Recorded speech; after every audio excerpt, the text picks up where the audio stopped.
82. Punishment of Disbelievers at War with Allah and His Apostle, Volume 8, Book 82, number 794, narrated Anas. Some people from the tribe of Aql came to the Prophet and embraced Islam.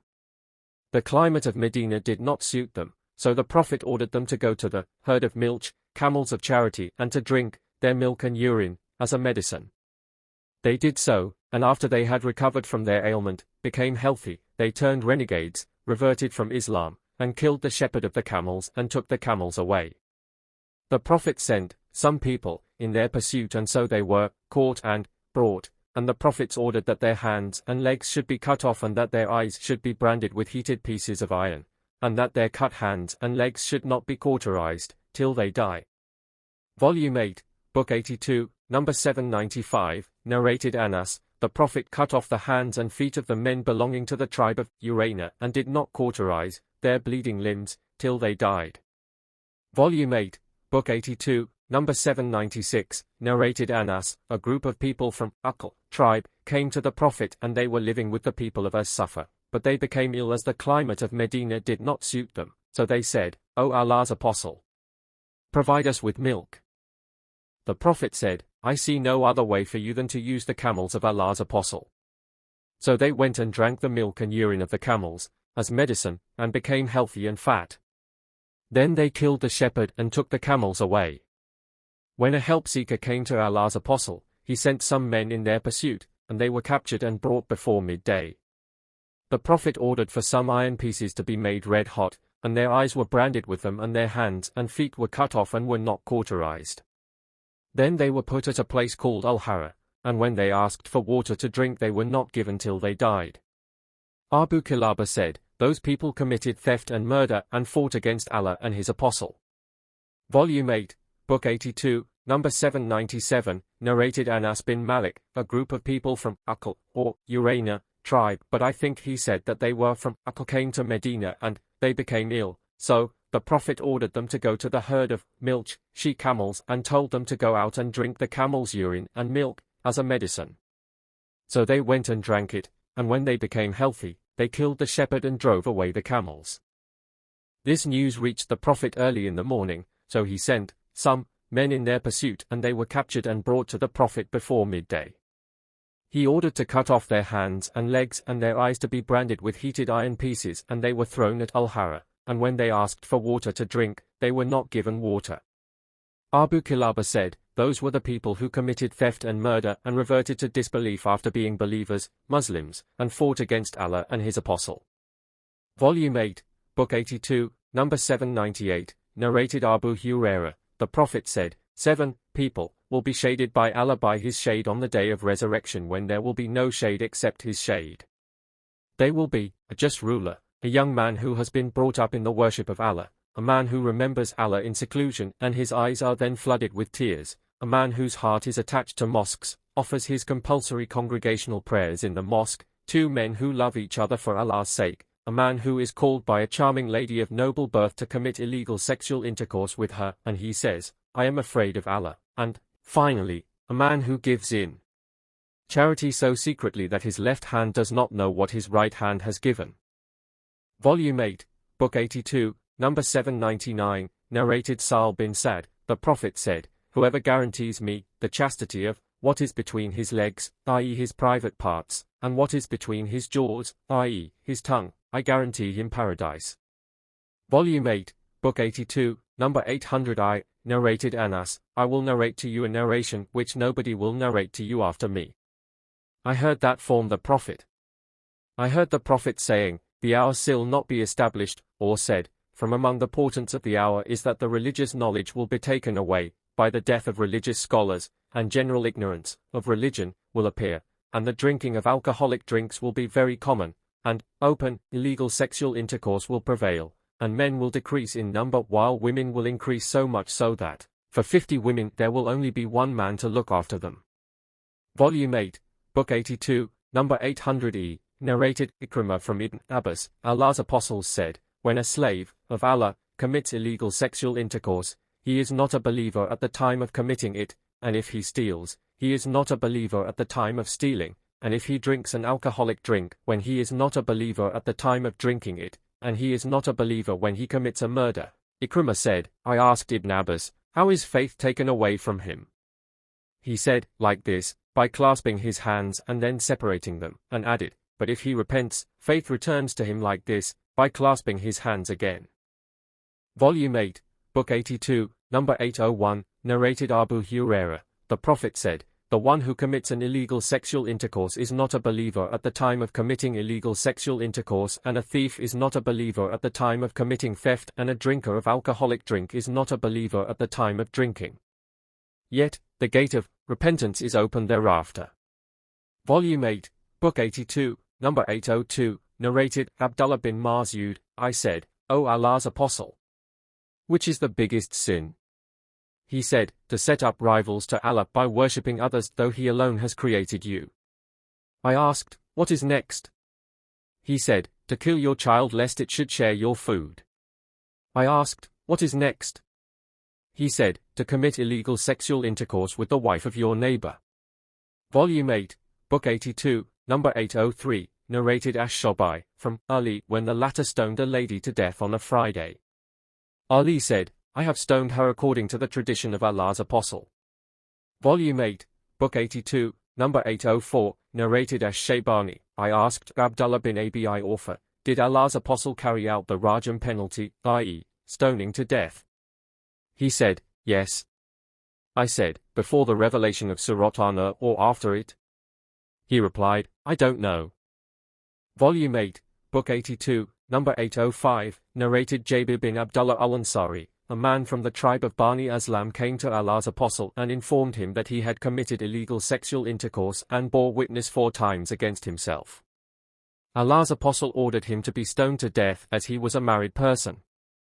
Volume 8, Book 82, number 806, narrated Abu Hurairah, a man came to Allah's Apostle while he was in the mosque, and he called him, saying, O Allah's Apostle, I have committed illegal sexual intercourse. The Prophet turned his face to the other side, but that man repeated his statement 4 times, and after he bore witness against himself 4 times, the Prophet called him, saying, Are you mad? The man said, No. The Prophet said, You married? The man said, Yes. Then the Prophet said, Take him away and stone him to death. Jabir bin Abdullah said, I was among the ones who participated in stoning him, and we stoned him at the Musalla. When the stones troubled him, he fled, but we overtook him at Al-Hara and stoned him to death. Volume 8, Book 82, number 807, narrated Aisha, Sa'd bin Abi Waqqas and Ab bin Zameh quarreled with each other regarding a child. The Prophet said, The boy is for you, O Ab bin Zameh, for the boy is for the owner of the bed. O Sauda, screen yourself from the boy. The subnarrator, Al-Layth, added that the Prophet also said, and the stone is for the person who commits an illegal sexual intercourse. Volume 8, Book 82, number 808, narrated Abu Hurairah, the Prophet said, the boy is for the owner of the bed and the stone is for the person who commits illegal sexual intercourse. Volume 8, Book 82, number 809, narrated Ibn Umar, a Jew and a Jewess were brought to Allah's Apostle on a charge of committing an illegal sexual intercourse. The Prophet asked them, What is the legal punishment for this sin in your book, Torah? They replied, Our priests have innovated the punishment of blackening the faces with charcoal and tajbiyah. Abdullah bin Salam said, O Allah's Apostle, tell them to bring the Torah. The Torah was brought, and then one of the Jews put his hand over the divine verse of the Rajam, stoning to death, and started reading what preceded and what followed it. On that, Ibn Salam said to the Jew, Lift up your hand. Behold, the divine verse of the Rajam was under his hand. So Allah's Apostle ordered that the 2 sinners be stoned to death, and so they were stoned. Ibn Umar added, So both of them were stoned at the ballot, and I saw the Jew sheltering the Jewess. Volume 8, Book 82, number 810, narrated Jabir, a man from the tribe of Aslam came to the Prophet and confessed that he had committed an illegal sexual intercourse. The Prophet turned his face away from him till the man bore witness against himself 4 times. The Prophet said to him, You mad? He said, No. He said, You married? He said, Yes. Then the Prophet ordered that he be stoned to death, and he was stoned to death at the Musalla. When the stones troubled him, he fled, but he was caught and was stoned till he died. The Prophet spoke well of him and offered his funeral prayer. Volume 8, Book 82, number 811d, narrated Abu Hurairah, a person had sexual relation with his wife in the month of Ramadan, while he was fasting, and he came to Allah's apostle seeking his verdict concerning that action. The Prophet said to him, "Can you afford to manumit a slave?" The man said, "No."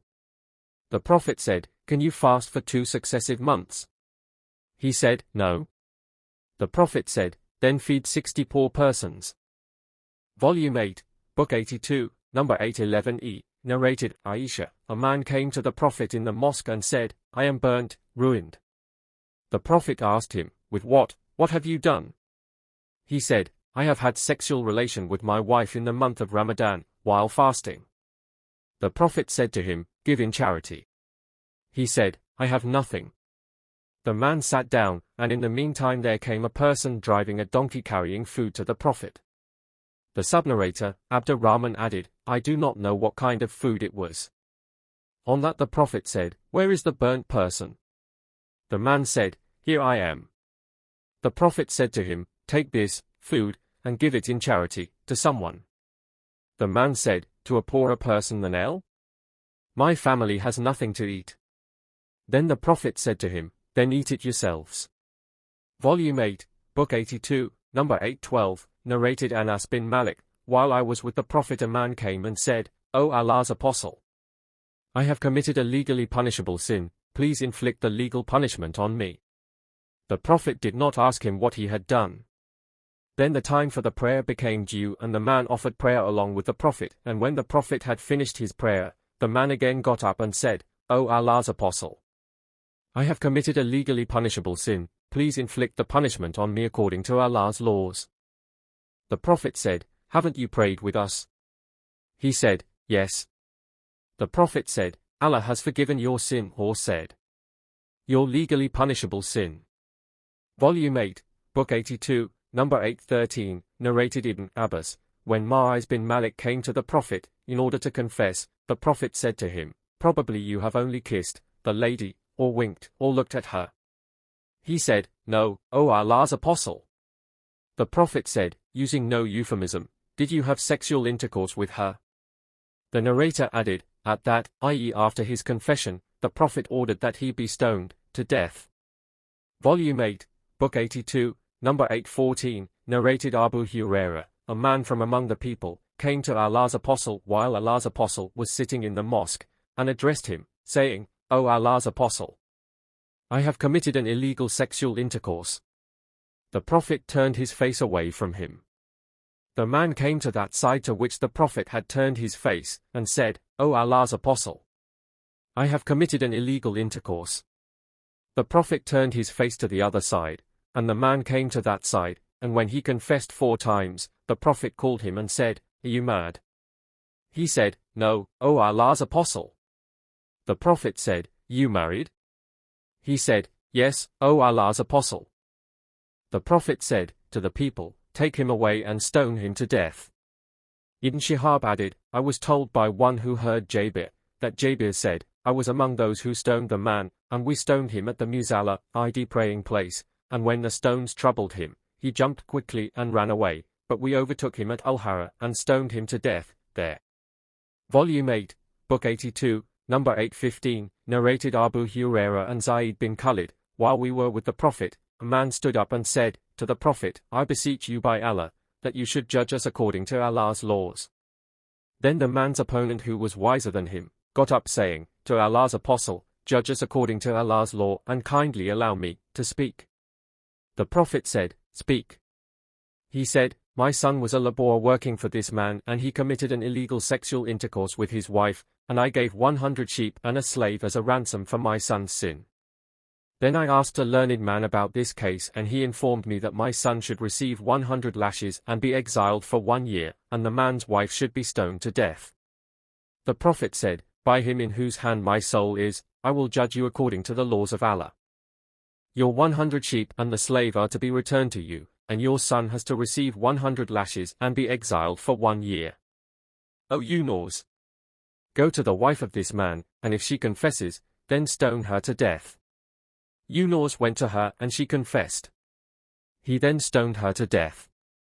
Volume 8, Book 82, number 816, narrated Ibn Abbas. Umar said, I am afraid that after a long time has passed, people may say, we do not find the verses of the Rajam, stoning to death, in the Holy Book, and consequently they may go astray by leaving an obligation that Allah has revealed. Lo!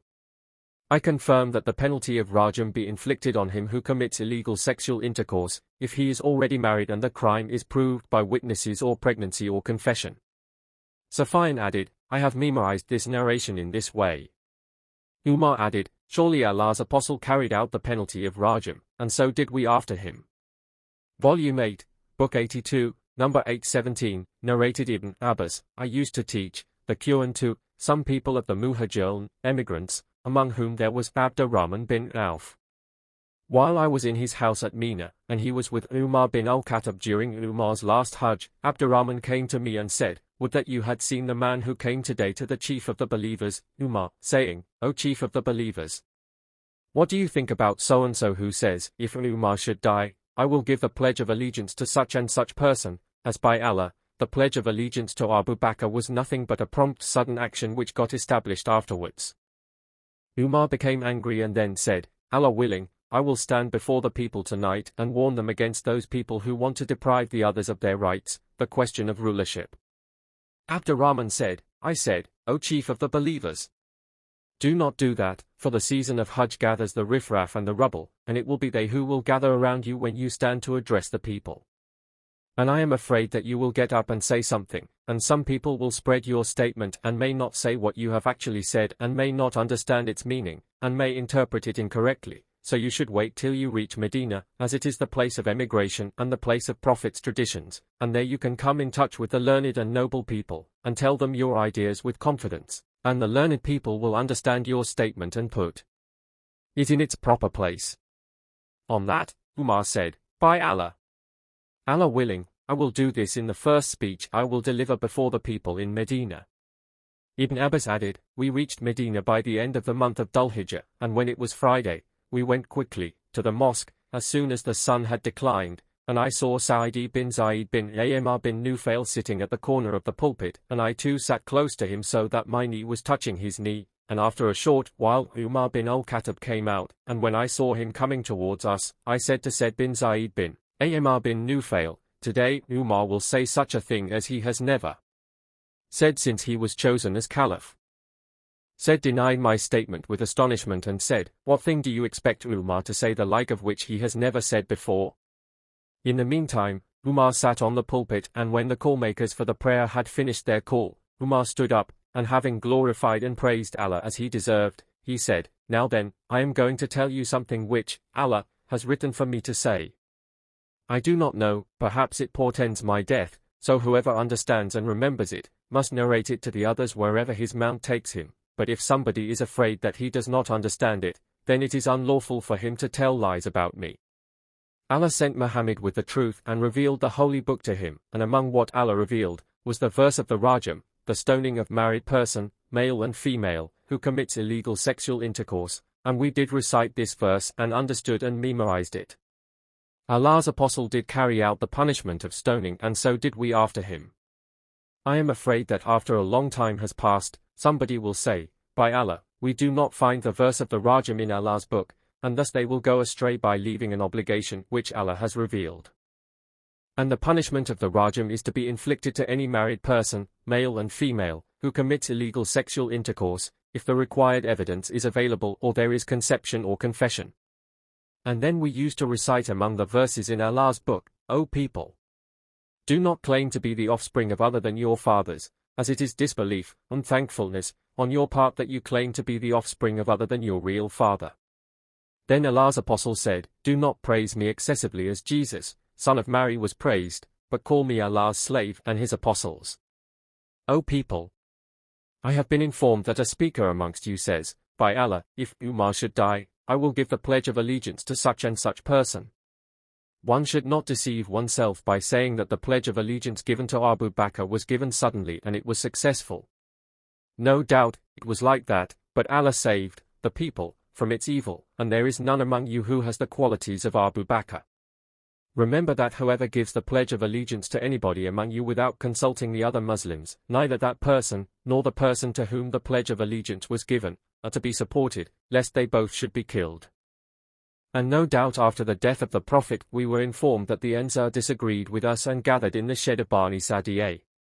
Ali and Zubayr, and whoever was with them, opposed us, while the emigrants gathered with Abu Bakr. I said to Abu Bakr, let's go to these Ansari brothers of ours. So we set out seeking them, and when we approached them, two pious men of theirs met us and informed us of the final decision of the Ansar, and said, O group of Muhajirin, emigrants, where are you going? We replied, we are going to these Ansari brothers of ours. They said to us, you shouldn't go near them. Carry out whatever we have already decided. I said, by Allah, we will go to them. And so we proceeded until we reached them at the shed of Bani Sadiyah. Behold, there was a man sitting amongst them and wrapped in something. I asked, who is that man? They said, he is Sa'd bin Ubadah. I asked, what is wrong with him? They said, he is sick.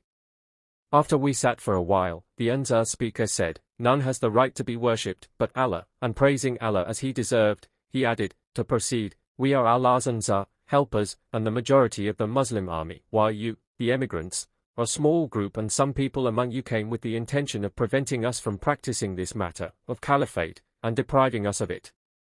When the speaker had finished, I intended to speak as I had prepared a speech which I liked and which I wanted to deliver in the presence of Abu Bakr, and I used to avoid provoking him.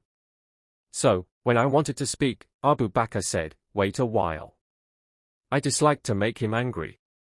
So Abu Bakr himself gave a speech, and he was wiser and more patient than I. By Allah, he never missed a sentence that I liked in my own prepared speech, but he said the like of it or better than it spontaneously. After a pause he said, O Ansar, you deserve all the qualities that you have attributed to yourselves, but this question of caliphate is only for the Quraysh as they are the best of the Arabs as regards descent and home, and I am pleased to suggest that you choose either of these two men, so take the oath of allegiance to either of them as you wish. And then Abu Bakr held my hand and Abu Ubadah bin Abdullah's hand who was sitting amongst us. I hated nothing of what he had said except that proposal, for by Allah, I would rather have my neck chopped off as expiator for a sin than become the ruler of a nation, one of whose members is Abu Bakr, unless at the time of my death my own self suggests something I don't feel at present. And then one of the Ansar said, I am the pillar on which the camel with a skin disease, eczema, rubs itself to satisfy the itching, i.e., I am a noble, and I am as a high-class palm tree. O Quraysh, there should be one ruler from us and one from you.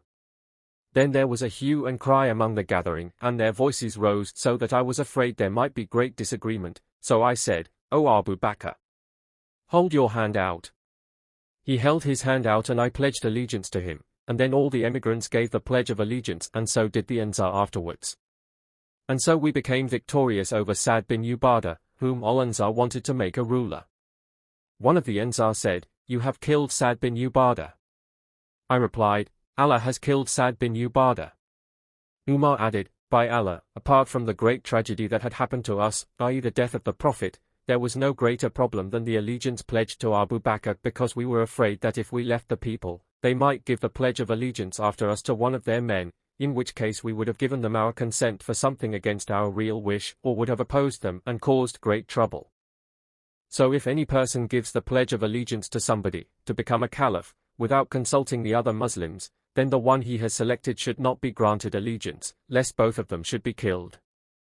Volume 8, Book 82, Number 818, narrated Zayd bin Khalid al-Jihani, I heard the Prophet ordering that an unmarried person guilty of illegal sexual intercourse be flogged 100 stripes and be exiled for 1 year. Umar bin al-Khattab also exiled such a person, and this tradition is still valid. Volume 8, Book 82, Number 819, narrated Abu Hurairah, Allah's apostle judged that the unmarried person who was guilty of illegal sexual intercourse be exiled for 1 year and receive the legal punishment, i.e., be flogged with 100 stripes. Volume 8, Book 82, Number 820, narrated Ibn Abbas, the Prophet cursed the effeminate men and those women who assumed the similitude, manners, of men. He also said, turn them out of your houses. He turned such and such person out, and Umar also turned out such and such person. Volume 8, Book 82, number 821, narrated Abu Hurairah and Zayd bin Khalid. A Bedouin came to the Prophet while he, the Prophet, was sitting, and said, O Allah's Apostle, give your verdict according to Allah's laws, in our case. Then his opponent got up and said, he has told the truth, O Allah's Apostle. Decide his case according to Allah's laws.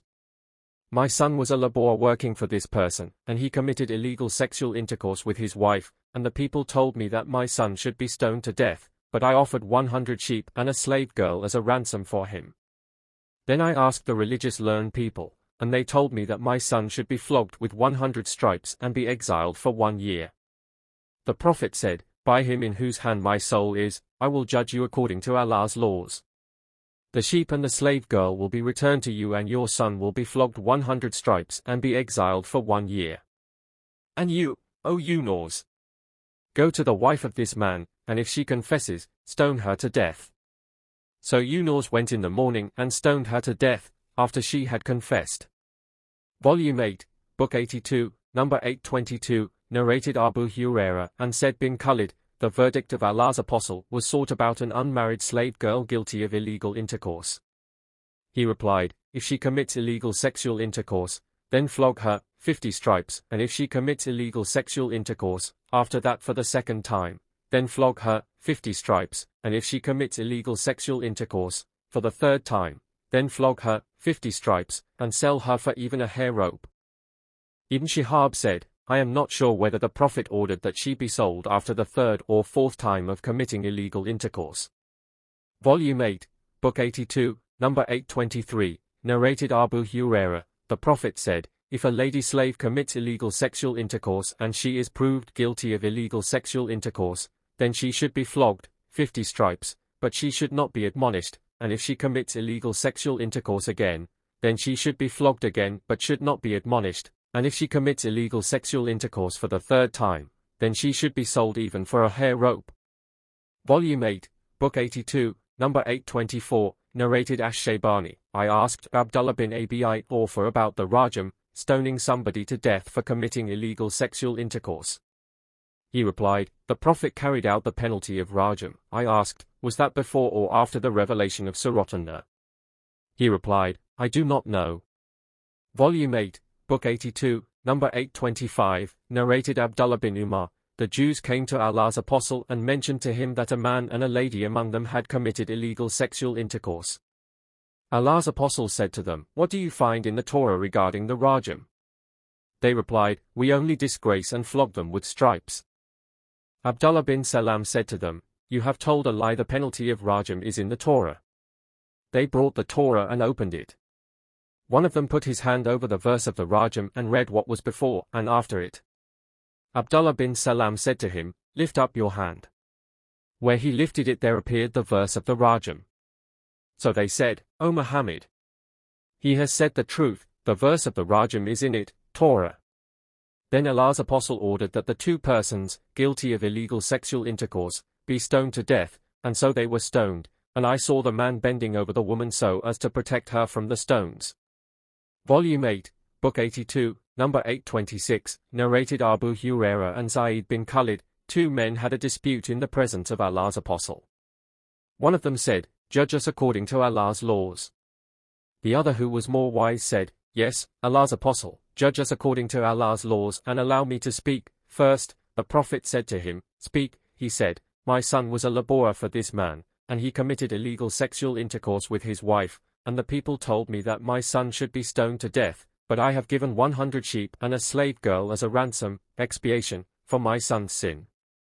Then I asked the religious learned people about it, and they told me that my son should be flogged 100 stripes and should be exiled for 1 year, and only the wife of this man should be stoned to death. Allah's Apostle said, by him in whose hand my soul is, I will judge you according to Allah's laws, O man, as for your sheep and slave girl, they are to be returned to you. Then the Prophet had the man's son flogged 100 stripes and exiled for 1 year, and ordered Yunus al-Islami to go to the wife of the other man, and if she confessed, stone her to death. She confessed and was stoned to death. Volume 8, Book 82, number 827, narrated, Aisha, Abu Bakr came to me while Allah's apostle was sleeping with his head on my thigh. Abu Bakr said to me, you have detained Allah's apostle and the people, and there is no water in this place. So he admonished me and struck my flanks with his hand, and nothing could stop me from moving except the reclining of Allah's apostle on my thigh, and then Allah revealed the divine verse of Tayammum. Volume 8, Book 82, number 828, narrated Aisha, Abu Bakr came towards me and struck me violently with his fist and said, you have detained the people because of your necklace. But I remained motionless as if I was dead lest I should awake Allah's apostle, although that it was very painful. Volume 8, Book 82, number 829, narrated Al-Mughira, Sa'd bin Ubadah said, if I found a man with my wife, I would kill him with the sharp side of my sword. When the Prophet heard that he said, do you wonder at Sa'd's sense of ghira, self-respect? Verily, I have more sense of ghira than Sa'd, and Allah has more sense of ghira than I. Volume 8, Book 82, number 830, narrated Abu Hurairah, a Bedouin came to Allah's apostle and said, my wife has delivered a black child. The Prophet said to him, have you camels? He replied, yes. The Prophet said, what color are they? He replied, they are red. The Prophet further asked, are any of them grey in color? He replied, yes. The Prophet asked him, whence did that grayness come? He said, I think it descended from the camel's ancestors. Then the Prophet said to him, therefore, this child of yours has most probably inherited the color from his ancestors. Volume 8, Book 82, number 831, narrated Abu Burda, the Prophet used to say, nobody should be flogged more than 10 stripes except if he is guilty of a crime, the legal punishment of which is assigned by Allah. Volume 8, Book 82, number 832, narrated Abdurrahman bin Jabir, on the authority of others, that the Prophet said, no punishment exceeds the flogging of the 10 stripes, except if one is guilty of a crime necessitating a legal punishment prescribed by Allah. Volume 8, Book 82, number 833, narrated Abu Burda al-Ansari, I heard the Prophet saying, do not flog anyone more than 10 stripes except if he is involved in a crime necessitating Allah's legal punishment.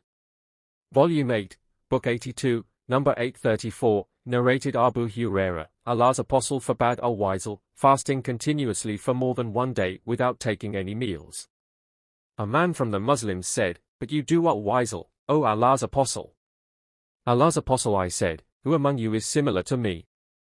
I sleep and my Lord makes me eat and drink. When the people refused to give up al-Wisl, the Prophet fasted along with them for 1 day, and did not break his fast but continued his fast for another day, and when they saw the crescent, the Prophet said, if the crescent had not appeared, I would have made you continue your fast for a 3rd day, as if he wanted to punish them for they had refused to give up al-Wisl. Volume 8, Book 82, number 835, narrated Abdullah bin Umar, those people who used to buy foodstuff at random, without weighing or measuring it, were beaten in the lifetime of Allah's apostle if they sold it at the very place where they had bought it, till they carried it to their dwelling places. Volume 8, Book 82, number 836, narrated Aisha, Allah's apostle never took revenge for his own self in any matter presented to him till Allah's limits were exceeded, in which case he would take revenge for Allah's sake. Volume 8, Book 82, number 837, narrated Sa'al bin Sa'd, I witnessed the case of Li'an, the case of a man who charged his wife for committing illegal sexual intercourse when I was 15 years old.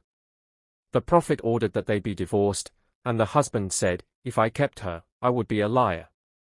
I remember that Az Zubayr also said, it was said, that if that woman brought forth a child with such and such description, her husband would prove truthful, but if she brought it with such and such description looking like a warra, a red insect, he would prove untruthful. I heard Az Zubayr also saying, finally she gave birth to a child of description which her husband disliked. Volume 8, Book 82, number 838, narrated Al-Qasim bin Muhammad, Ibn Abbas mentioned the couple who had taken the oath of Li'an. Abdullah bin Shaddad said to him, was this woman about whom Allah's apostle said, if I were ever to stone to death any woman without witnesses, I would have stoned that woman to death? Ibn Abbas replied, no, that lady exposed herself by her suspicious behavior. Volume 8, Book 82, number 839, narrated Ibn Abbas, Li'an was mentioned in the presence of the Prophet. Asim bin Adi said a statement about it, and when he left, a man from his tribe came to him complaining that he had seen a man with his wife. Asim said, I have been put to trial only because of my statement. So he took the man to the Prophet and the man told him about the incident. The man, husband, was of yellow complexion, thin, and of lank hair, while the man whom he had accused of having been with his wife, was reddish-brown with fat thick legs and fat body. The Prophet said, O Allah! Reveal the truth. Later on the lady delivered a child resembling the man whom the husband had accused of having been with her. So the Prophet made them take the oath of li'an.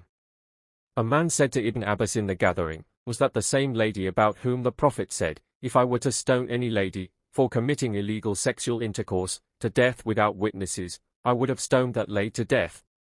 Ibn Abbas said, no, that was another lady who used to behave in such a suspicious way among the Muslims that one might accuse her of committing illegal sexual intercourse. Volume 8, Book 82, number 840, narrated Abu Hurairah, the Prophet said, avoid the 7 great destructive sins. They, the people, asked, O Allah's Apostle, what are they? He said, to join partners in worship with Allah, to practice sorcery, to kill the life which Allah has forbidden except for a just cause, according to Islamic law, to eat up usury, riba, to eat up the property of an orphan, to give one's back to the enemy and freeing from the battlefield at the time of fighting, and to accuse chaste women who never even think of anything touching chastity and are good believers. Volume 8, Book 82, number 841, narrated Abu Hurairah, I heard Abu al-Qasim, the Prophet, saying, if somebody slanders his slave and the slave is free from what he says, he will be flogged on the day of resurrection unless the slave is really as he has described him. Volume 8, Book 82, number 842, narrated Abu Hurairah and Zayd bin Khalid al-Yuhani, a man came to the Prophet and said, I beseech you to judge us according to Allah's laws. Then his opponent, who was wiser than he, got up and said, he has spoken the truth. So judge us according to Allah's laws and please allow me to speak, O Allah's Apostle. The Prophet said, speak. He said, my son was a laborer for the family of this man and he committed illegal sexual intercourse with his wife, and I gave 100 sheep and a slave as a ransom for my son, but I asked the religious learned people regarding this case, and they informed me that my son should be flogged 100 stripes and be exiled for 1 year, and the wife of this man should be stoned to death. The Prophet said, by him in whose hand my soul is, I will judge you, in this case, according to Allah's laws.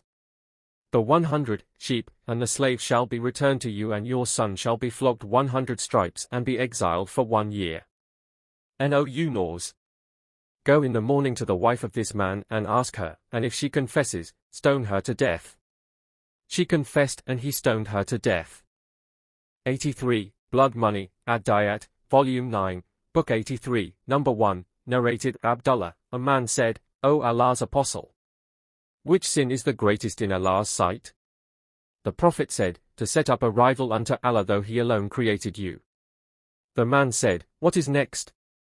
The Prophet said, to kill your son lest he should share your food with you. The man said, what is next? The Prophet said, to commit illegal sexual intercourse with the wife of your neighbor.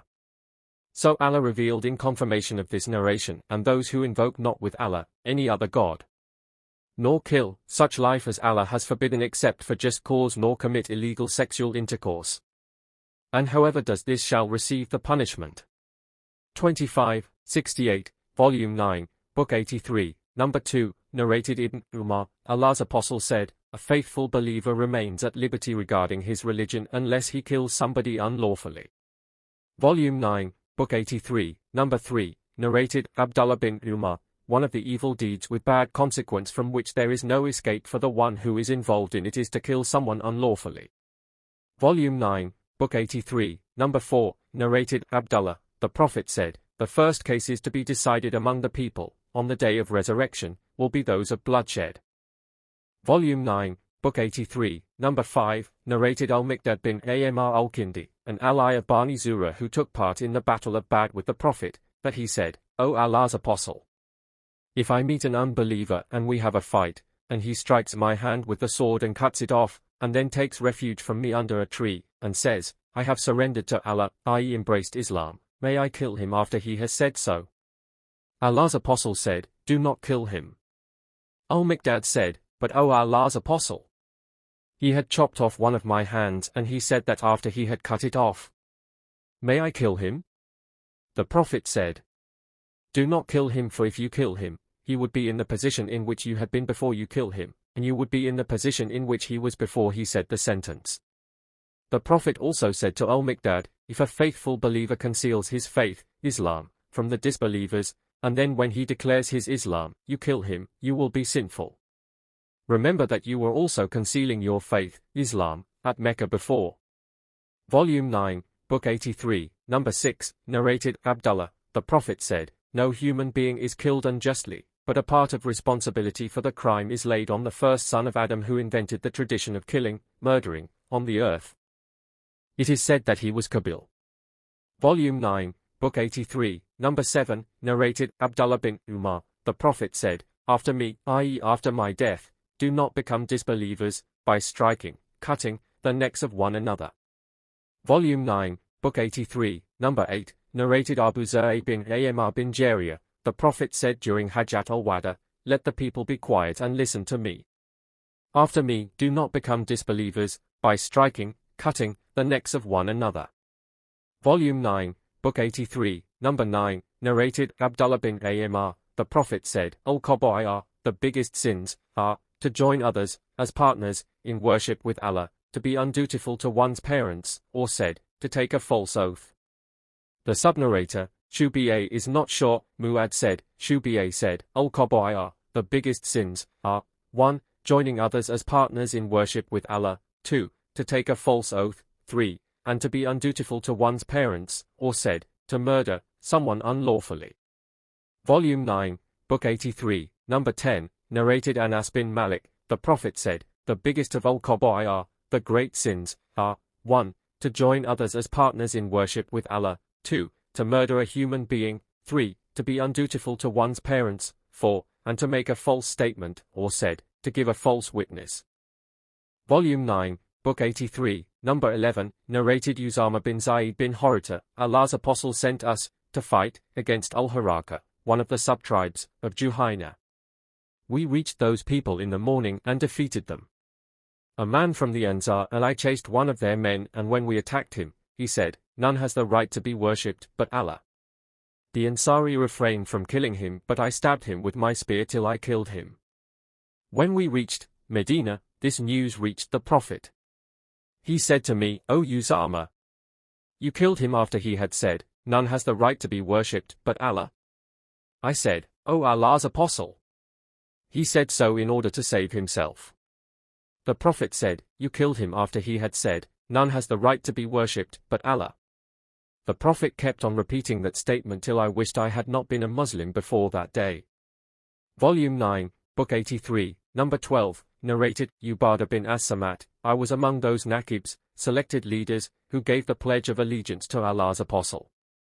We gave the oath of allegiance, that we would not join partners in worship besides Allah, would not steal, would not commit illegal sexual intercourse, would not kill a life which Allah has forbidden, would not commit robbery, would not disobey Allah and His Apostle, and if we fulfilled this pledge, we would have paradise, but if we committed any one of these sins, then our case will be decided by Allah." Volume 9, Book 83, Number 13, narrated Abdullah, the Prophet said, "Whoever carries arms against us, is not from us." Volume 9, Book 83, Number 14, narrated Al-Anaf bin Qais, "I went to help that man, i.e., Ali, and on the way I met Abu Bakr who asked me, 'Where are you going?' I replied, 'I am going to help that man.' He said, 'Go back, for I heard Allah's Apostle saying, if two Muslims meet each other with their swords, then, both, the killer and the killed one are in the hell fire.' I said, 'O Allah's Apostle, it is all right for the killer, but what about the killed one?' He said, 'The killed one was eager to kill his opponent.'" Volume 9, Book 83, Number 15, narrated Anas bin Malik, "A Jew crushed the head of a girl between two stones, and the girl was asked, 'Who has done that to you, so-and-so or so-and-so?' Some names were mentioned for her, till the name of that Jew was mentioned, whereupon she agreed. The Jew was brought to the Prophet, and the Prophet kept on questioning him till he confessed, whereupon his head was crushed with stones." Volume 9, Book 83, number 16, narrated Anas bin Malik, a girl wearing ornaments, went out at Medina.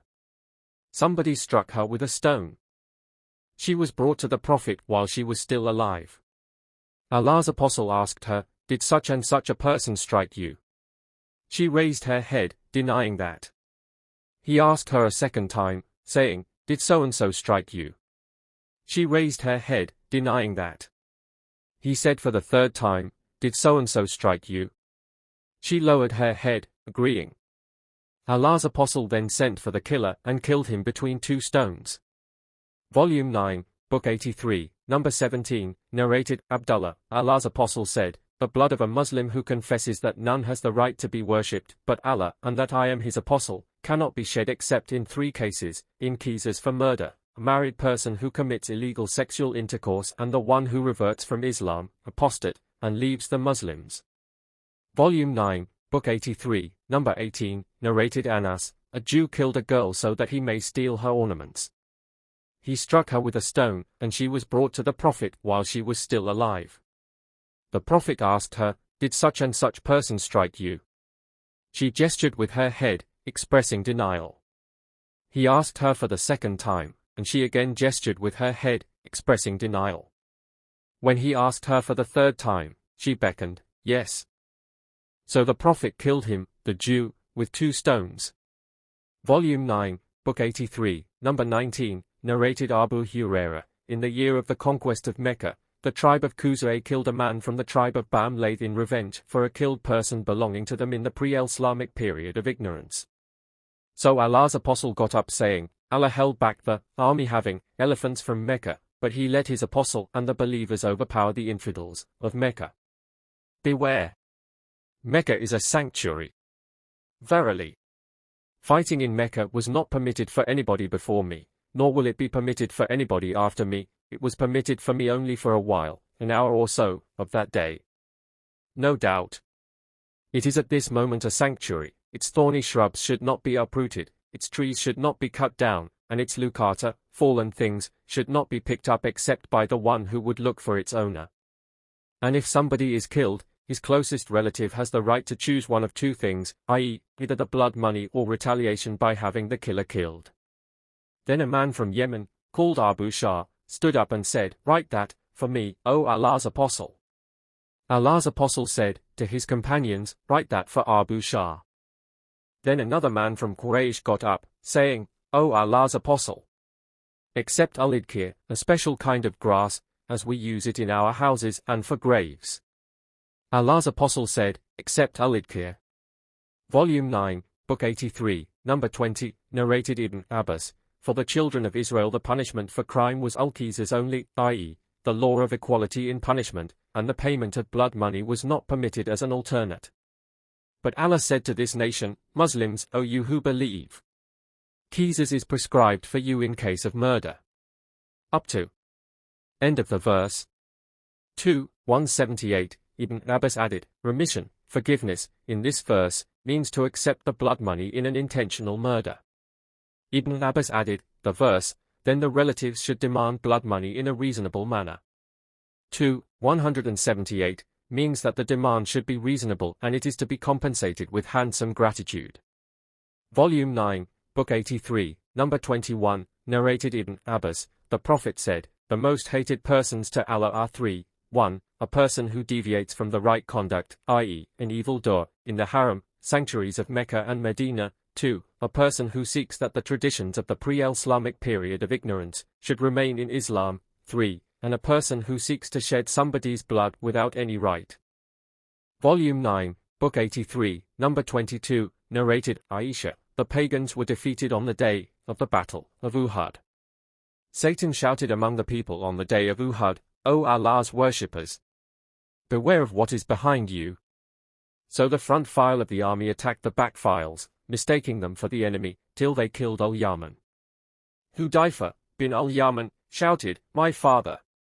My father! But they killed him. Hudayfa said, may Allah forgive you. The narrator added, some of the defeated pagans fled till they reached Taif.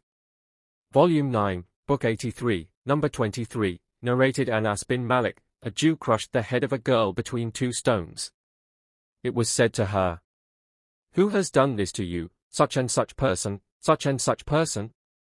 When the name of the Jew was mentioned, she nodded with her head, agreeing. So the Jew was brought and he confessed. The Prophet ordered that his head be crushed with the stones. Hammam said, "With 2 stones." Volume 9, Book 83, number 24, narrated Anas bin Malik, the Prophet killed a Jew for killing a girl in order to take her honor. Volume 9, Book 83, number 25, narrated Aisha, we poured medicine into the mouth of the Prophet during his ailment. He said, "Don't pour medicine into my mouth." We thought he said that, out of the aversion a patient usually has for medicines. When he improved and felt better he said, "There is none of you but will be forced to drink medicine, except Al-Abbas, for he did not witness your deed." Volume 9, Book 83, number 26, narrated Abu Hurairah, that he heard Allah's apostle saying, "We, Muslims, are the last to come, but will be the foremost on the day of resurrection." And added, "If someone is peeping, looking secretly, into your house without your permission, and you throw a stone at him and destroy his eyes, there will be no blame on you."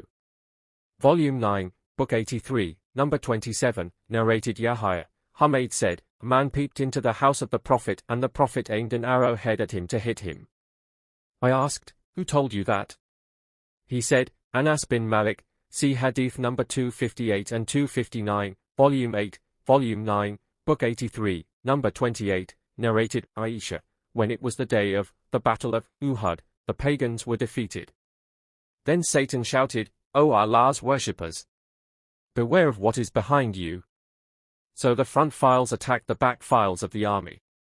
Hudayfa looked, and behold, there was his father, Al-Yaman, being attacked. He shouted to his companions, 'O Allah's worshippers, my father, my father!' But by Allah, they did not stop till they killed him, i.e., Hudayfa's father. Hudayfa said, 'May Allah forgive you.' Urwa said, Hudayfa continued asking Allah's forgiveness for the killer of his father till he died.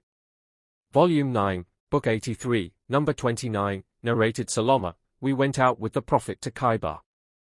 A man, from the companions, said, 'O Ramir, let us hear some of your Huda, camel-driving songs.'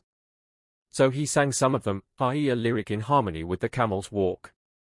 The Prophet said, 'Who is the driver of these camels?' They said, 'Amir.' The Prophet said, 'May Allah bestow his mercy on him.' The people said, 'O Allah's apostle, would that you let us enjoy his company longer.' Then Amir was killed the following morning. The people said, 'The good deeds of Amir are lost as he has killed himself.' I returned at the time while they were talking about that. I went to the Prophet and said, 'O Allah's Prophet, let my father be sacrificed for you.' The people claimed that Amir's good deeds are lost.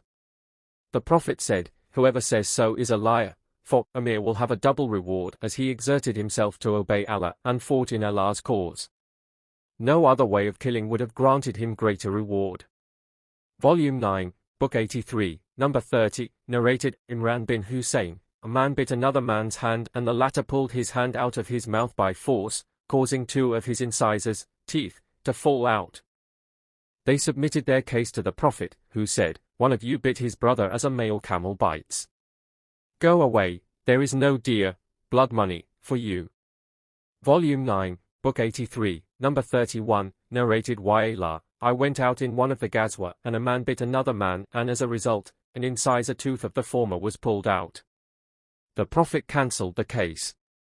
Volume 9, Book 83, number 32, narrated Anas, the daughter of a Nada slapped a girl and broke her incisor tooth.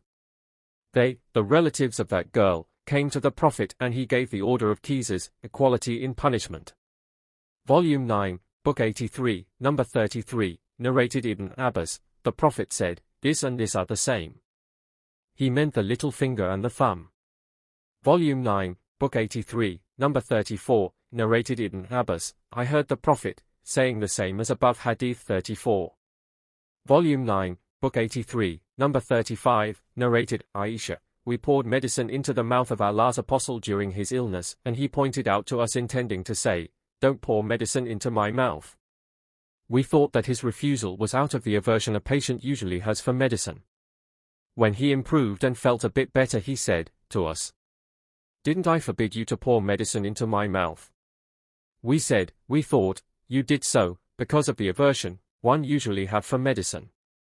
Allah's apostle said, "There is none of you but will be forced to drink medicine, and I will watch you, except Al-Abbas, for he did not witness this act of yours." Volume 9, Book 83, Number 36, narrated Sa'al bin Abi Hathma, a man from the Ansar, that a number of people from his tribe went to Khaybar and dispersed, and then they found one of them murdered. They said to the people with whom the corpse had been found, "You have killed our companion." Those people said, "Neither have we killed him, nor do we know his killer."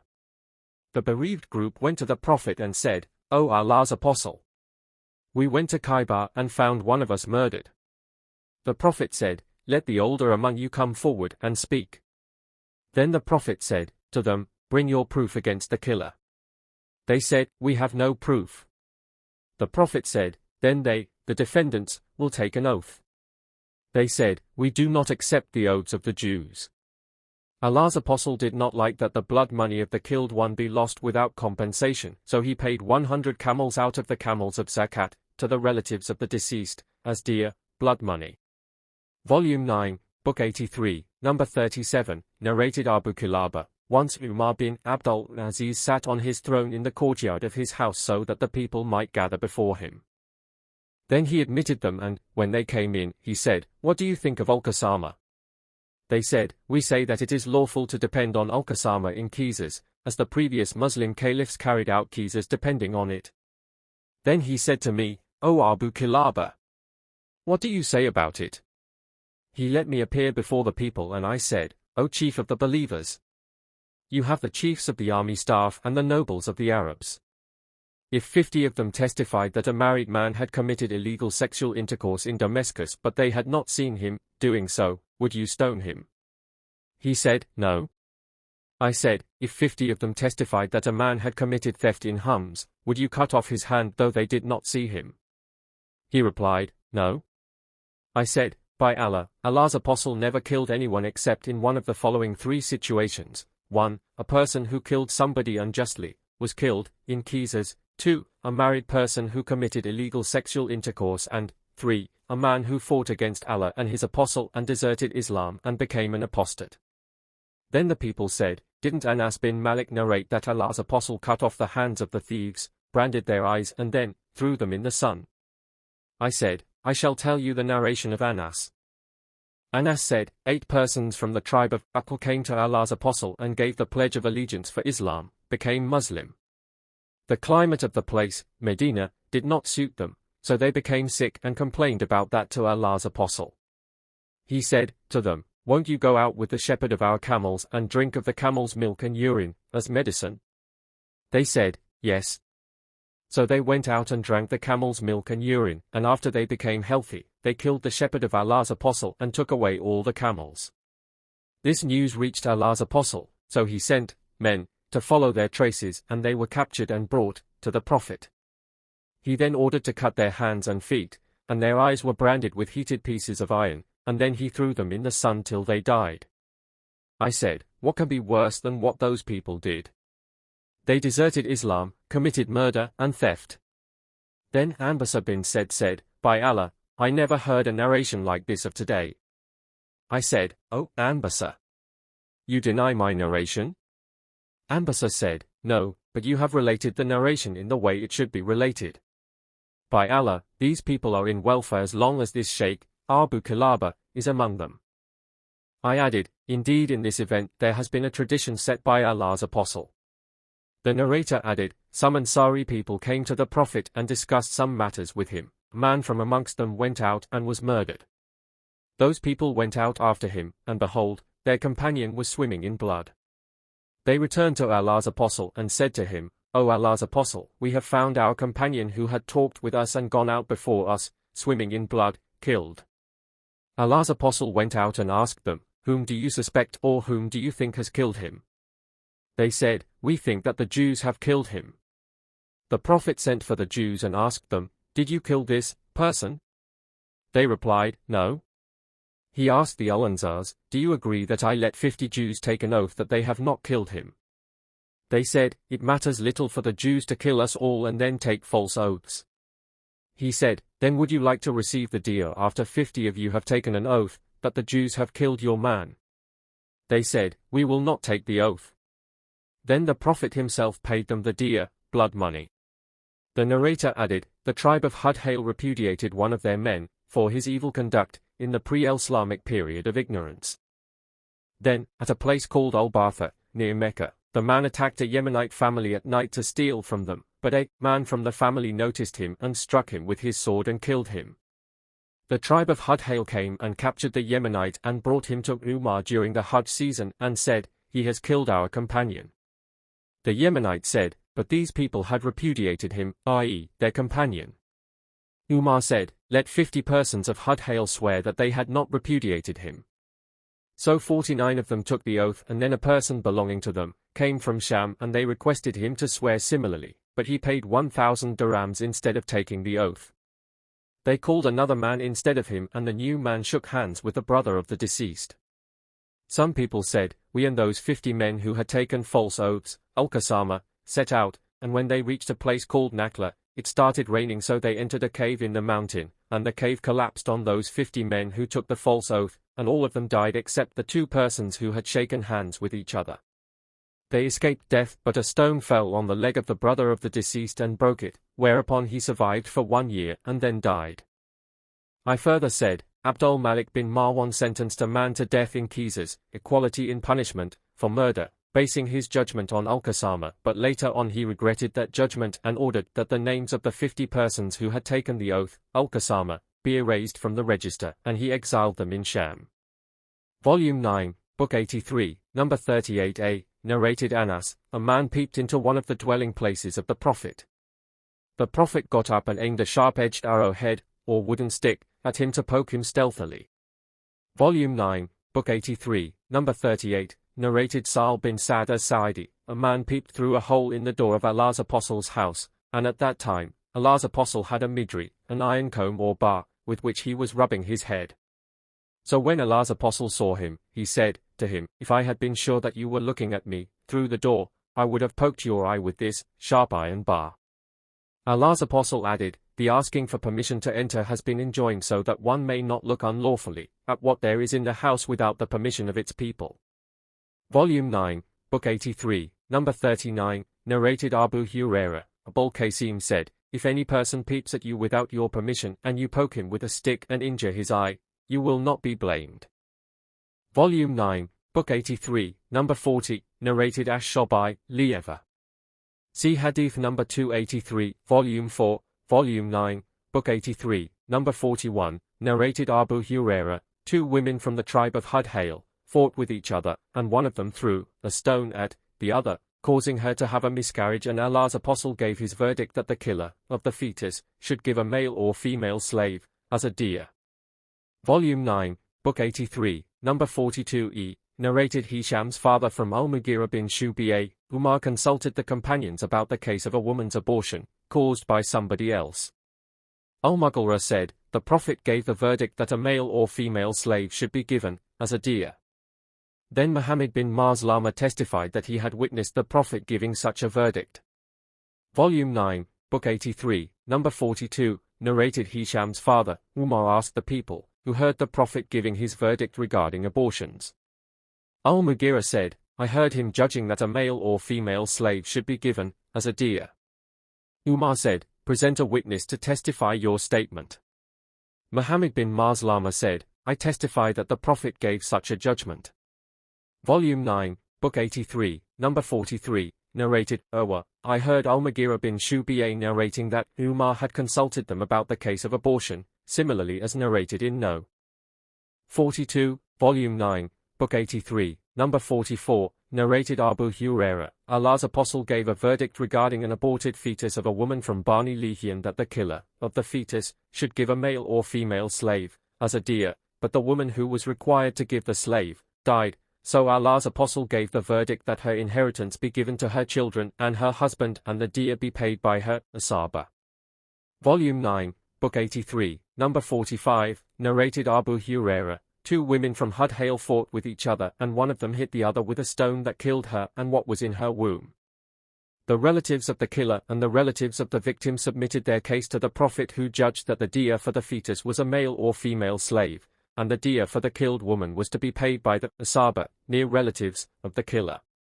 Volume 9, Book 83, number 46, narrated Abdulaziz, Anas said, when Allah's Apostle arrived at Medina, Abu Talha took hold of my hand and brought me to Allah's Apostle and said, O Allah's Apostle, Anas is an intelligent boy, so let him serve you. Anas added, so I served the Prophet at home and on journeys. By Allah, he never said to me, for anything which I did, why have you done this like this, or, for anything which I did not do, why have you not done this like this?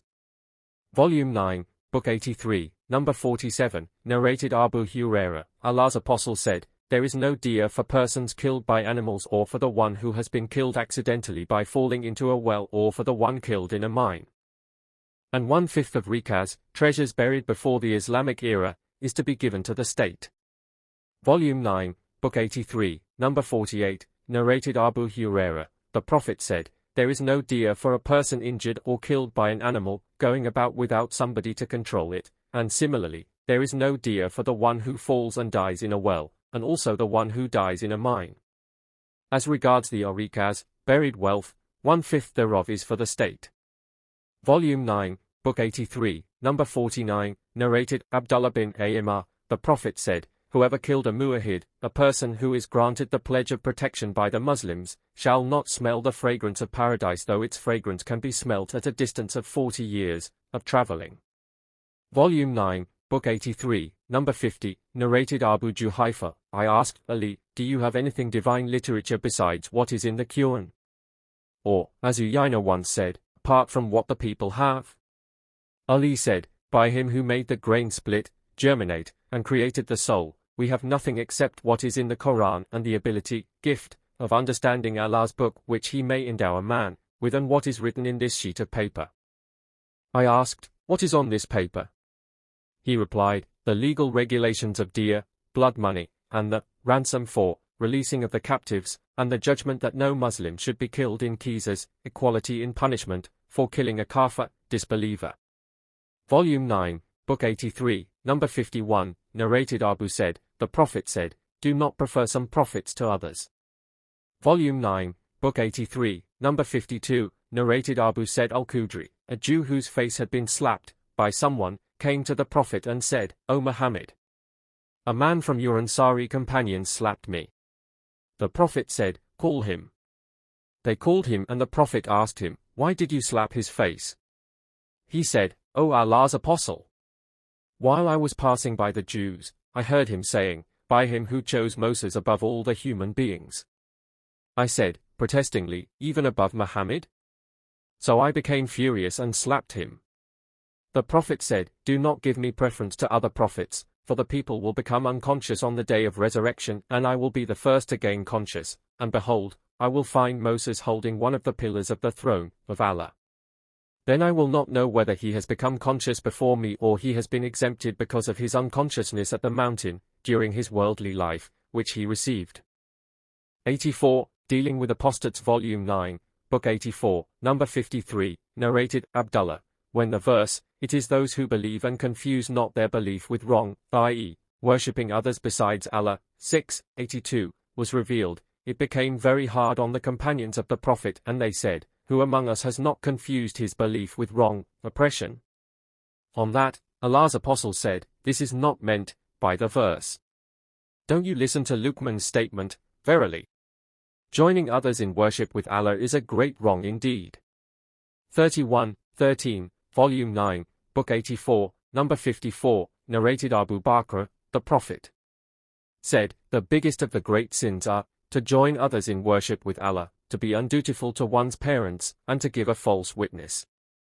He repeated it thrice, or said a false statement, and kept on repeating that warning till we wished he would stop saying it. See Hadith number 7, Volume 8, Volume 9, Book 84, number 55, narrated Abdullah bin Aymar, a Bedouin came to the Prophet and said, O Allah's Apostle, what are the biggest sins? The Prophet said, to join others in worship with Allah. The Bedouin said, "What is next?" The Prophet said, "To be undutiful to one's parents." The Bedouin said, "What is next?" The Prophet said, "To take an oath, Al-Ghamus." The Bedouin said, "What is an oath, Al-Ghamus?" The Prophet said, "The false oath through which one deprives a Muslim of his property, unjustly." Volume 9, Book 84, Number 56, narrated Ibn Mas'ud, a man said, "O Allah's Apostle, shall we be punished for what we did in the pre-Islamic period of ignorance?" The Prophet said, "Whoever does good in Islam will not be punished for what he did in the pre-Islamic period of ignorance, and whoever does evil in Islam will be punished for his former and later bad deeds." Volume 9, Book 84, Number 57, narrated Ikrimah, "Some Zanadika, atheists, were brought to Ali and he burnt them." The news of this event reached Ibn Abbas, who said, "If I had been in his place, I would not have burnt them, as Allah's Apostle forbade it, saying, 'Do not punish anybody with Allah's punishment, fire.' I would have killed them according to the statement of Allah's Apostle, 'Whoever changed his Islamic religion, then kill him.'" Volume 9, Book 84, Number 58, narrated Abu Burda, Abu Musa said, "I came to the Prophet along with two men, from the tribe of Ash'ariyin, one on my right and the other on my left, while Allah's Apostle was brushing his teeth with a siwak, and both men asked him for some employment. The Prophet said, 'O Abu Musa, O Abdullah bin Qais.' I said, 'By him who sent you with the truth, these two men did not tell me what was in their hearts, and I did not realize, that they were seeking employment.' As if I were looking now at his siwak being drawn to a corner under his lips, and he said, 'We never, or we do not, appoint for our affairs anyone who seeks to be employed. But O Abu Musa, or Abdullah bin Qais, go to Yemen.' The Prophet then sent Mu'adh bin Jabal after him, and when Mu'adh reached him, he spread out a cushion for him and requested him to get down and sit on the cushion. Behold, there was a fettered man beside Abu Mu'izah. Mu'adh asked, 'Who is this man?' Abu Mu'izah said, 'He was a Jew and became a Muslim and then reverted back to Judaism.' Then Abu Mu'izah requested Mu'adh to sit down, but Mu'adh said, 'I will not sit down till he has been killed. This is the judgment of Allah and his Apostle for such cases,' and repeated it thrice. Then Abu Musa ordered that the man be killed, and he was killed. Abu Musa added, 'Then we discussed the night prayers, and one of us said, I pray and sleep, and I hope that Allah will reward me for my sleep as well as for my prayers.' Volume 9, Book 84, Number 59, narrated Abu Hurairah, when the Prophet died and Abu Bakr became his successor and some of the Arabs reverted to disbelief, Umar said, 'O Abu Bakr, how can you fight these people although Allah's Apostle said, I have been ordered to fight the people till they say, none has the right to be worshipped but Allah, and whoever said, none has the right to be worshipped but Allah, Allah will save his property and his life from me, unless he does something for which he receives legal punishment, justly, and his account will be with Allah.' Abu Bakr said, 'By Allah, I will fight whoever differentiates between prayers and zakat, as zakat is the right to be taken from property, according to Allah's orders. By Allah, if they refuse to pay me even a kid they used to pay to Allah's Apostle, I would fight with them for withholding it.' Umar said, 'By Allah, it was nothing, but I noticed that Allah opened Abu Bakr's chest towards the decision to fight, therefore I realized that his decision was right.' Volume 9, Book 84, Number 60, narrated Anas bin Malik, a Jew passed by Allah's Apostle and said, 'Assalamu alayka.' Allah's Apostle said in reply, 'We, alayka.' Allah's Apostle then said to his companions, 'Do you know what he, the Jew, has said?' He said, 'Assalamu alayka.' They said, 'O Allah's Apostle, shall we kill him?' The Prophet said, 'No. When the people of the book greet you, say, Wa alaykum.' Volume 9, Book 84, Number 61, narrated Aisha, a group of Jews asked permission to visit the Prophet, and when they were admitted, they said, 'Assalamu alayka, death be upon you.' I said to them, 'But death and the curse of Allah be upon you.'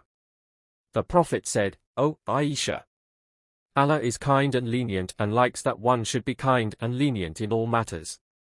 I said, 'Haven't you heard what they said?' He said, 'I said to them, Wa alaykum, and upon you.' Volume 9, Book 84, Number 62, narrated Ibn Umar, Allah's apostle said, when the Jews greet any one of you they say, Salam death be upon you, so you should say, wa alayka, and upon you. Volume 9, Book 84, number 63, narrated Abdullah, as if I am looking at the Prophet while he was speaking about one of the prophets whose people have beaten and wounded him, and he was wiping the blood off his face and saying, O Lord, forgive my people as they do not know. Volume 9, Book 84, number 64, narrated Ali, whenever I tell you a narration from Allah's apostle, by Allah, I would rather fall down from the sky than ascribe a false statement to him, but if I tell you something between me and you, not a hadith, then it was indeed a trick, i.e., I may say things just to cheat my enemy. No doubt I heard Allah's apostle saying, during the last days there will appear some young foolish people who will say the best words but their faith will not go beyond their throats, i.e., they will have no faith, and will go out from, leave, their religion as an arrow goes out of the game. So, wherever you find them, kill them, for whoever kills them shall have reward on the day of resurrection. Volume 9, Book 84, number 65, narrated Abdullah bin Amr bin Yasar, that they visited Abu Sa'id al-Khudri and asked him about al-Haruriyya, a special unorthodox religious sect. Did you hear the Prophet saying anything about them? Abu Sa'id said, I do not know what al-Haruriyya is, but I heard the Prophet saying, there will appear in this nation, he did not say, from this nation, a group of people so pious apparently that you will consider your prayers inferior to their prayers, but they will recite the Quran, the teachings of which will not go beyond their throats and will go out of their religion as an arrow darts through the game, whereupon the archer may look at his arrow, its nozzle at its risaf and its fuka, to see whether it is blood-stained or not, i.e. they will have not even a trace of Islam in them. Volume 9, Book 84, number 66, narrated Abdullah bin Umar, regarding al-Haruriyya, the Prophet said, they will go out of Islam as an arrow darts out of the game's body. Volume 9, Book 84, number 67, narrated Abu Sa'id, while the Prophet was distributing something, Abdullah bin Dilkawizira at-Tamimi came and said, be just, O Allah's apostle. The Prophet said, woe to you! Who would be just if I were not? Umar bin al-Khattab said, allow me to cut off his neck. The Prophet said, leave him, for he has companions, and if you compare your prayers with their prayers and your fasting with theirs, you will look down upon your prayers and fasting, in comparison to theirs. Yet they will go out of the religion as an arrow darts through the game's body, in which case, if the qudad of the arrow is examined, nothing will be found on it, and when its nozzle is examined, nothing will be found on it, and then its nadiya is examined, nothing will be found on it. The arrow has been too fast to be smeared by dung and blood. The sign by which these people will be recognized will be a man whose one hand, or breast, will be like the breast of a woman, or like a moving piece of flesh. These people will appear when there will be differences among the people, Muslims. Abu Sa'id added, I testify that I heard this from the Prophet and also testify that Ali killed those people while I was with him. The man with the description given by the Prophet was brought to Ali. The following verses were revealed in connection with that very person, i.e., Abdullah bin Dilkawizira at-Tanimi, and among them are men who accuse you, O Muhammad, in the matter of the distribution of the alms. 958, Volume 9, Book 84, number 68, narrated Yusuf bin Amr, I asked Sa'al bin Hunayf, did you hear the Prophet saying anything about al-Khawarij? He said, I heard him saying while pointing his hand towards Iraq. There will appear in it, i.e., Iraq, some people who will recite the Quran but it will not go beyond their throats, and they will go out from, leave, Islam as an arrow darts through the game's body. Volume 9, Book 84, number 69, narrated Abu Hurairah, Allah's apostle said, the hour will not be established till two huge groups fight against each other, their claim being one and the same. Volume 9, Book 84, number 70, narrated Abdullah, when the verse, those who believe and did not confuse their belief with wrong, worshipping others besides Allah. 682, was revealed, it was hard on the companions of the Prophet and they said, who among us has not wronged, oppressed, himself? Allah's apostle said, the meaning of the verse is not as you think, but it is as Luqman said to his son, O my son, join not in worship others with Allah, verily. Joining others in worship with Allah is a great wrong indeed. 31, 13, Volume 9, Book 84, number 71, narrated Itban bin Malik, once Allah's apostle came to me in the morning, and a man among us said, "Where is Malik bin Ad-Dukshan?" Another man from us replied, "He is a hypocrite who does not love Allah and his apostle." The Prophet said, "Don't you think that he says, 'None has the right to be worshipped but Allah, only for Allah's sake'?" They replied, "Yes." The Prophet said, "Nobody will meet Allah with that saying on the day of resurrection, but Allah will save him from the fire." Volume 9, Book 84, number 72, narrated, Abu Abdurrahman and Hibban bin Atiyah had a dispute. Abu Abdurrahman said to Hibban, "You know what made your companions, i.e. Ali, dare to shed blood?" Hibban said, "Come on. What is that?" Abdurrahman said, "Something I heard him saying." The other said, "What was it?" Abdurrahman said, "Ali said, Allah's apostle sent for me, Az Zubair and Abu Marthad, and all of us were cavalrymen, and said, 'Proceed to Rawdat Hajj.' Abu Salama said that Abu Awana called it like this, i.e. Hajj, where there is a woman carrying a letter from Hatib bin Abi Balta'i to the pagans of Mecca. So bring that letter to me." So we proceeded riding on our horses till we overtook her at the same place of which Allah's apostle had told us. She was traveling on her camel. In that letter Hatib had written to the Meccans about the proposed attack of Allah's apostle against them. We asked her, "Where is the letter which is with you?" She replied, "I haven't got any letter." So we made her camel kneel down and searched her luggage, but we did not find anything. My two companions said, "We do not think that she has got a letter." I said, "We know that Allah's apostle has not told a lie." Then Ali took an oath saying, "By him by whom one should swear, you shall either bring out the letter or we shall strip off your clothes." She then stretched out her hand for her girdle, round her waist, and brought out the paper, letter.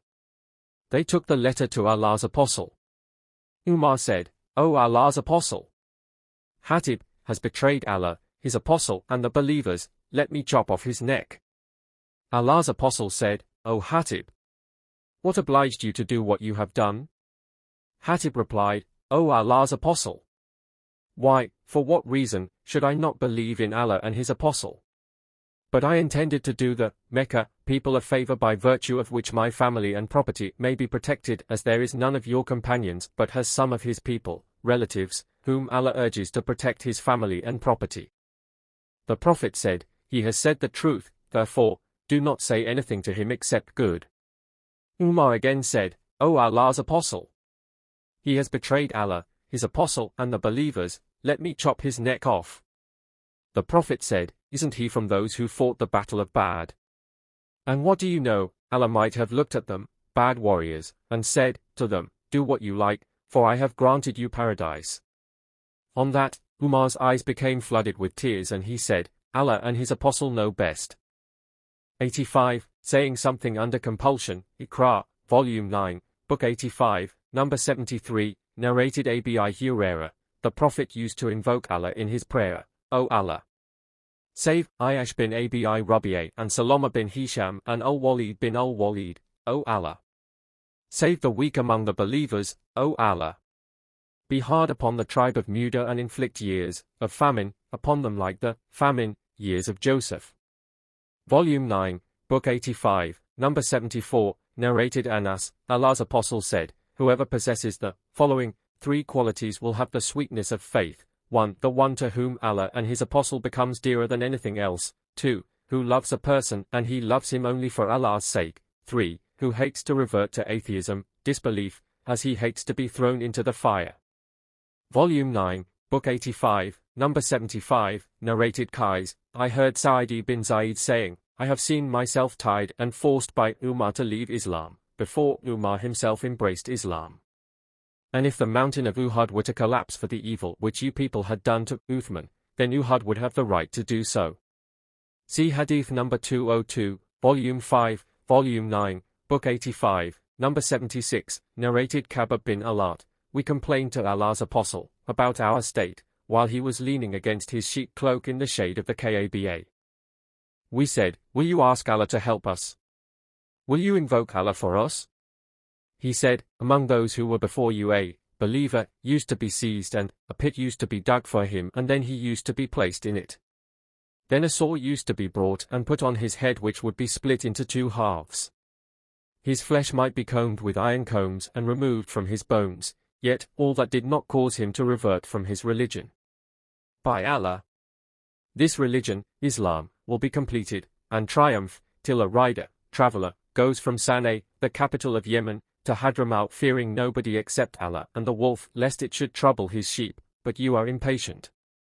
See Hadith number 191, Volume 5, Volume 9, Book 85, number 77, narrated Abu Hurairah. While we were in the mosque, Allah's apostle came out to us and said, "Let us proceed to the Jews."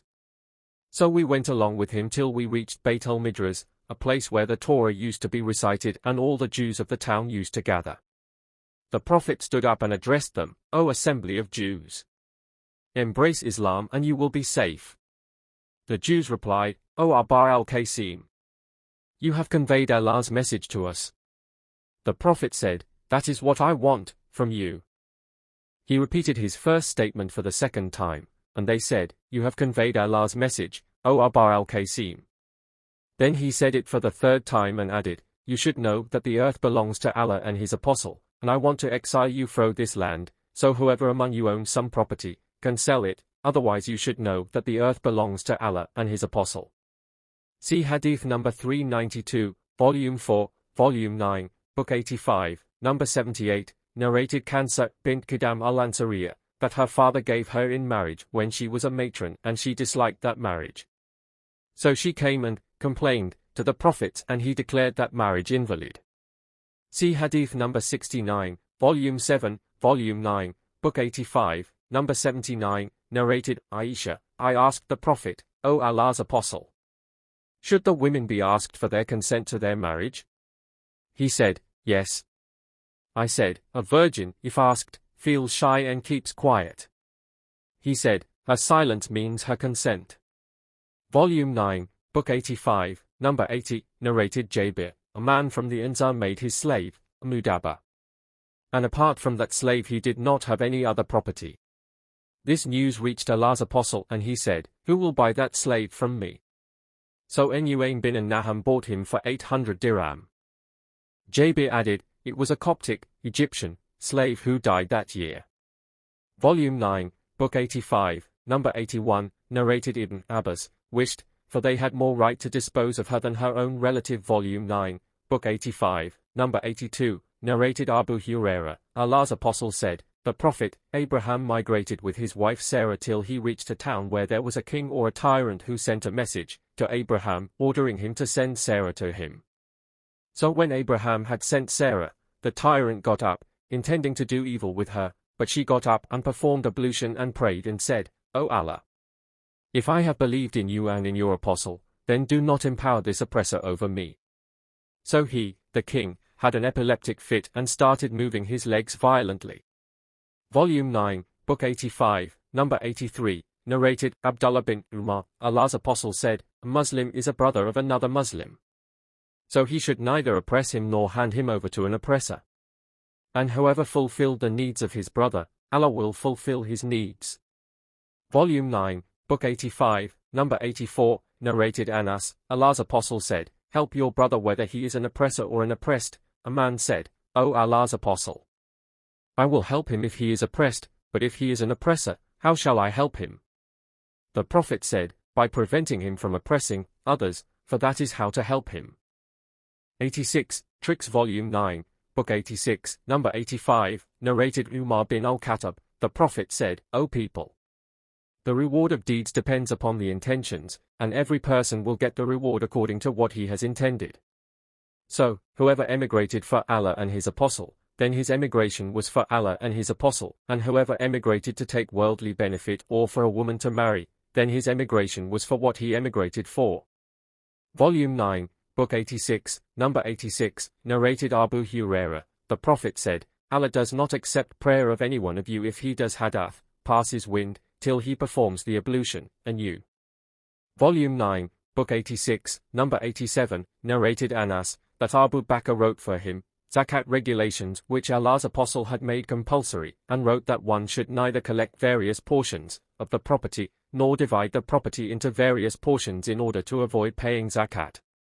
Volume 9, Book 86, Number 88, narrated Talha bin Ubaidullah, a Bedouin with unkempt hair came to Allah's Apostle and said, O Allah's Apostle, tell me what Allah has enjoined on me as regards prayers. The Prophet said, you have to offer perfectly the 5 compulsory prayers in a day and a night, 24 hours. Except if you want to perform some extra optional prayers. The Bedouin said, tell me what Allah has enjoined on me as regards fasting. The Prophet said, you have to observe fast during the month of Ramadan except if you fast some extra optional fast. The Bedouin said, tell me what Allah has enjoined on me as regards zakat. The Prophet then told him the Islamic laws and regulations, whereupon the Bedouin said, by him who has honored you, I will not perform any optional deeds of worship and I will not leave anything of what Allah has enjoined on me. Allah's Apostle said, he will be successful if he has told the truth, or he will enter paradise if he said the truth. And some people said, the zakat for 120 camels is 2 hikkas, and if the zakat pair slaughters the camels intentionally or gives them as a present or plays some other trick in order to avoid the zakat, then there is no harm in it for him. Volume 9, Book 86, Number 89, narrated Abu Hurairah, Allah's Apostle said, on the day of resurrection the cans, treasure or wealth of which zakat has not been paid, of any one of you will appear in the shape of a huge bald-headed poisonous male snake, and its owner will run away from it, but it will follow him and say, I am your cans. The Prophet added, by Allah, that snake will keep on following him until he stretches out his hand and let the snake swallow it. Allah's Apostle added, if the owner of camels does not pay their zakat, then, on the day of resurrection those camels will come to him and will strike his face with their hooves. Some people said, concerning a man who has camels, and is afraid that zakat will be due, so he sells those camels for similar camels or for sheep or cows or money one day before zakat becomes due in order to avoid payment of their zakat cunningly. He has not to pay anything. The same scholar said, if one pays zakat of his camels one day or 1 year prior to the end of the year, by the end of which zakat becomes due, his zakat will be valid. Volume 9, Book 86, Number 90t, narrated Ibn Abbas, Sa'd bin Ubadah al-Ansari sought the verdict of Allah's Apostle regarding a vow made by his mother who had died before fulfilling it. Allah's Apostle said, fulfill it on her behalf. Some people said, if the number of camels reaches 20, then their owner has to pay 4 sheep as zakat, and if their owner gives them as a gift or sells them in order to escape the payment of zakat cunningly before the completion of a year, then he is not to pay anything, and if he slaughters them and then dies, then no zakat is to be taken from his property. Volume 9, Book 86, Number 90, narrated Abdullah, Nafi narrated to me that Abdullah said that Allah's Apostle forbade the Shia. I asked Nafi, what is the Shia? He said, it is to marry the daughter of a man and marry one's daughter to that man, at the same time, without ma, in both cases, or to marry the sister of a man and marry one's own sister to that man without ma. Some people said, if one, by a trick, marries on the basis of Shia, the marriage is valid but its condition is illegal. The same scholar said regarding al-Mut'ah, the marriage is invalid and its condition is illegal. Some others said, the Mut'ah and the Shia are permissible but the condition is illegal. Volume 9, Book 86, Number 91, narrated Muhammad bin Ali. Ali was told that Ibn Abbas did not see any harm in the Mut'ah marriage. Ali said, Allah's Apostle forbade the Mut'ah marriage on the day of the Battle of Khaybar and he forbade the eating of donkey's meat. Some people said, if one, by a tricky way, marries temporarily, his marriage is illegal. Others said, the marriage is valid but its condition is illegal.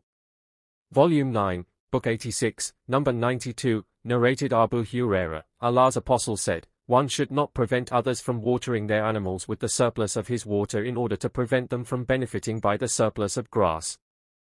Volume 9, Book 86, Number 93, narrated Ibn Umar, Allah's Apostle forbade the practice of a najish. Volume 9, Book 86, Number 94, narrated Abdullah bin Umar, a man mentioned to the Prophet that he had always been cheated in bargains.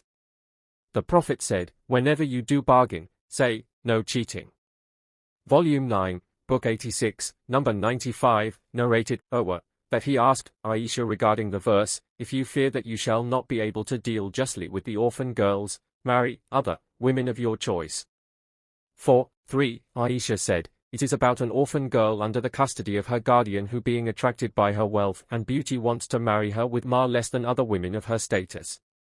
So such guardians were forbidden to marry them unless they treat them justly by giving them their full mahr. Then the people sought the verdict of Allah's apostle for such cases, whereupon Allah revealed, "They ask your instruction concerning women." 4. 127, the subnarrator then mentioned the Hadith. Volume 9, Book 86, Number 96, narrated Abdullah bin Umar, the Prophet said, "For every betrayer there will be a flag by which he will be recognized on the day of resurrection." Volume 9, Book 86, Number 97, narrated Salama, the Prophet said, "I am only a human being, and you people have disputes. Maybe some one amongst you can present his case in a more eloquent and convincing manner than the other, and I give my judgment in his favor according to what I hear. Beware! If ever I give, by error, somebody something of his brother's right, then he should not take it as I have only given him a piece of fire." See Hadith number 638. Volume 3, Volume 9, Book 86, Number 98, narrated Abu Hurairah, the Prophet said, "A virgin should not be married till she is asked for her consent, and the matron should not be married till she is asked whether she agrees to marry or not." It was asked, "O Allah's Apostle, how will she, the virgin, express her consent?" He said, "By keeping silent." Some people said, "If a virgin is not asked for her consent and she is not married, and then a man, by playing a trick, presents two false witnesses that he has married her with her consent, and the judge confirms his marriage as a true one, and the husband knows that the witnesses were false ones, then there is no harm for him to consummate his marriage with her, and the marriage is regarded as valid." Volume 9, Book 86, Number 99, narrated Al-Qasim, a woman from the offspring of Ja'far was afraid lest her guardian marry her to somebody against her will. So she sent for two elderly men from the Ansar, Abdurrahman and Mujami, the two sons of Jariya, and they said to her, "Don't be afraid, for Kansa bint Qidam was given by her father in marriage against her will." Then the Prophet cancelled that marriage. See Hadith number 78, Volume 9, Book 86, Number 100, narrated Abu Hurairah, Allah's Apostle said, "A lady slave should not be given in marriage until she is consulted, and a virgin should not be given in marriage until her permission is granted." The people said, "How will she express her permission?" The Prophet said, "By keeping silent, when asked her consent." Some people said, "If a man, by playing a trick, presents two false witnesses before the judge to testify that he has married a matron with her consent, and the judge confirms his marriage, and the husband is sure that he has never married her before, then such a marriage will be considered as a legal one, and he may live with her as husband." Volume 9, Book 86, Number 101, narrated Aisha, Allah's Apostle said, "It is essential to have the consent of a virgin for the marriage." I said, "A virgin feels shy." The Prophet said, "Her silence means her consent." Some people said, "If a man falls in love with an orphan slave girl or a virgin and she refuses him, and then he makes a trick by bringing two false witnesses to testify that he has married her, and then she attains the age of puberty and agrees to marry him, and the judge accepts the false witness and the husband knows that the witnesses were false ones, he may consummate his marriage." Volume 9, Book 86, Number 102, narrated Aisha, Allah's Apostle used to like sweets and also used to like honey, and whenever he finished the Asr prayer, he used to visit his wives and stay with them. Once he visited Hafsa and remained with her longer than the period he used to stay, so I inquired about it. It was said to me, a woman from her tribe gave her a leather skin containing honey as a present, and she gave some of it to Allah's Apostle to drink. I said, "By Allah, we will play a trick on him." So I mentioned the story to Sauda, the wife of the Prophet, and said to her, "When he enters upon you, he will come near to you, whereupon you should say to him, 'O Allah's Apostle, have you eaten magafir?' He will say, 'No.' Then you say to him, 'What is this bad smell?' And it would be very hard on Allah's Apostle that a bad smell should be found on his body. He will say, 'Hafsa has given me a drink of honey.' Then you should say to him, 'Its bees must have sucked from the ulafat, a foul-smelling flower.' I too will tell him the same. And you, O Saifir, say the same."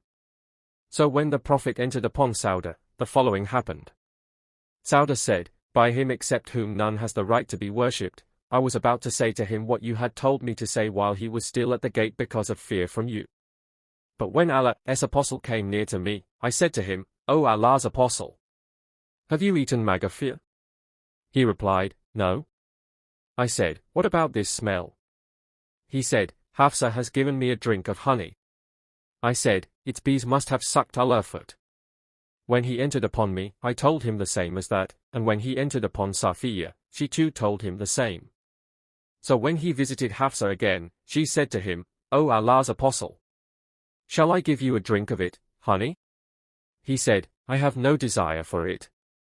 Sauda said, Subhanallah, we have deprived him of it, honey.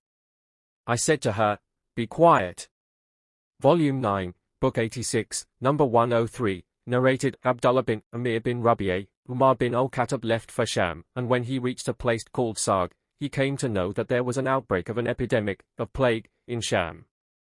Then, Abdurrahman bin Auf told him that Allah's apostle said, if you hear the news of an outbreak of an epidemic, plague, in a certain place, do not enter that place, and if the epidemic falls in a place while you are present in it, do not leave that place to escape from the epidemic. So, Umar returned from Sarg. Volume 9, Book 86, number 104, narrated Amir bin Sa'd bin Abi Waqas, that he heard Usama bin Zaid speaking to Sa'd, saying, Allah's apostle mentioned the plague and said, it is a means of punishment with which some nations were punished and some of it has remained, and it appears now and then. So whoever hears that there is an outbreak of plague in some land, he should not go to that land, and if the plague breaks out in the land where one is already present, one should not run away from that land, escaping from the plague. Volume 9, Book 86, number 105, narrated Ibn Abbas, the Prophet said, the one who takes back his gift is like a dog swallowing its own vomit, and we, believers, should not act according to this bad example. Volume 9, Book 86, number 106, narrated Jabir bin Abdullah, the Prophet has decreed that preemption is valid in all cases where the real estate concerned has not been divided, but if the boundaries are established and the ways are made, then there is no preemption. A man said, preemption is only for the neighbor, and then he makes invalid what he has confirmed.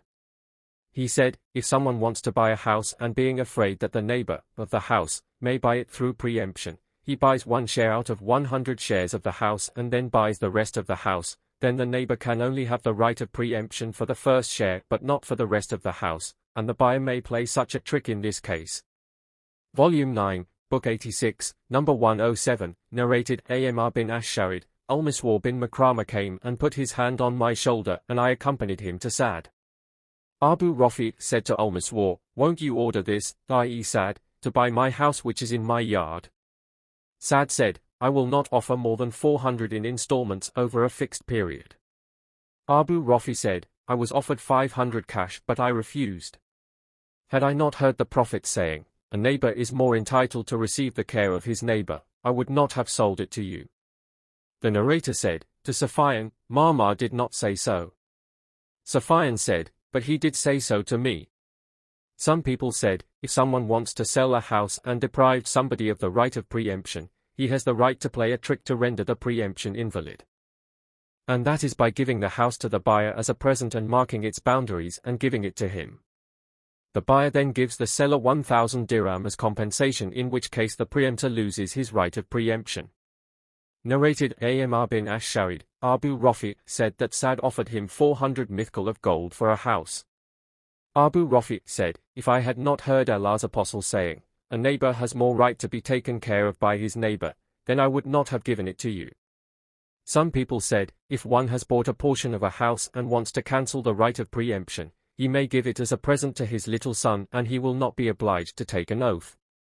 Volume 9, Book 86, number 108, narrated Abu Hamid as-Sa'idi, Allah's apostle appointed a man called Ibn al-Lutabiyya to collect the zakat from Bani Sulaim's tribe. When he returned, the Prophet called him to account. He said, to the Prophet, this is your money, and this has been given to me as a gift.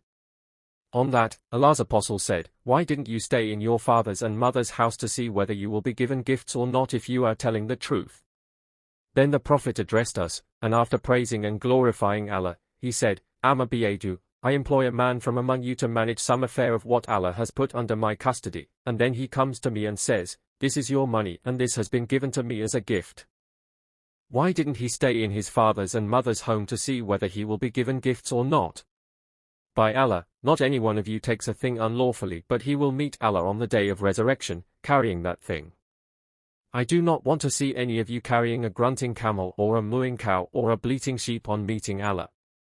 Then the Prophet raised both his hands till the whiteness of his armpits became visible, and he said, O Allah, haven't I have conveyed your message?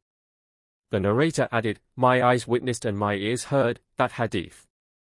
Volume 9, Book 86, number 109, narrated Abu Rafi, the Prophet said, the neighbor has more right to be taken care of by his neighbor than anyone else.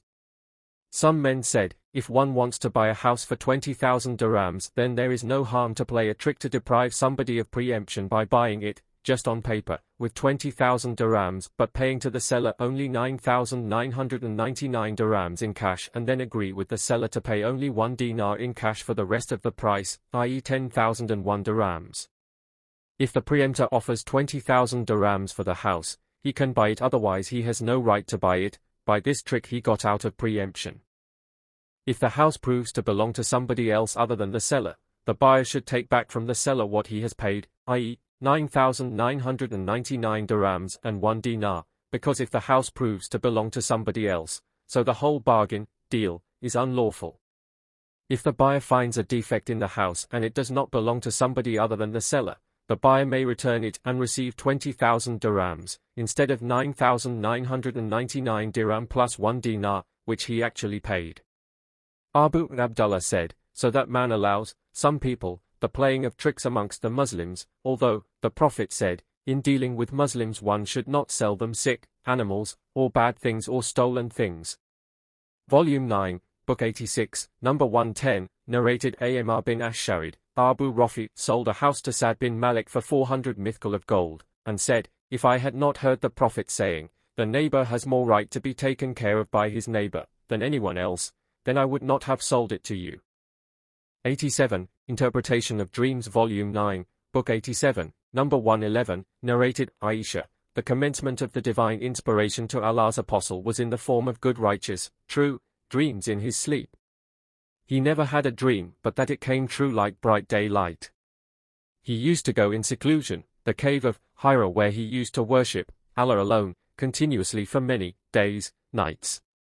He used to take with him the journey food for that stay, and then come back to his wife, Khadijah, to take his food likewise again for another period to stay, till suddenly the truth descended upon him while he was in the cave of Hira. The angel came to him in it and asked him to read. The Prophet replied, I do not know how to read. The Prophet added, the angel caught me, forcefully, and pressed me so hard that I could not bear it any more.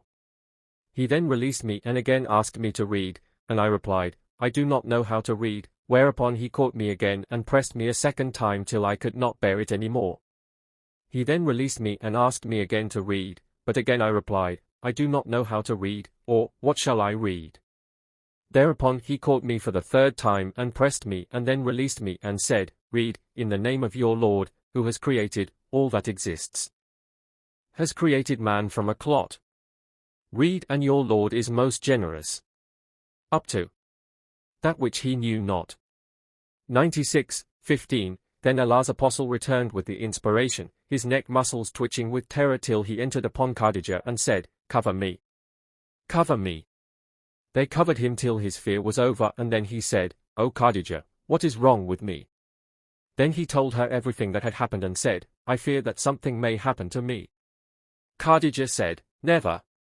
But have the glad tidings, for by Allah, Allah will never disgrace you as you keep good reactions with your kith and kin, speak the truth, help the poor and the destitute, serve your guest generously and assist the deserving, calamity-afflicted ones. Khadijah then accompanied him to her cousin, Waraka bin Nawfal bin Asad bin Abdul Uzza bin Susai. Waraka was the son of her paternal uncle, i.e., her father's brother, who during the pre-Islamic period became a Christian and used to write the Arabic writing and used to write of the Gospels in Arabic as much as Allah wished him to write. He was an old man and had lost his eyesight. Khadijah said to him, O my cousin, listen to the story of your nephew. Waraka asked, O my nephew, what have you seen? The Prophet described whatever he had seen. Waraka said, this is the same Namas, i.e., Gabriel, the angel who keeps the secrets, whom Allah had sent to Moses. I wish I were young and could live up to the time when your people would turn you out. Allah's apostle asked, will they turn me out? Waraka replied in the affirmative and said, never did a man come with something similar to what you have brought, but was treated with hostility. If I should remain alive till the day when you will be turned out, then I would support you strongly. But after a few days Waraka died, and the divine inspiration was also paused for a while, and the Prophet became so sad, as we have heard, that he intended several times to throw himself from the tops of high mountains, and every time he went up the top of a mountain in order to throw himself down, Gabriel would appear before him and say, O Muhammad, you are indeed Allah's apostle in truth, whereupon his heart would become quiet, and he would calm down, and would return home. And whenever the period of the coming of the inspiration used to become long, he would do as before, but when he used to reach the top of a mountain, Gabriel would appear before him and say to him what he had said before. Ibn Abbas said regarding the meaning of, he it is that cleaves the daybreak, from the darkness, 696, that al-asbar means the light of the sun during the day and the light of the moon at night. Volume 9, Book 87, number 112, narrated Anas bin Malik, Allah's apostle said, a good dream, that comes true, of a righteous man is one of 46 parts of prophetism. Volume 9, Book 87, number 113, narrated Abu Qatada, the Prophet said, a true good dream is from Allah, and a bad dream is from Satan.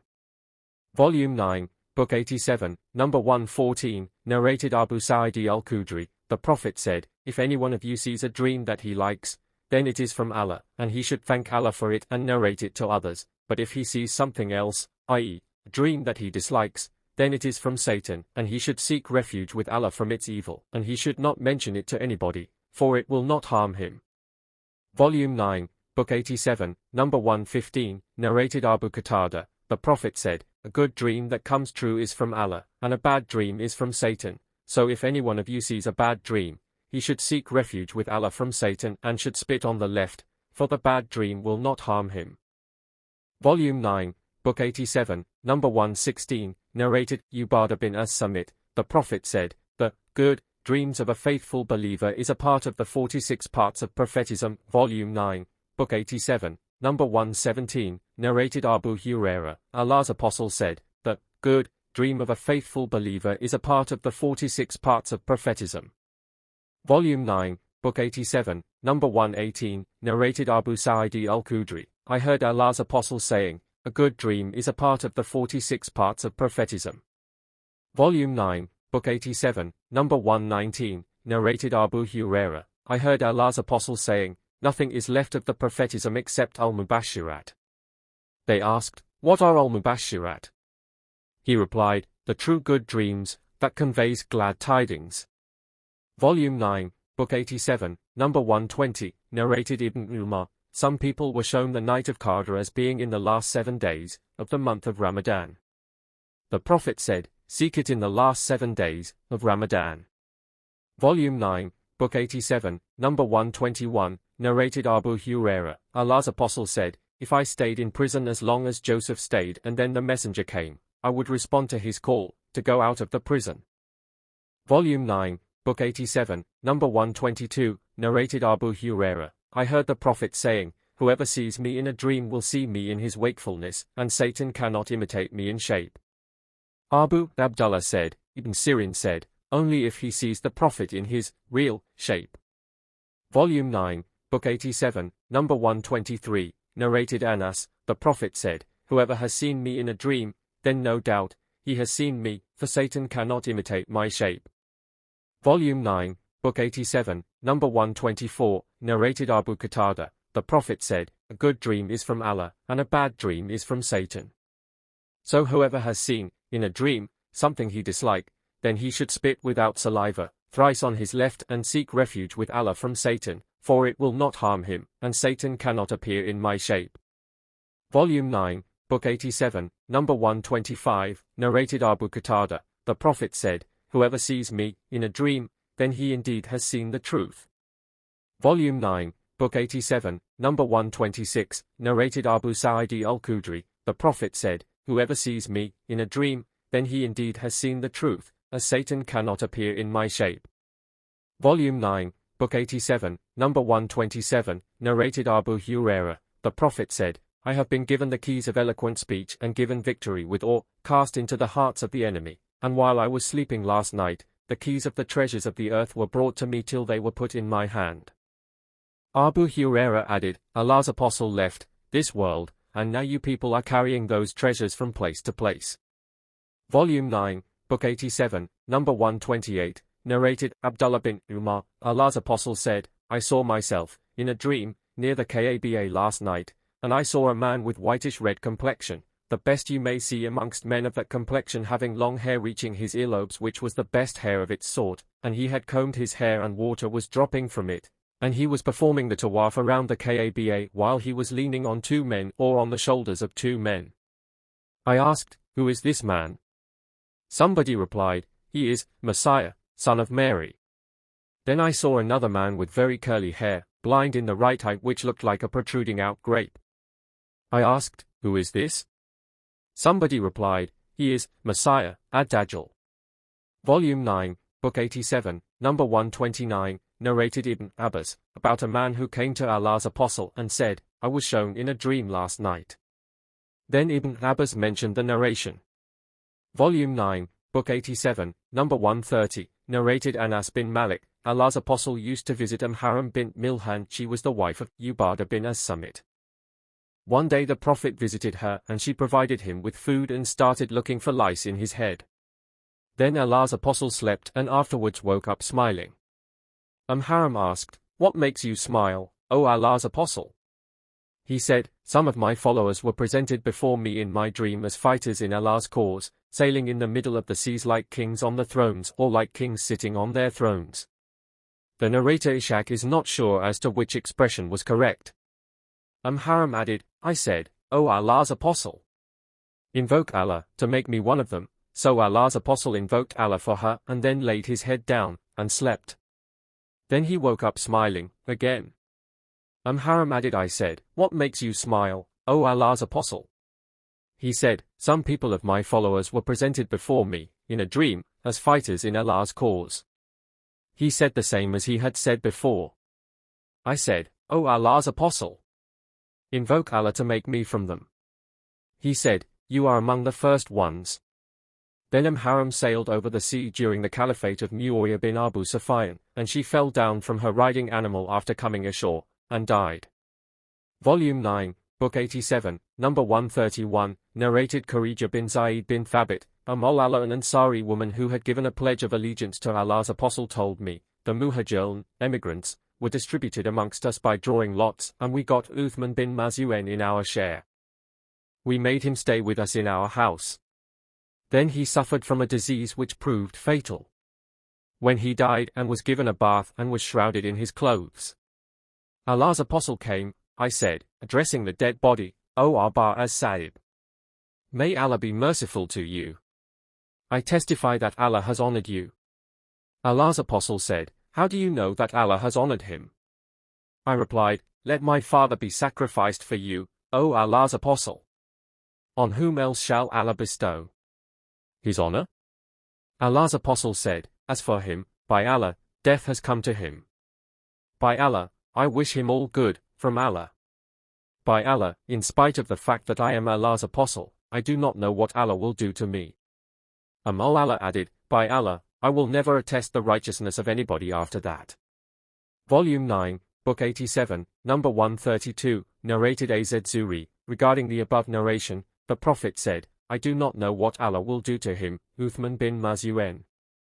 Allah said, I felt very sorry for that, and then I slept and saw in a dream a flowing spring for Uthman bin Maz'un, and told Allah's apostle of that, and he said, that flowing spring symbolizes his good deeds. Volume 9, Book 87, number 133, narrated Abu Qatada al-Ansari, a companion of the Prophet and one of his cavalry men, I heard Allah's apostle saying, A good dream is from Allah, and a bad dream is from Satan, so, if any one of you had a bad dream which he disliked, then he should spit on his left and seek refuge with Allah from it, for it will not harm him. Volume 9, Book 87, number 134, narrated Ibn Umar, I heard Allah's apostle saying, While I was sleeping, I was given a bowl full of milk, in a dream, and I drank of it to my fill until I noticed its wetness coming out of my nails, and then I gave the rest of it to Umar. They, the people, asked, "What have you interpreted about the dream, O Allah's Apostle?" He said, "It is religious knowledge." Volume 9, Book 87, number 135, narrated Abdullah bin Umar, Allah's Apostle said, "While I was sleeping, I was given a bowl full of milk, in the dream, and I drank from it, to my fill, till I noticed its wetness coming out of my limbs. Then I gave the rest of it to Umar bin al-Khattab." The persons sitting around him asked, "What have you interpreted about the dream, O Allah's Apostle?" He said, "It is religious knowledge." Volume 9, Book 87, number 136, narrated Abu Sa'id al-Khudri, Allah's Apostle said, "While I was sleeping, some people were displayed before me, in a dream. They were wearing shirts, some of which were merely covering their breasts, and some a bit longer. Then there passed before me Umar bin al-Khattab wearing a shirt. He was dragging it, on the ground behind him. They, the people, asked, "What have you interpreted about the dream, O Allah's Apostle?" He said, "The religion." Volume 9, Book 87, number 137, narrated Abu Sa'id al-Khudri, I heard Allah's Apostle saying, "While I was sleeping, I saw, in a dream, the people being displayed before me, wearing shirts, some of which were so short that it reached as far as their breasts and some reached below that. Then Umar bin al-Khattab was shown to me and he was wearing a shirt which he was dragging behind him. They asked, "What have you interpreted about the dream, O Allah's Apostle?" He said, "The religion." Volume 9, Book 87, number 138, narrated Qais bin Ubadah, I was sitting in a gathering in which there was Sa'd bin Malik and Ibn Umar. Abdullah bin Salam passed in front of them and they said, "This man is from the people of paradise." I said to Abdullah bin Salam, "They said so and so." He replied, "Subhanallah. They ought not to have said things of which they have no knowledge, but I saw, in a dream, that a post was fixed in a green garden. At the top of the post there was a handhold and below it there was a servant. I was asked to climb the post. So I climbed it till I got hold of the handhold. Then I narrated this dream to Allah's Apostle. Allah's Apostle said, Abdullah will die while still holding the firm reliable handhold, i.e., Islam. Volume 9, Book 87, number 139, narrated Aisha, Allah's Apostle said to me, "You were shown to me twice in my dream. Behold, a man was carrying you in a silken piece of cloth and said to me, 'She is your wife, so uncover her,' and behold, it was you. I would then say to myself, 'If this is from Allah, then it must happen.'" Volume 9, Book 87, number 140, narrated Aisha, Allah's Apostle said to me, "You were shown to me twice, in my dream, before I married you. I saw an angel carrying you in a silken piece of cloth, and I said to him, 'Uncover her,' and behold, it was you. I said to myself, 'If this is from Allah, then it must happen.' Then you were shown to me, the angel carrying you in a silken piece of cloth, and I said to him, 'Uncover her,' and behold, it was you. I said to myself, 'If this is from Allah, then it must happen.'" Volume 9, Book 87, number 141, narrated Abu Hurairah, I heard Allah's Apostle saying, "I have been sent with Jawami al-Kalim, i.e., the shortest expression carrying the widest meanings, and I was made victorious with or cast into the hearts of the enemy, and while I was sleeping, the keys of the treasures of the earth were brought to me and were put in my hand." Muhammad said, Jawami al-Kalim means that Allah expresses in one or two statements or thereabouts the numerous matters that used to be written in the books revealed before the coming of the Prophet. Volume 9, Book 87, number 142, narrated Abdullah bin Salam, in a dream, I saw myself in a garden, and there was a pillar in the middle of the garden, and there was a handhold at the top of the pillar. I was asked to climb it. I said, "I cannot." Then a servant came and lifted up my clothes and I climbed the pillar, and then got hold of the handhold, and I woke up while still holding it. I narrated that to the Prophet who said, "The garden symbolizes the garden of Islam, and the handhold is the firm Islamic handhold which indicates that you will be adhering firmly to Islam until you die." Volume 9, Book 87, number 143, narrated Ibn Umar, I saw in a dream a piece of silken cloth in my hand, and in whatever direction in paradise I waved it, it flew, carrying me there. I narrated this dream to my sister, Hafsa, and she told it to the Prophet, who said to Hafsa, "Indeed, your brother is a righteous man," or, "Indeed, Abdullah is a righteous man." Volume 9, Book 87, number 144, narrated Abu Hurairah, Allah's Apostle said, "When the day of resurrection approaches, the dreams of a believer will hardly fail to come true, and a dream of a believer is one of 46 parts of prophetism, and whatever belongs to prophetism can never be false." Muhammad bin Sirin said, "But I say this." He said, "It used to be said, there are 3 types of dreams: the reflection of one's thoughts and experiences one has during wakefulness, what is suggested by Satan to frighten the dreamer, or glad tidings from Allah. So, if someone has a dream which he dislikes, he should not tell it to others, but get up and offer a prayer." He added, he, Abu Hurairah, hated to see a gull, i.e., iron collar around his neck in a dream, and people liked to see fetters on their feet in a dream. The fetters on the feet symbolizes one's constant and firm adherence to religion. And Abu Abdullah said, "Ghouls, iron collars, are used only for necks." Volume 9, Book 87, number 145, narrated Kharija bin Zaid bin Thabit, a Mawla, an Ansari woman who had given the pledge of allegiance to Allah's Apostle, said, "Uthman bin Maz'un came in our share when the Ansars drew lots to distribute the emigrants, to dwell among themselves. He became sick and we looked after, nursed him till he died. Then we shrouded him in his clothes. Allah's Apostle came to us, addressing the dead body, said, 'May Allah's mercy be on you, O Abba as-Sa'ib. I testify that Allah has honored you.' The Prophet said, 'How do you know that?' I replied, 'I do not know, by Allah.' He said, 'As for him, death has come to him and I wish him all good from Allah. By Allah, though I am Allah's Apostle, I neither know what will happen to me, nor to you.' Allah said, 'By Allah, I will never attest the righteousness of anybody after that.' She added, 'Later I saw in a dream, a flowing spring for Uthman. So I went to Allah's Apostle and mentioned that to him.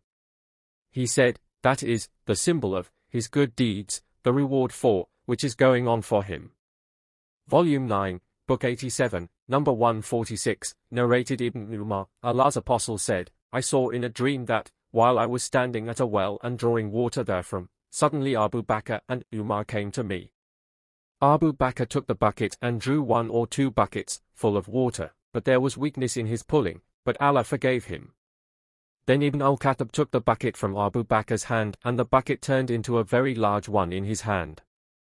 I have never seen any strong man among the people doing such a hard job as Umar did, till the people drank to their satisfaction, and water their camels to their fill, and they sat near the water.' Volume 9, Book 87, number 147, narrated Salim's father, about the Prophet's dream in which he has seen Abu Bakr and Umar. The Prophet said, 'I saw, in a dream, that the people had gathered. Then Abu Bakr stood up and pulled out 1 or 2 buckets full of water from a well, and there was weakness in his pulling, may Allah forgive him. Then Ibn al-Khattab stood up, and the bucket turned into a very large one, and I have never seen any strong man among the people doing such a hard job. He pulled out so much water that the people drank to their satisfaction, and watered their camels to their fill, and then after quenching their thirst, they sat beside the water.' Volume 9, Book 87, number 148, narrated Abu Hurairah, Allah's Apostle said, 'While I was sleeping, I saw myself standing at a well over which there was a bucket. I pulled out from it as many buckets of water as Allah wished, and then Ibn Abi Quafa, Abu Bakr, took the bucket from me and pulled out 1 or 2 full buckets, and there was weakness in his pull, may Allah forgive him. Then the bucket turned into a very large one and Umar bin al-Khattab took it. I have never seen any strong man among the people, drawing water with such strength as Umar did, till the people drank to their satisfaction and watered their camels to their fill, whereupon the camels sat beside the water.' Volume 9, Book 87, number 149, narrated Abu Hurairah, Allah's Apostle said, 'While I was sleeping, I saw myself standing over a tank, well, giving water to the people to drink. Then Abu Bakr came to me and took the bucket from me in order to relieve me, and he pulled out 1 or 2 full buckets, and there was weakness in his pulling, may Allah forgive him. Then Ibn al-Khattab took it from him and went on drawing water till the people left, after being satisfied, while the tank was overflowing with water. Volume 9, Book 87, number 150, narrated Abu Hurairah, we were sitting with Allah's Apostle, he said, while I was sleeping, I saw myself in paradise. Suddenly I saw a woman performing ablution beside a palace. I asked, for whom is this palace? They, the angels, replied, it is for Umar bin al-Khattab. Then I remembered Umar's gira and went back hurriedly. On hearing that, Umar started weeping and said, let my father and mother be sacrificed for you. O Allah's Apostle! How dare I think of my gira being offended by you? Volume 9, Book 87, number 151, narrated Jabir bin Abdullah, Allah's Apostle said, I saw in a dream that, I entered paradise, and behold, there was a palace built of gold. I asked, for whom is this palace? They, the angels, replied, for a man from the Quraysh. The Prophet added, O Ibn al-Khattab! Nothing stopped me from entering it except your gira. Umar said, how dare I think of my gira being offended by you, O Allah's Apostle? Volume 9, Book 87, number 152, narrated Abu Hurairah, we were sitting with Allah's Apostle, he said, while I was sleeping, I saw myself in paradise, and behold, a woman was performing ablution by the side of a palace. I asked, for whom is this palace? They replied, for Umar. Then I remembered the gira of Umar and returned immediately. Umar wept, on hearing that, and said, let my father and mother be sacrificed for you, O Allah's Apostle. How dare I think of my gira being offended by you? Volume 9, Book 87, number 153, narrated Abdullah bin Umar, Allah's Apostle said, while I was sleeping, I saw myself performing the tawaf of the Kaaba. Behold, there I saw a whitish-red lank-haired man, holding himself, between two men with water dropping from his hair. I asked, who is this? The people replied, he is the son of Mary. Then I turned my face to see another man with red complexion, big body, curly hair, and blind in the right eye which looked like a protruding out grape. I asked, who is he? They replied, he is Ad-Dajjal. Ibn Qatan resembles him more than anybody else among the people, and Ibn Qatan was a man from Bani al-Mustalik from Khuzay. Volume 9, Book 87, number 154, narrated Abdullah bin Umar, I heard Allah's Apostle saying, while I was sleeping, I saw a bowl full of milk was brought to me and I drank of it, to my fill, till I noticed its wetness flowing in my body. Then I gave the remaining of it to Umar. They asked, O Allah's Apostle, what have you interpreted about the dream? He said, it is religious knowledge. See Hadith number 134, Volume 9, Book 87, number 155, narrated Ibn Umar, men from the companions of Allah's Apostle used to see dreams during the lifetime of Allah's Apostle, and they used to narrate those dreams to Allah's Apostle. Allah's Apostle would interpret them as Allah wished. I was a young man and used to stay in the mosque before my wedlock. I said to myself, if there were any good in myself, I too would see what these people see.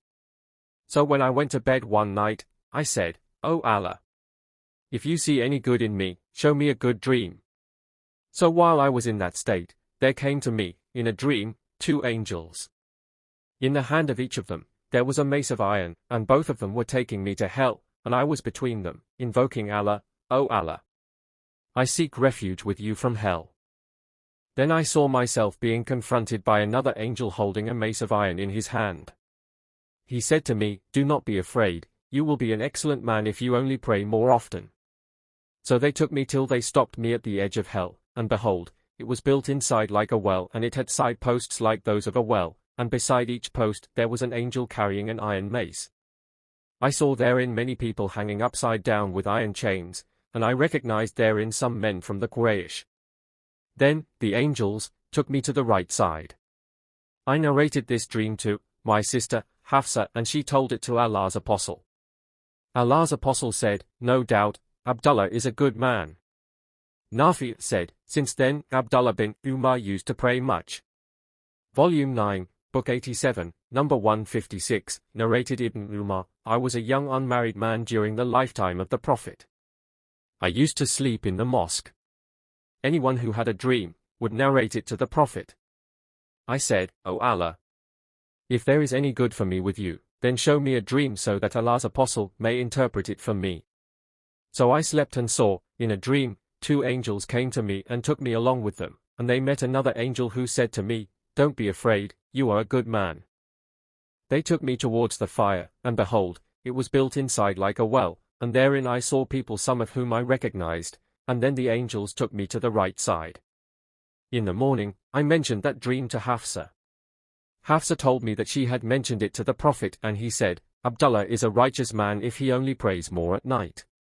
Az-Zuhri said, after that, Abdullah used to pray more at night. Volume 9, Book 87, number 157, narrated, Abdullah bin Umar, I heard Allah's apostle saying, while I was sleeping, I saw that a cup full of milk was brought to me and I drank of it and gave the remaining of it to Umar bin al-Khattab. They asked, What have you interpreted about the dream, O Allah's apostle? The Prophet said, It is religious knowledge. Volume 9, Book 87, number 158, narrated, Abdullah bin Abbas, Allah's apostle said, while I was sleeping, 2 golden bangles were put in my 2 hands, so I got scared, frightened, and disliked it, but I was given permission to blow them off, and they flew away. I interpret it as a symbol of 2 liars who will appear. Ubaidullah said, one of them was Al-Ansi who was killed by Fairuz at Yemen, and the other was Musaylama, at Najd. Volume 9, Book 87, number 159, narrated Abu Musa, the Prophet said, I saw in a dream that I was migrating from Mecca to a land where there were date palm trees. I thought that it might be the land of Al-Yamama or Hajjah, but behold, it turned out to be Yathrib, i.e. Medina. And I saw cows being slaughtered there, but the reward given by Allah is better than worldly benefits. Behold, those cows proved to symbolize the believers who were killed on the day of the battle of Uhud, and the good, which I saw in the dream, was the good and the reward and the truth which Allah bestowed upon us after the bad battle. Or the battle of Uhud, and that was the victory bestowed by Allah in the battle of Khaybar and the conquest of Mecca. Volume 9, Book 87, number 160, narrated Abu Hurairah, Allah's apostle said, We, Muslims, are the last to come, but will be the foremost on the day of resurrection. Allah's apostle further said, while sleeping, I was given the treasures of the world and 2 golden bangles were put in my hands, but I felt much annoyed, and those 2 bangles distressed me very much, but I was inspired that I should blow them off, so I blew them and they flew away. Then I interpreted that those 2 bangles were the liars between whom I was, i.e., the one of Sanay and the one of Yamama. Volume 9, Book 87, number 161, narrated, Abdullah, the Prophet said, I saw, in a dream, a black woman with unkempt hair going out of Medina and settling at Mahaya, i.e., Al-Jufa. I interpreted that as a symbol of epidemic of Medina being transferred to that place, Al-Jufa. Volume 9, Book 87, number 162, narrated, Abdullah bin Umar, concerning the dream of the Prophet in Medina, the Prophet said, I saw, in a dream, a black woman with unkempt hair going out of Medina and settling at Mahaya. I interpreted that as a symbol of the epidemic of Medina being transferred to Mahaya, namely, Al-Jufa. Volume 9, Book 87, number 163, narrated Salim's father, the Prophet said, I saw, in a dream, a black woman with unkempt hair going out of Medina and settling in Mahaya.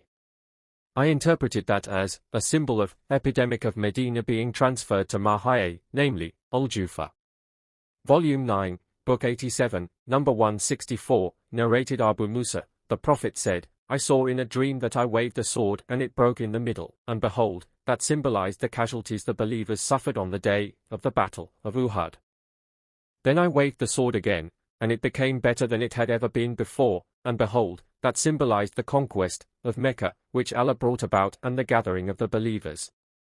Volume 9, Book 87, number 165, narrated Ibn Abbas, the Prophet said, whoever claims to have seen a dream which he did not see, will be ordered to make a knot between 2 barley grains, which he will not be able to do, and if somebody listens to the talk of some people who do not like him, to listen, or they run away from him, then molten lead will be poured into his ears on the day of resurrection, and whoever makes a picture will be punished on the day of resurrection and will be ordered to put a soul in that picture, which he will not be able to do. Volume 9, Book 87, number 166, narrated Ibn Abbas, as above, 165. Volume 9, Book 87, number 167, narrated Ibn Umar, Allah's Apostle said, "The worst lie is that a person claims to have seen a dream which he has not seen." Volume 9, Book 87, number 168, narrated Abu Salama, I used to see a dream which would make me sick till I heard Abu Qatada saying, I too, used to see a dream which would make me sick till I heard the Prophet saying, a good dream is from Allah, so if any one of you saw a dream which he liked, he should not tell it to anybody except to the one whom he loves, and if he saw a dream which he disliked, then he should seek refuge with Allah from its evil and from the evil of Satan, and spit 3 times on his left, and should not tell it to anybody, for it will not harm him. Volume 9, Book 87, number 169, narrated Abu Sa'id al-Khudri, I heard Allah's Apostle saying, if any one of you saw a dream which he liked, then that was from Allah, and he should thank Allah for it and tell it to others, but if he saw something else, i.e., a dream which he did not like, then that is from Satan, and he should seek refuge with Allah from it and should not tell it to anybody, for it will not harm him. Volume 9, Book 87, number 170, narrated Ibn Abbas, a man came to Allah's Apostle and said, I saw in a dream, a cloud having shade. Butter and honey were dropping from it, and I saw the people gathering it in their hands, some gathering much and some a little.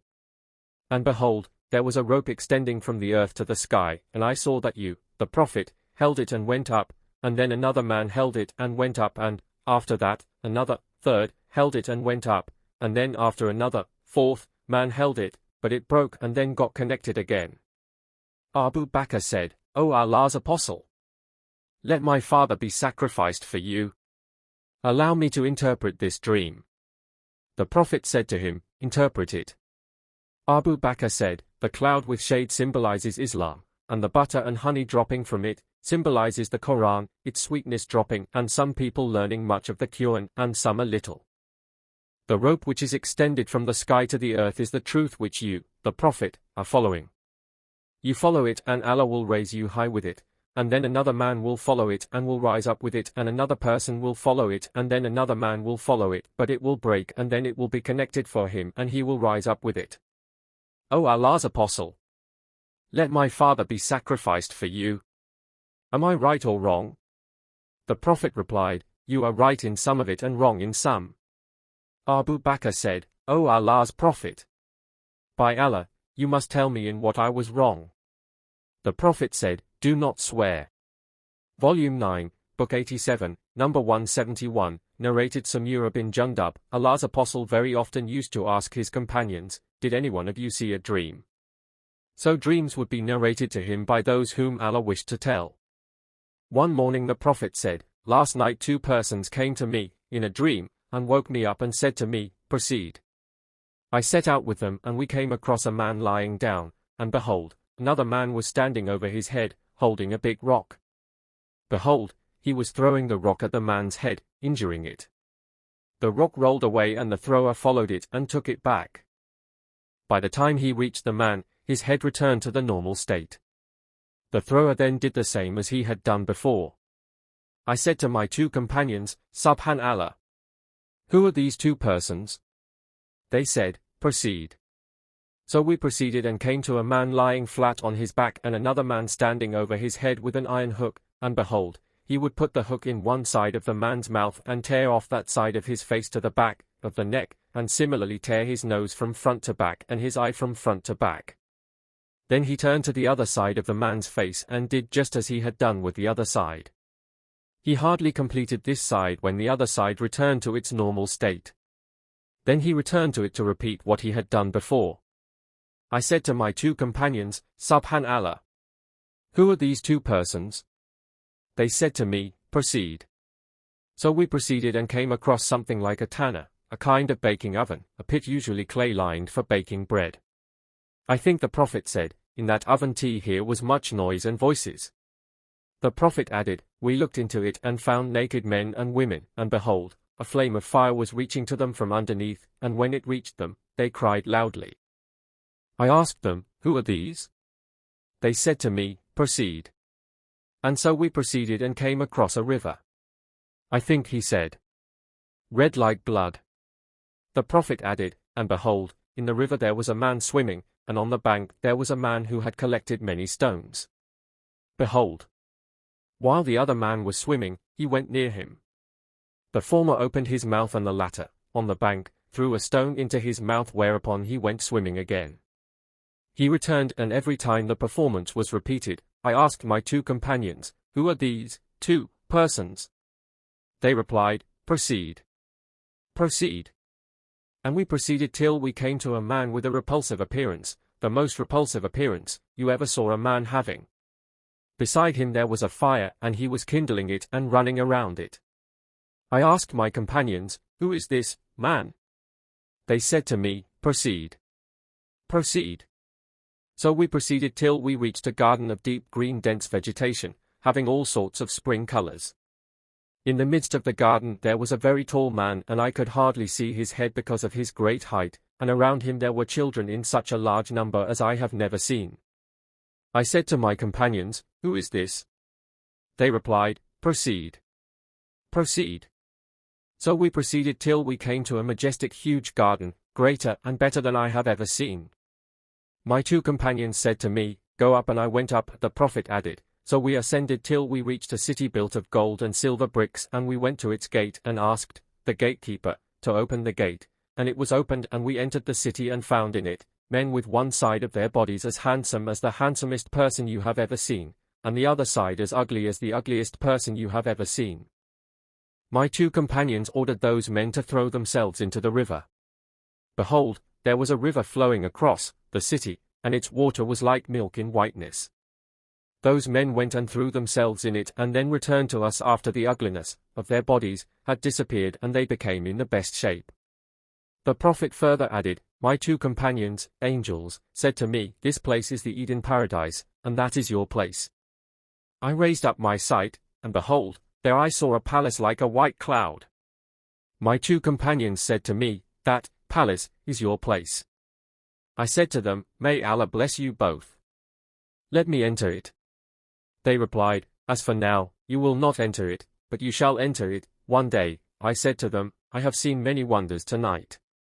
What does all that mean which I have seen? They replied, we will inform you. As for the first man you came upon whose head was being injured with the rock, he is the symbol of the one who studies the Quran and then neither recites it nor acts on its orders, and sleeps, neglecting the enjoined prayers. As for the man you came upon whose sides of mouth, nostrils, and eyes were torn off from front to back, he is the symbol of the man who goes out of his house in the morning and tells so many lies that it spreads all over the world. And those naked men and women whom you saw in a construction resembling an oven, they are the adulterers and the adulteresses, and the man whom you saw swimming in the river and given a stone to swallow, is the eater of usury, riba, and the bad-looking man whom you saw near the fire kindling it and going round it, is Malik, the gatekeeper of hell, and the tall man whom you saw in the garden is Abraham, and the children around him are those children who die with al-fitra, the Islamic faith. The narrator added, some Muslims asked the Prophet, O Allah's Apostle, what about the children of pagans? The Prophet replied, and also the children of pagans. The Prophet added, my two companions added, the men you saw half handsome and half ugly were those persons who had mixed an act that was good with another that was bad, but Allah forgave them. 88. Afflictions and the End of the World, Volume 9, Book 88, Number 172, narrated Asma, the Prophet said, I will be at my lake fount, Kawthar, waiting for whoever will come to me. Then some people will be taken away from me, whereupon I will say, my followers. It will be said, you do not know they turned apostates as renegades, deserted their religion. Ibn Abi Mulaika said, Allah, we seek refuge with you from turning on our heels from the Islamic religion and from being put to trial. Volume 9, Book 88, Number 173, narrated Abdullah, the Prophet said, I am your predecessor at the lake fount, Kawthar, and some men amongst you will be brought to me, and when I will try to hand them some water, they will be pulled away from me by force, whereupon I will say, O Lord, my companions.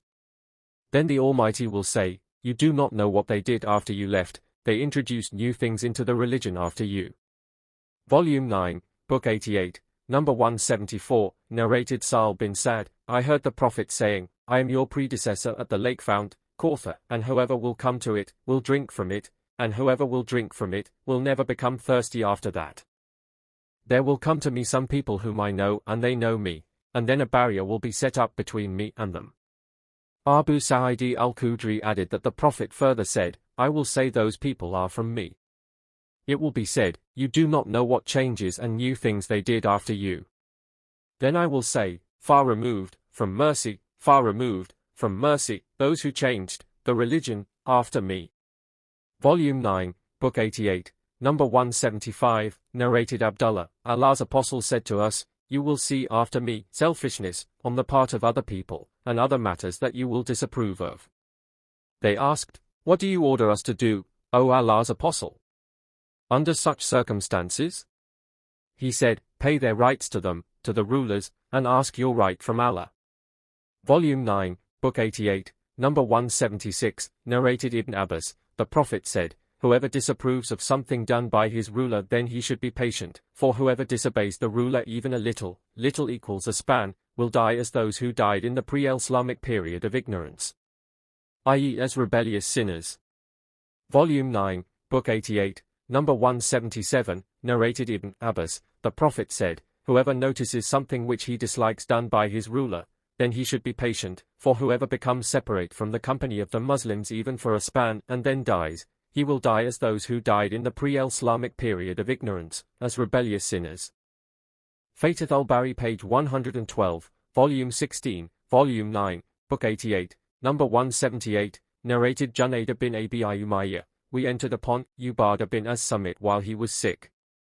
We said, may Allah make you healthy. Will you tell us a hadith you heard from the Prophet and by which Allah may make you benefit? He said, the Prophet called us and we gave him the pledge of allegiance for Islam, and among the conditions on which he took the pledge from us, was that we were to listen and obey the orders, both at the time when we were active and at the time when we were tired, and at our difficult time and at our ease, and to be obedient to the ruler and give him his right even if he did not give us our right, and not to fight against him unless we noticed him having open kufr, disbelief, for which we would have a proof with us from Allah. Volume 9, Book 88, number 179, narrated Uzayd bin Hudayr, a man came to the Prophet and said, O Allah's apostle, you appointed such and such person and you did not appoint me. The Prophet said, after me you will see rulers not giving you your right, but you should give them their right, and be patient till you meet me.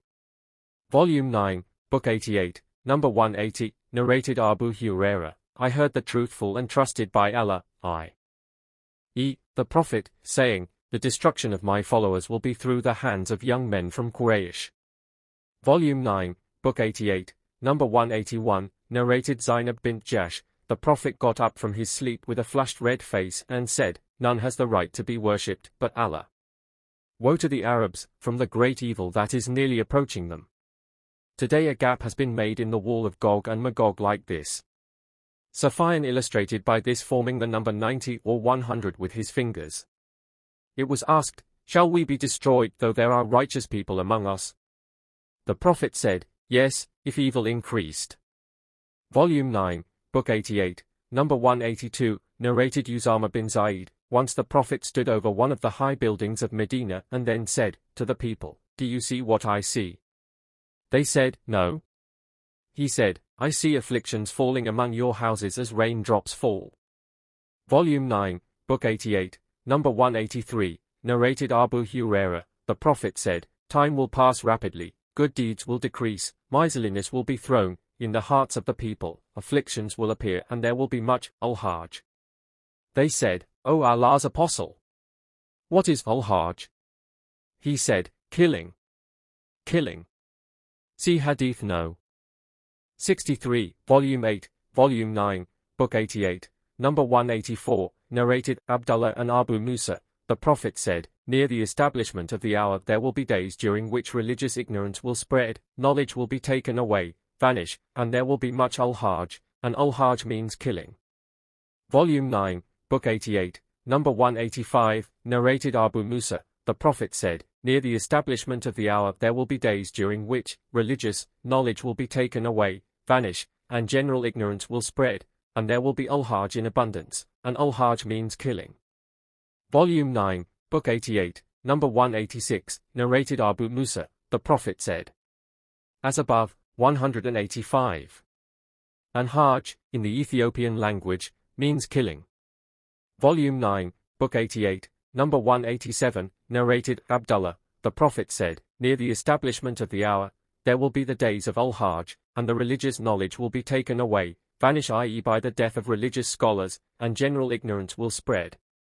Abu Musa said, Al-Hajj, in the Ethiopian language, means killing. Ibn Mas'ud added, I heard Allah's apostle saying, it will be, from among the most wicked people who will be living at the time when the hour will be established.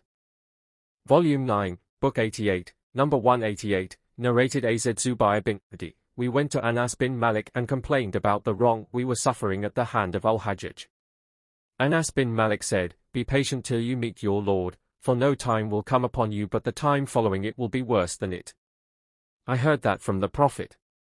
Volume 9, Book 88, number 189, narrated Salama, the wife of the Prophet, Allah's apostle woke up one night in a state of terror and said, Subhanallah, how many treasures Allah has sent down! And how many afflictions have been sent down! Who will go and wake the lady dwellers, wives of the Prophet, up of these rooms, for prayers? He meant his wives, so that they might pray. He added, a well-dressed soul, in this world may be naked in the hereafter. Volume 9, Book 88, number 190, narrated, the statement of the Prophet, whoever takes up arms against us, is not from us. Volume 9, Book 88, number 191, narrated, Abdullah bin Umar, Allah's apostle said, whoever takes up arms against us, is not from us. Volume 9, Book 88, number 192, narrated Abu Musa, the Prophet said, whoever takes up arms against us, is not from us. Volume 9, Book 88, number 193, narrated Abu Hurairah, the Prophet said, none of you should point out towards his Muslim brother with a weapon, for he does not know, Satan may tempt him to hit him and thus he would fall into a pit of fire, hell. Volume 9, Book 88, number 194, narrated Sufyan, I said to Amr, O Abu Muhammad, did you hear Jabir bin Abdullah saying, a man carrying arrows passed through the mosque and Allah's apostle said to him, hold the arrows by their heads? Amr replied, yes. Volume 9, Book 88, number 195, narrated Jabir, a man passed through the mosque and he was carrying arrows, the heads of which were exposed, protruding. The man was ordered, by the Prophet, to hold the iron head so that it might not scratch, injure, any Muslim. Volume 9, Book 88, number 196, narrated Abu Musa, the Prophet said, if any one of you passed through our mosque or through our market while carrying arrows, he should hold the iron heads, or said, he should hold their heads firmly with his hand lest he should injure one of the Muslims with it. Volume 9, Book 88, number 197, narrated Abdullah, the Prophet, said, abusing a Muslim is fusaq, evil-doing, and killing him is kufr, disbelief. Volume 9, Book 88, number 198, narrated Ibn Umar, I heard the Prophet saying, do not revert to disbelief after me by striking, cutting, the necks of one another. Volume 9, Book 88, number 199, narrated Abu Bakr, Allah's apostle addressed the people saying, don't you know what is the day today? They replied, Allah and his apostle know better. We thought that he might give that day another name. The Prophet said, isn't it the day of An-Nar? We replied, yes. O Allah's apostle. He then said, what town is this? Isn't it the forbidden, sacred, town, Mecca? We replied, yes, O Allah's apostle. He then said, your blood, your properties, your honors and your skins, i.e., bodies, are as sacred to one another like the sanctity of this day of yours in this month of yours in this town of yours. Listen, haven't I conveyed Allah's message to you? We replied, yes. He said, O Allah, be witness for it. So it is incumbent upon those who are present to convey it, this message of mine, to those who are absent because the informed one might comprehend what I have said better than the present audience who will convey it to him. The narrator added, in fact, it was like that. The Prophet added, beware. Do not renegade as disbelievers after me by striking, cutting, the necks of one another. Volume 9, Book 88, number 200, narrated Ibn Abbas, the Prophet said, beware. Do not renegade as disbelievers after me by striking, cutting, the necks of one another. Volume 9, Book 88, number 201, narrated Jaria, the Prophet said to me during Hajjat al-Wada, let the people keep quiet and listen. Then he said, addressing the people, beware. Do not renegade as disbelievers after me by striking, cutting, the necks of one another. Volume 9, Book 88, number 202, narrated Abu Hurairah, Allah's Apostle said, there will be afflictions, in the near future, during which a sitting person will be better than a standing one, and the standing one will be better than the walking one, and the walking one will be better than the running one, and whoever will expose himself to these afflictions, they will destroy him. So whoever can find a place of protection or refuge from them, should take shelter in it. Volume 9, Book 88, number 203, narrated Abu Hurairah, Allah's Apostle said, there will be afflictions, in the near future, during which a sitting person will be better than a standing one, and the standing one will be better than a walking one, and the walking one will be better than a running one, and whoever will expose himself to these afflictions, they will destroy him. So whoever can find a place of protection or refuge from them, should take shelter in it. Volume 9, Book 88, number 204, narrated Al-Hasan, Al-Anaf said, I went out carrying my arms during the nights of the affliction, i.e. the war between Ali and Aisha, and Abu Bakr met me and asked, where are you going? I replied, I intend to help the cousin of Allah's Apostle, i.e. Ali.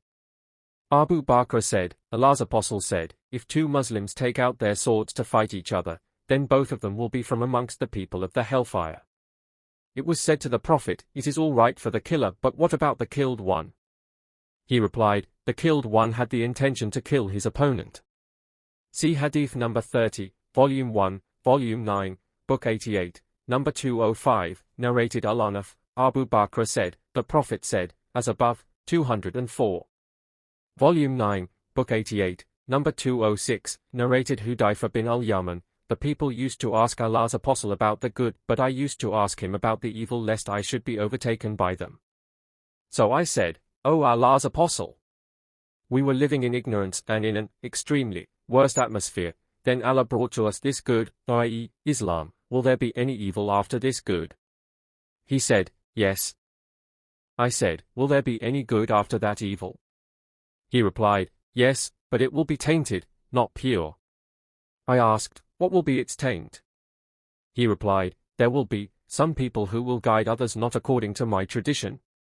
You will approve of some of their deeds and disapprove of some others. I asked, will there be any evil after that good? He replied, yes, there will be some people calling at the gates of the hell fire, and whoever will respond to their call will be thrown by them into the hell fire. I said, O Allah's Apostle, will you describe them to us? He said, they will be from our own people and will speak our language. I said, what do you order me to do if such a state should take place in my life? He said, stick to the group of Muslims and their imam, ruler. I said, if there is neither a group of Muslims nor an imam, ruler. He said, then turn away from all those sects even if you were to bite, eat, the roots of a tree till death overtakes you while you are in that state. Volume 9, Book 88, number 207, narrated Abu al-Aswad, an army unit was being recruited from the people of Medina and my name was written among them. Then I met Ikrimah, and when I informed him about it, he discouraged me very strongly and said, Ibn Abbas told me that there were some Muslims who were with the pagans to increase their number against Allah's Apostle, and the Muslim army, so arrows, from the Muslim army, would hit one of them and kill him, or a Muslim would strike him, with his sword, and kill him. So Allah revealed, verily, as for those whom the angels take, in death, while they are wronging themselves, by staying among the disbelievers. 497, Volume 9, Book 88, number 208, narrated Hudayfa, Allah's Apostle related to us, two prophetic narrations, one of which I have seen fulfilled and I am waiting for the fulfillment of the other. The Prophet told us that the virtue of honesty descended in the roots of men's hearts, from Allah, and then they learned it from the Quran, and then they learned it from the Sunnah, the Prophet's traditions. The Prophet further told us how that honesty will be taken away. He said, man will go to sleep during which honesty will be taken away from his heart and only its trace will remain in his heart like the trace of a dark spot, then man will go to sleep, during which honesty will decrease further still, so that its trace will resemble the trace of blister as when an ember is dropped on one's foot which would make it swell, and one would see it swollen but there would be nothing inside. People would be carrying out their trade but hardly will there be a trustworthy person. It will be said, in such and such tribe there is an honest man, and later it will be said about some man, what a wise, polite, and strong man he is. Though he will not have faith equal even to a mustard seed in his heart. No doubt, there came upon me a time when I did not mind dealing, bargaining, with any one of you, for if he was a Muslim his Islam would compel him to pay me what is due to me, and if he was a Christian, the Muslim official would compel him to pay me what is due to me, but today I do not deal except with such and such person. Volume 9, Book 88, Number 209, narrated Salama bin al-Aqwa, that he visited Al-Hajjaj bin Yusuf. Al-Hajjaj said, O son of Al-Aqwa, you have turned on your heels, i.e., deserted Islam, by staying in the desert with the Bedouins. Salama replied, No, but Allah's apostle allowed me to stay with the Bedouin in the desert. Narrated Yazid bin Abi Ubaid, when Uthman bin Affan was killed, martyred, Salama bin al-Aqwa went out to a place called Arabada and married there and begot children, and he stayed there till a few nights before his death when he came to Medina. Volume 9, Book 88, Number 210, narrated Abu Sa'id al-Khudri, Allah's apostle said, There will come a time when the best property of a Muslim will be sheep which he will take to the tops of mountains and the places of rainfall so as to flee with his religion from the afflictions. Volume 9, Book 88, Number 211, narrated Anas, the people started asking the Prophet too many questions importunately. So one day he ascended the pulpit and said, You will not ask me any question, but I will explain it to you. I looked right and left, and behold, every man was covering his head with his garment and weeping. Then got up a man who, whenever quarreling with somebody, used to be accused of not being the son of his father. He said, O Allah's apostle, who is my father? The Prophet replied, Your father is Hudayfa. Then Umar got up and said, We accept Allah as our Lord, Islam as our religion and Muhammad as our apostle, and we seek refuge with Allah from the evil of afflictions. The Prophet said, I have never seen the good and bad like on this day. No doubt, paradise and hell was displayed in front of me till I saw them in front of that wall. Qatada said, This hadith used to be mentioned as an explanation of this verse, O you who believe. Ask not questions about things which, if made plain to you, may cause you trouble. 101, Volume 9, Book 88, Number 212, narrated Salim's father, the Prophet stood up beside the pulpit, and pointed with his finger towards the east, and said, Afflictions are there. Afflictions are there, from where the side of the head of Satan comes out, or said, the side of the sun. Volume 9, Book 88, Number 213, narrated Ibn Umar, I heard Allah's apostle while he was facing the east, saying, Verily, afflictions are there, from where the side of the head of Satan comes out. Volume 9, Book 88, Number 214, narrated Ibn Umar, the Prophet said, O Allah, bestow your blessings on our Sham. O Allah, bestow your blessings on our Yemen. The people said, and also on our Najd. He said, O Allah, bestow your blessings on our Sham, north. O Allah, bestow your blessings on our Yemen. The people said, O Allah's apostle, and also on our Najd. I think the third time the Prophet said, There, in Najd, is the place of earthquakes and afflictions, and from there comes out the side of the head of Satan. Volume 9, Book 88, Number 215, narrated Sa'id bin Jubair, Abdullah bin Umar came to us and we hoped that he would narrate to us a good hadith. But before we asked him, a man got up and said to him, O Abu Abdurrahman, narrate to us about the battles during the time of the afflictions, as Allah says, and fight them until there is no more afflictions, i.e. no more worshipping of others besides Allah. 193, Ibn Umar said, to the man, Do you know what is meant by afflictions? Let your mother bereave you. Muhammad used to fight against the pagans, for a Muslim was put to trial in his religion, the pagans will either kill him or chain him as a captive. His fighting was not like your fighting which is carried on for the sake of ruling. Volume 9, Book 88, Number 216, narrated Shaqiq, I heard Hudayfa saying, while we were sitting with Umar, he said, Who among you remembers the statement of the Prophet about the afflictions? Hudayfa said, The affliction of a man in his family, his property, his children and his neighbors are expiated by his prayers, zakat, and alms, and enjoining good and forbidding evil. Umar said, I do not ask you about these afflictions, but about those afflictions which will move like the waves of the sea. Hudayfa said, "Don't worry about it, O chief of the believers, for there is a closed door between you and them." Umar said, "Will that door be broken or opened?" I said, "No, it will be broken." Umar said, "Then it will never be closed." I said, "Yes." We asked Hudayfa, "Did Umar know what that door meant?" He replied, "Yes, as I know that there will be night before tomorrow morning, that is because I narrated to him a true narration free from errors." We dared not ask Hudayfa as to whom the door represented, so we ordered Masruq to ask him, "What does the door stand for?" He replied, "Umar." Volume 9, Book 88, Number 217, narrated Abu Musa al-Ash'ari, "The Prophet went out to one of the gardens of Medina for some business, and I went out to follow him. When he entered the garden, I sat at its gate and said to myself, 'Today I will be the gatekeeper of the Prophet, though he has not ordered me.' The Prophet went and finished his need and went to sit on the constructed edge of the well and uncovered his legs and hung them in the well. In the meantime Abu Bakr came and asked permission to enter. I said to him, 'Wait till I get you permission.' Abu Bakr waited outside, and I went to the Prophet and said, 'O Allah's Prophet, Abu Bakr asks your permission to enter.' He said, 'Admit him, and give him the glad tidings of entering paradise.' So Abu Bakr entered and sat on the right side of the Prophet and uncovered his legs and hung them in the well. Then Umar came and I said to him, 'Wait till I get you permission.' The Prophet said, 'Admit him and give him the glad tidings of entering paradise.' So Umar entered and sat on the left side of the Prophet and uncovered his legs and hung them in the well, so that one side of the well became fully occupied and there remained no place for anyone to sit. Then Uthman came and I said to him, 'Wait till I get permission for you.' The Prophet said, 'Admit him and give him the glad tidings of entering paradise with a calamity which will befall him.'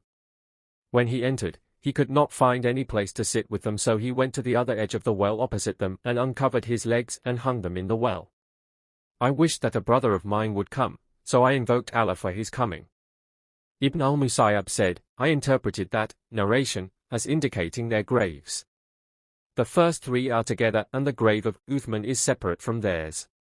Volume 9, Book 88, Number 218, narrated Abu Wail, "Someone said to Usama, 'Will you not talk to this Uthman?' Usama said, 'I talked to him, secretly, without being the first man to open an evil door. I will never tell a ruler who rules over two men or more that he is good after I heard Allah's apostle saying, 'A man will be brought and put in hell, fire, and he will circumambulate, go around and round, in hell, fire, like a donkey of a flour grinding mill, and all the people of hell, fire, will gather around him and will say to him, O so-and-so, didn't you use to order others for good and forbid them from evil?' That man will say, I used to order others to do good, but I myself never used to do it, and I used to forbid others from evil while I myself used to do evil." Volume 9, Book 88, Number 219, narrated Abu Bakr, "During the Battle of Al-Jamal, Allah benefited me with a word I heard from the Prophet. When the Prophet heard the news that the people of the Persia had made the daughter of Khosra their queen, ruler, he said, 'Never will succeed such a nation as makes a woman their ruler.'" Volume 9, Book 88, Number 220, narrated Abu Maryam Abdullah bin Ziyad al-Asadi, "When Talha, Az Zubayr, and Aisha moved to Basra, Ali sent Amr bin Yasir and Hassan bin Ali, who came to us at Kufa and ascended the pulpit. Al-Hassan bin Ali was at the top of the pulpit and Amr was below Al-Hassan. We all gathered before him. I heard Amr saying, 'Aisha has moved to Al-Basra. By Allah, she is the wife of your Prophet in this world and in the hereafter. But Allah has put you to test whether you obey him, Allah, or her, Aisha.'" Volume 9, Book 88, Number 221, narrated Abu Wail, "Amr stood on the pulpit at Kufa and mentioned Aisha and her coming to Basra, and said, 'She is the wife of your Prophet in this world and in the hereafter, but you people are being put to test in this issue.'" Volume 9, Book 88, Number 222, narrated Abu Wail, "Abu Musa and Abi Marzud went to Amr when Ali had sent him to Kufa to exhort them to fight on Ali's side. They said to him, 'Since you have become a Muslim, we have never seen you doing a deed more criticizable to us than your haste in this matter.' Amr said, 'Since you, both, became Muslims, I have never seen you doing a deed more criticizable to me than your keeping away from this matter. Then Abu Marzud provided Umar and Abu Musa with two-piece outfits to wear, and one of them went to the mosque of Kufa.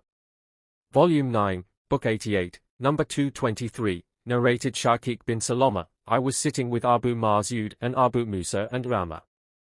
Abu Marzud said to Umar, there is none of your companions but, if I wish, I could find fault with him except with you. Since you joined the company of the Prophet, I have never seen anything done by you more criticizable by me than your haste in this issue. Umar said, O Abu Marzud, I have never seen anything done by you or by this companion of yours, i.e., Abu Musa, more criticizable by me than your keeping away from this issue since the time you both joined the company of the Prophet. Then Abu Marzud, who was a rich man, said to his servant, O boy, bring 2 suits. Then he gave one to Abu Musa and the other to Umar and said to them, put on these suits before going for the Friday prayer. Volume 9, Book 88, number 224, narrated Ibn Umar, Allah's Apostle said, if Allah sends punishment upon a nation, then it befalls upon the whole population indiscriminately, and then they will be resurrected and judged according to their deeds. Volume 9, Book 88, number 225, narrated Al-Hasan al-Basri. When Al-Hasan bin Ali moved with army units against Muawiyah, Amr bin Al-As said to Muawiyah, I see an army that will not retreat unless and until the opposing army retreats. Muawiyah said, if the Muslims are killed, who will look after their children? Amr bin Al-As said, I will look after them. On that, Abdullah bin Amir and Abdurrahman bin Samura said, let us meet Muawiyah and suggest peace.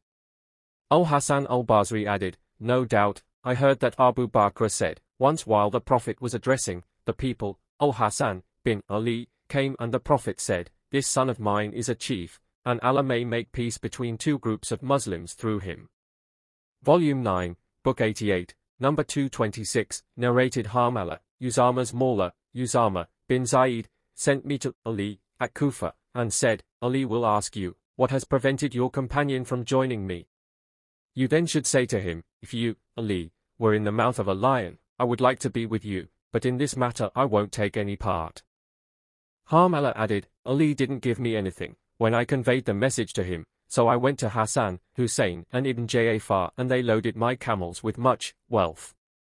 Volume 9, Book 88, number 227, narrated Nafi, when the people of Medina dethroned Yazid bin Muawiyah, Ibn Umar gathered his special friends and children and said, I heard the Prophet saying, a flag will be fixed for every betrayer on the day of resurrection, and we have given the oath of allegiance to this person, Yazid, in accordance with the conditions enjoined by Allah and His Apostle, and I do not know of anything more faithless than fighting a person who has been given the oath of allegiance in accordance with the conditions enjoined by Allah and His Apostle, and if ever I learn that any person among you has agreed to dethrone Yazid, by giving the oath of allegiance to somebody else, then there will be separation between him and me.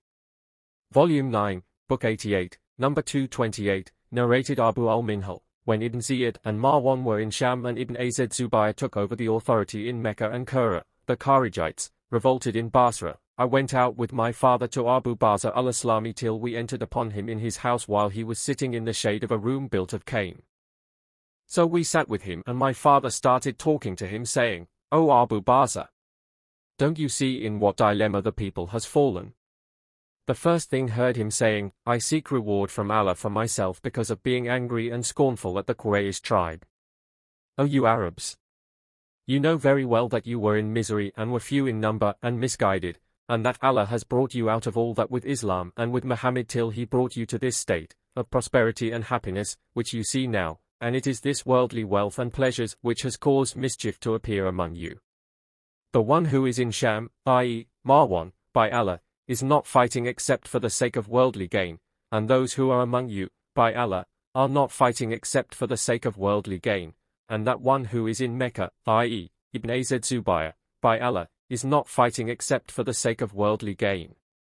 Volume 9, Book 88, number 229, narrated Abiy, Hudayfa bin al-Yaman said, the hypocrites of today are worse than those of the lifetime of the Prophet, because in those days they used to do evil deeds secretly, but today they do such deeds openly. Volume 9, Book 88, number 230, narrated Abiy Ashasha, Hudayfa said, in fact, it was hypocrisy that existed in the lifetime of the Prophet, but today it is kufr, disbelief, after belief. Volume 9, Book 88, number 231, narrated Abu Huraira, the Prophet said, "The hour will not be established till a man passes by a grave of somebody and says, 'Would that I were in his place.'"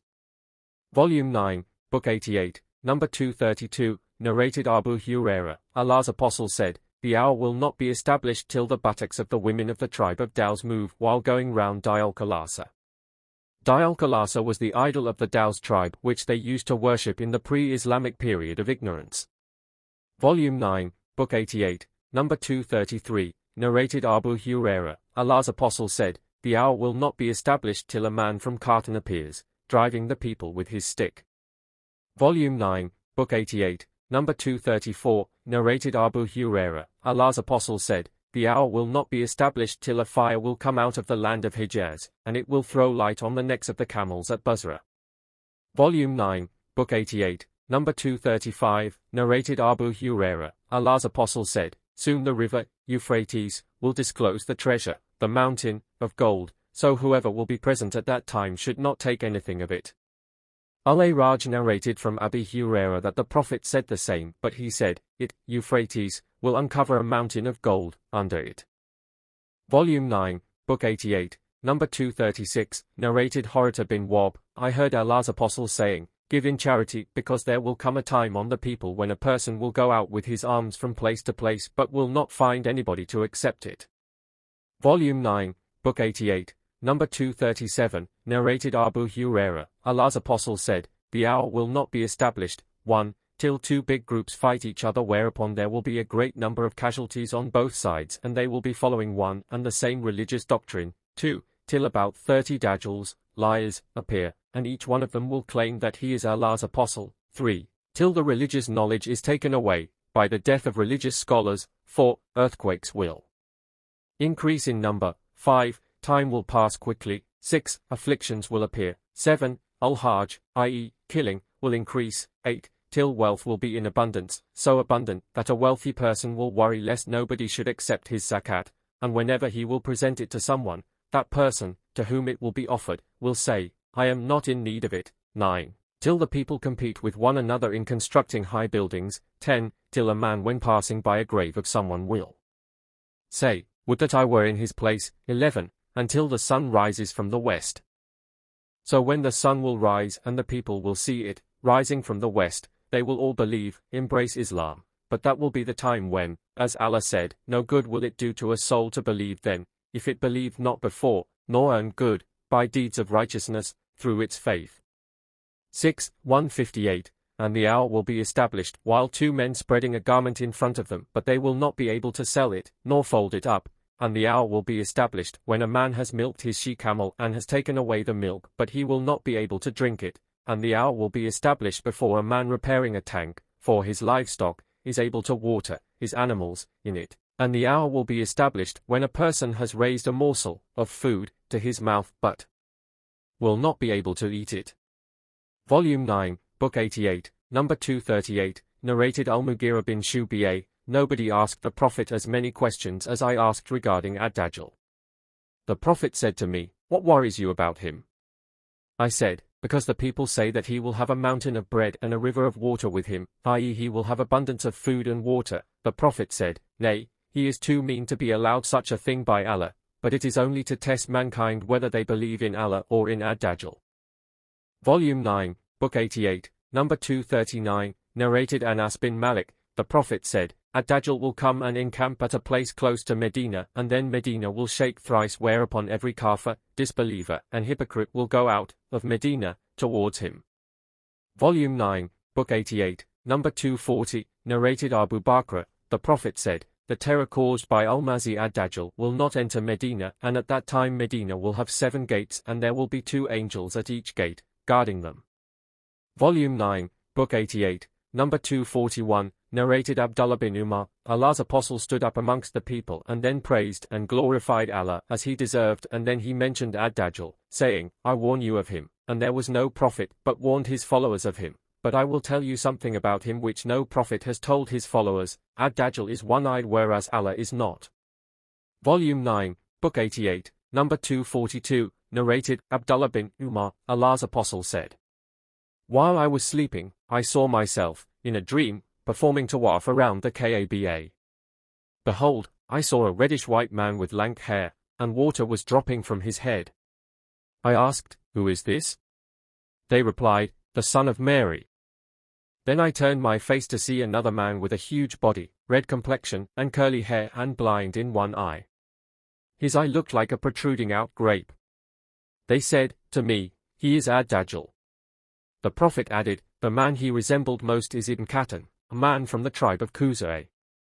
Volume 9, Book 88, number 243, narrated, Aisha, I heard Allah's Apostle in his prayer, seeking refuge with Allah from the afflictions of Ad-Dajjal. Volume 9, Book 88, number 244, narrated Hudayfa, the Prophet said about Ad-Dajjal that he would have water and fire with him. What would seem to be fire would be cold water, and what would seem to be water would be fire. Volume 9, Book 88, number 245, narrated Anas, the Prophet said, No prophet was sent, but that he warned his followers against the one-eyed liar, Ad-Dajjal. Beware! He is blind in one eye, and your Lord is not so, and there will be written between his, Ad-Dajjal's, eyes, the word, kafir, i.e., disbeliever. This hadith is also quoted by Abu Huraira and Ibn Abbas. Volume 9, Book 88, number 246, narrated Abu Sa'idi, one day Allah's Apostle narrated to us a long narration about Ad-Dajjal, and among the things he narrated to us, was, Ad-Dajjal will come, and he will be forbidden to enter the mountain passes of Medina. He will encamp in one of the salt areas neighboring Medina, and there will appear to him a man who will be the best or one of the best of the people. He will say, I testify that you are Ad-Dajjal, whose story Allah's Apostle has told us. Ad-Dajjal will say to his audience, Look, if I kill this man and then give him life, will you have any doubt about my claim? They will reply, No. Then Ad-Dajjal will kill that man and then will make him alive. The man will say, By Allah, now I recognize you more than ever. Ad-Dajjal will then try to kill him again, but he will not be given the power to do so. Volume 9, Book 88, number 247, narrated Abu Huraira, Allah's Apostle said, There are angels at the mountain passes of Medina, so that neither plague nor Ad-Dajjal can enter it. Volume 9, Book 88, number 248, narrated Anas bin Malik, the Prophet said, Ad-Dajjal will come to Medina and find the angels guarding it. So Allah willing, neither Ad-Dajjal nor plague will be able to come near it. Volume 9, Book 88, number 249, narrated Zainab bint Jahsh, that one day Allah's Apostle entered upon her in a state of fear and said, None has the right to be worshipped but Allah. Woe to the Arabs from the great evil that has approached them. Today a hole has been opened in the dam of Gog and Magog like this. The Prophet made a circle with his index finger and thumb. Zainab bint Jahsh added, I said, O Allah's Apostle, shall we be destroyed though there will be righteous people among us? The Prophet said, Yes, if the number of evil persons increased. Volume 9, Book 88, number 250, narrated Abu Huraira, the Prophet said, A hole has been opened in the dam of Gog and Magog. Wuhayb, the subnarrator, made the number 90 with his index finger and thumb. 89, Judgments, Ahkam, Volume 9, Book 89, number 251, narrated Abu Huraira, Allah's Apostle said, Whoever obeys me, obeys Allah, and whoever disobeys me, disobeys Allah, and whoever obeys the ruler I appoint, obeys me, and whoever disobeys him, disobeys me. Volume 9, Book 89, number 252, narrated Abdullah bin Umar, Allah's Apostle said, Surely every one of you is a guardian and is responsible for his charges. The Imam, ruler of the people, is a guardian and is responsible for his subjects. A man is the guardian of his family, household, and is responsible for his subjects. A woman is the guardian of her husband's home and of his children and is responsible for them. And the slave of a man is a guardian of his master's property and is responsible for it. Surely, every one of you is a guardian and responsible for his charges. Volume 9, Book 89, number 253, narrated Muhammad bin Jubair bin Mut'im, that while he was included in a delegation of Quraysh staying with Muawiyah heard that Abdullah bin Amr had said that there would be a king from Qatan tribe, whereupon he became very angry. He stood up, and after glorifying and praising Allah as he deserved, said, To proceed, I have come to know that some of you men are narrating things which are neither in Allah's book, nor has been mentioned by Allah's Apostle. Such people are the ignorant among you. Beware of such vain desires that mislead those who have them. I have heard Allah's Apostle saying, this matter of the caliphate will remain with the Quraysh, and none will rebel against them, but Allah will throw him down on his face as long as they stick to the rules and regulations of the religion, Islam. Volume 9, Book 89, number 254, narrated Ibn Umar, Allah's Apostle said, this matter, caliphate, will remain with the Quraysh even if only 2 of them were still existing. Volume 9, Book 89, number 255, narrated Abdullah, Allah's Apostle said, do not wish to be like anyone, except in 2 cases, 1, a man whom Allah has given wealth and he spends it righteously. 2, a man whom Allah has given wisdom, knowledge of the Quran and the Hadith, and he acts according to it and teaches it to others. Volume 9, Book 89, number 256, narrated Anas bin Malik, Allah's Apostle said, you should listen to and obey your ruler even if he was an Ethiopian, black, slave whose head looks like a raisin. Volume 9, Book 89, number 257, narrated Ibn Abbas, the Prophet said, if somebody sees his Muslim ruler doing something he disapproves of, he should be patient, for whoever becomes separate from the Muslim group even for a span and then dies, he will die as those who died in the pre-Islamic period of ignorance, as rebellious sinners. See Hadith number 176 and 177, Volume 9, Book 89, number 258, narrated Abdullah, the Prophet said, a Muslim has to listen to and obey the order of his ruler, whether he likes it or not, as long as his orders involve not one in disobedience to Allah, but if an act of disobedience to Allah is imposed, one should not listen to it or obey it. See Hadith number 203, Volume 4, Volume 9, Book 89, number 259, narrated Ali, the Prophet sent an army unit for some campaign, and appointed a man from the Ansar as its commander and ordered them, the soldiers, to obey him.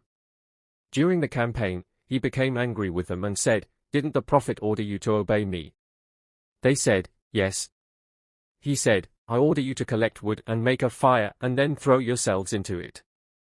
So they collected wood and made a fire, but when they were about to throw themselves into it, they started looking at each other, and some of them said, we followed the Prophet to escape from the fire. How should we enter it now?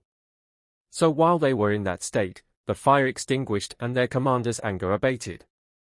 The event was mentioned to the Prophet and he said, if they had entered it, the fire, they would never have come out of it, for obedience is required only in what is good. See Hadith number 629. Volume 5, Volume 9, Book 89, number 260, narrated Abdurrahman bin Samura, the Prophet said, O Abdurrahman, do not seek to be a ruler, for if you are given authority on your demand then you will be held responsible for it, but if you are given it without asking for it, then you will be helped by Allah in it. If you ever take an oath to do something and later on you find that something else is better, then you should expiate your oath and do what is better. Volume 9, Book 89, number 261, narrated Abdurrahman bin Samura, Allah's Apostle said, O Abdurrahman bin Samura, do not seek to be a ruler, for if you are given authority on your demand, you will be held responsible for it, but if you are given it without asking for it, then you will be helped by Allah in it. If you ever take an oath to do something and later on you find that something else is better, then do what is better and make expiation for your oath. Volume 9, Book 89, number 262, narrated Abu Hurairah, the Prophet said, you people will be keen to have the authority of ruling, which will be a thing of regret for you on the day of resurrection. What an excellent wet nurse it is, yet what a bad weaning one it is. Volume 9, Book 89, number 263, narrated Abu Musa, 2 men from my tribe and I entered upon the Prophet. One of the 2 men said to the Prophet, O Allah's Apostle, appoint me as a governor, and so did the second. The Prophet said, we do not assign the authority of ruling to those who ask for it, nor to those who are keen to have it. Volume 9, Book 89, number 264, narrated Markil, I heard the Prophet saying, any man whom Allah has given the authority of ruling some people and he does not look after them in an honest manner, will never feel even the smell of paradise. Volume 9, Book 89, number 265, narrated Markil, Allah's Apostle said, if any ruler having the authority to rule Muslim subjects dies while he is deceiving them, Allah will forbid paradise for him. Volume 9, Book 89, number 266, narrated Tarif Abi Tamima, I saw Safwan and Jundab and Safwan's companions when Jundab was advising. They said, did you hear something from Allah's apostle? Jundab said, I heard him saying, whoever does a good deed in order to show off, Allah will expose his intentions on the day of resurrection, before the people, and whoever puts the people into difficulties, Allah will put him into difficulties on the day of resurrection. The people said, to Jundab, advise us.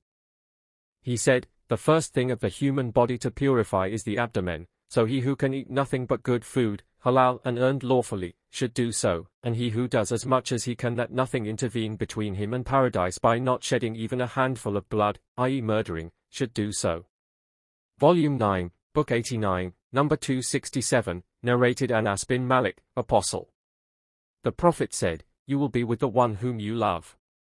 Volume 9, Book 89, number 268, narrated Thabit al-Bunani, Anas bin Malik said to a woman of his family, do you know such and such a woman? She replied, yes. He said, the Prophet passed by her while she was weeping over a grave, and he said to her, be afraid of Allah and be patient. The woman said, to the Prophet, go away from me, for you do not know my calamity. Anas added, the Prophet left her and proceeded. A man passed by her and asked her, what has Allah's apostle said to you? She replied, I did not recognize him. The man said, he was Allah's apostle. Anas added, so that woman came to the gate of the Prophet and she did not find a gatekeeper there, and she said, O Allah's apostle, by Allah, I did not recognize you. The Prophet said, no doubt, patience is at the first stroke of a calamity. Volume 9, Book 89, number 269, narrated Anas, Qais bin Sa'd was to the Prophet like a chief police officer to an emir, chief. Volume 9, Book 89, number 270, narrated Abu Musa, that the Prophet sent him and sent Mu'ad after him, as rulers to Yemen. Volume 9, Book 89, number 271, narrated Abu Musa, a man embraced Islam and then reverted back to Judaism. Mu'ad bin Jabal came and saw the man with Abu Musa. Mu'ad asked, what is wrong with this man? Abu Musa replied, he embraced Islam and then reverted back to Judaism. Mu'ad said, I will not sit down unless you kill him, as it is, the verdict of Allah and his Apostle Volume 9, Book 89, number 272, narrated Abdurrahman bin Abi Bakr, Abu Bakr wrote to his son who was in Sijistan, do not judge between two persons when you are angry, for I heard the Prophet saying, a judge should not judge between two persons while he is in an angry mood. Volume 9, Book 89, number 273, narrated Abu Marzud al-Ansari, a man came to Allah's Apostle and said, O Allah's Apostle, by Allah, I failed to attend the morning congregational prayer because so-and-so, i.e., Mu'ad bin Jabal, prolongs the prayer when he leads us for it. I had never seen the Prophet more furious in giving advice than he was on that day. He then said, O people, some of you make others dislike good deeds, ye prayers, etc. So whoever among you leads the people in prayer, he should shorten it because among them there are the old, the weak and the busy, needy having some jobs to do. See Hadith number 90, Volume 1, Volume 9, Book 89, number 274, narrated Abdullah bin Umar, that he had divorced his wife during her menses. Umar mentioned that to the Prophet. Allah's Apostle became angry and said, he must take her back, his wife, and keep her with him till she becomes clean from her menses and then to wait till she gets her next period and becomes clean again from it, and only then, if he wants to divorce her, he may do so. Volume 9, Book 89, number 275, narrated Aisha, Hind bint Abiba bin Rabi' came and said, O Allah's Apostle, by Allah, there was no family on the surface of the earth I like to see in degradation more than I did your family, but today there is no family on the surface of the earth whom I like to see honored more than yours. Hind added, Abu Sufyan is a miser. Is it sinful of me to feed our children from his property? The Prophet said, there is no blame on you if you feed them, thereof, in a just and reasonable manner. Volume 9, Book 89, number 276, narrated Anas bin Malik, when the Prophet intended to write to the Byzantines, the people said, they do not read a letter unless it is sealed, stamped. Therefore the Prophet took a silver ring as if I am looking at its glitter now, and its engraving was, Muhammad, Apostle of Allah, Volume 9, Book 89, number 277, narrated Abdullah bin as-Sadi that when he went to Umar during his caliphate, Umar said to him, "Haven't I been told that you do certain jobs for the people, but when you are given payment you refuse to take it?" Abdullah added, "I said, yes." Umar said, "Why do you do so?" I said, "I have horses and slaves, and I am living in prosperity, and I wish that my payment should be kept as a charitable gift for the Muslims." Umar said, "Do not do so, for I intended to do the same as you do. Allah's apostles used to give me gifts, and I used to say to him, 'Give it to a more needy one than me.' Once he gave me some money and I said, 'Give it to a more needy person than me,' whereupon the Prophet said, 'Take it and keep it in your possession, and then give it in charity. Take whatever comes to you of this money if you are not keen to have it and not asking for it, otherwise, if it does not come to you, do not seek to have it yourself." Narrated Abdullah bin Umar, I have heard Umar saying, "The Prophet used to give me some money, grant, and I would say to him, 'Give it to a more needy one than me.' Once he gave me some money and I said, 'Give it to a more needy one than me.' The Prophet said to me, 'Take it and keep it in your possession, and then give it in charity. Take whatever comes to you of this money while you are not keen to have it and not asking for it, take it, but you should not seek to have what you are not given."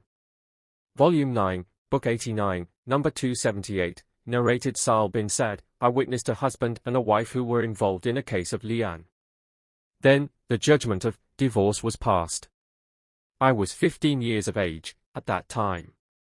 Volume 9, Book 89, number 279, narrated Sa'al, the brother of Bani Sa'ida, a man from the Ansar came to the Prophet and said, "If a man finds another man sleeping with his wife, should he kill him?" That man and his wife then did li'an in the mosque while I was present. Volume 9, Book 89, number 280, narrated Abu Hurairah, a man came to Allah's Apostle while he was in the mosque, and called him, saying, "O Allah's Apostle, I have committed illegal sexual intercourse." The Prophet turned his face to the other side, but when the man gave 4 witnesses against himself, the Prophet said to him, "Are you mad?" The man said, "No." So the Prophet said to his companions, "Take him away and stone him to death." Volume 9, Book 89, number 281, narrated Salama, Allah's Apostle said, "I am only a human being, and you people, opponents, come to me with your cases, and it may be that one of you can present his case eloquently in a more convincing way than the other, and I give my verdict according to what I hear. So if ever I judge, by error, and give the right of a brother to his other brother, then he, the latter, should not take it, for I am giving him only a piece of fire." See Hadith number 638, Volume 3.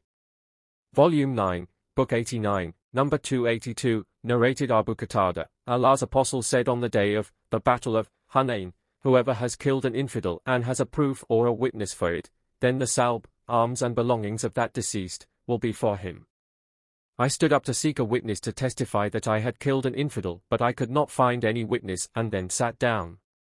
Then I thought that I should mention the case to Allah's Apostle and when I did so, a man from those who were sitting with him said, "The arms of the killed person he has mentioned are with me, so please satisfy him on my behalf."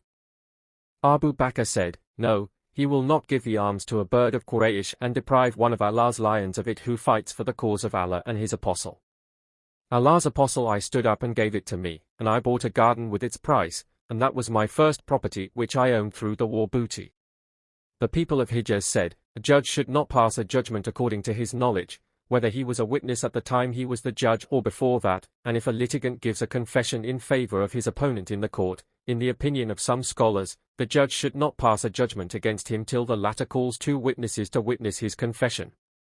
And some people of Iraq said, "A judge can pass a judgment according to what he hears or witnesses, the litigant's confession, in the court itself, but if the confession takes place outside the court, he should not pass the judgment unless 2 witnesses witness the confession." Some of them said, "A judge can pass a judgment depending on his knowledge of the case as he is trustworthy, and that a witness is required just to reveal the truth.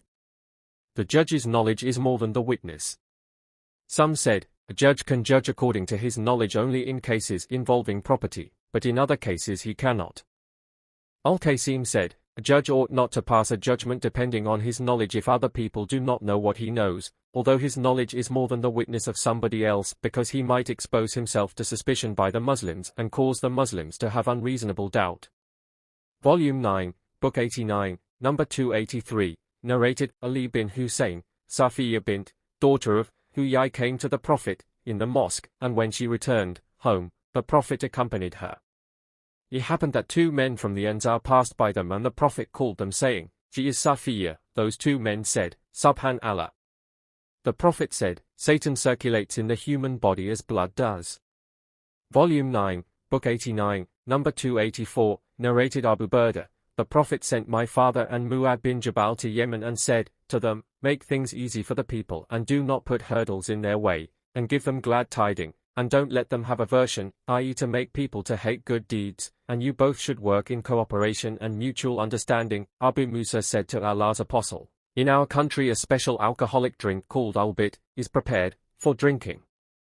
The Prophet said, "Every intoxicant is prohibited."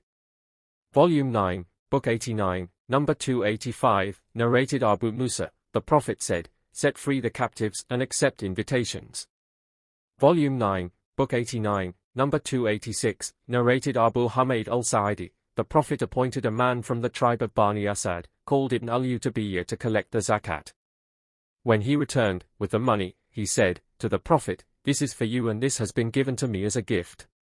The Prophet stood up on the pulpit, Sufyan said he ascended the pulpit, and after glorifying and praising Allah, he said, "What is wrong with the employee whom we send to collect zakat from the public, that he returns to say, 'This is for you and that is for me'? Why didn't he stay at his father's and mother's house to see whether he will be given gifts or not? By him in whose hand my life is, whoever takes anything illegally will bring it on the day of resurrection by carrying it over his neck. If it is a camel, it will be grunting, if it is a cow, it will be mooing, and if it is a sheep it will be bleating." The Prophet then raised both his hands till we saw the whiteness of his armpits, and he said, "No doubt. Haven't I conveyed Allah's message?" And he repeated it 3 times. Volume 9, Book 89, Number 287, narrated Ibn Umar, Salim, the freed Sav of Abu Hudayfa used to lead in prayer the early Muhajirin, emigrants, and the companions of the Prophet in the Quba Mosque. Among those who used to pray behind him were Abu Bakr, Umar, Abu Salama, and Amir bin Rabi'a. Volume 9, Book 89, Number 288, narrated Urwa bin Azad Zubair, Marwan bin al-Hakam and al-Miswar bin Makrama told him that when the Muslims were permitted to set free the captives of Hawazin, Allah's Apostle said, "I do not know who amongst you has agreed to it, and who has not.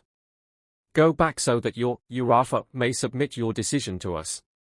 So the people returned and their Urafa talked to them and then came back to Allah's Apostle and told him that the people had given their consent happily and permitted their captives to be freed. Volume 9, Book 89, Number 289, narrated Muhammad bin Zaid bin Abdullah bin Umar. Some people said to Ibn Umar, "When we enter upon our rulers, we say in their praise what is contrary to what we say when we leave them." Ibn Umar said, "We used to consider this as hypocrisy."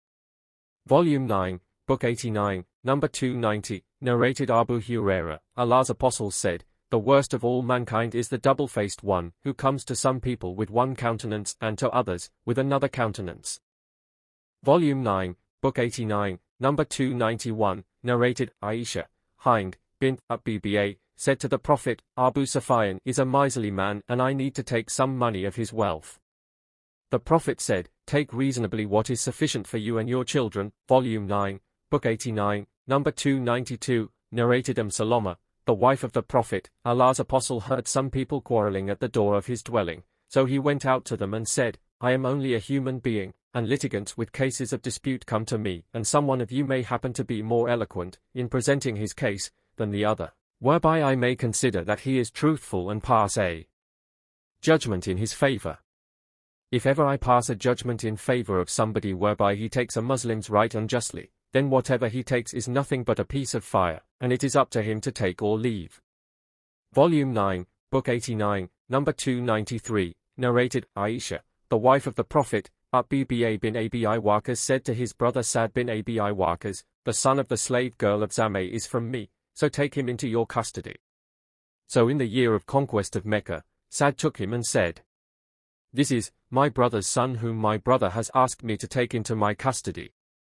Abd bin Zameh got up before him and said, He is my brother and the son of the slave girl of my father, and was born on my father's bed.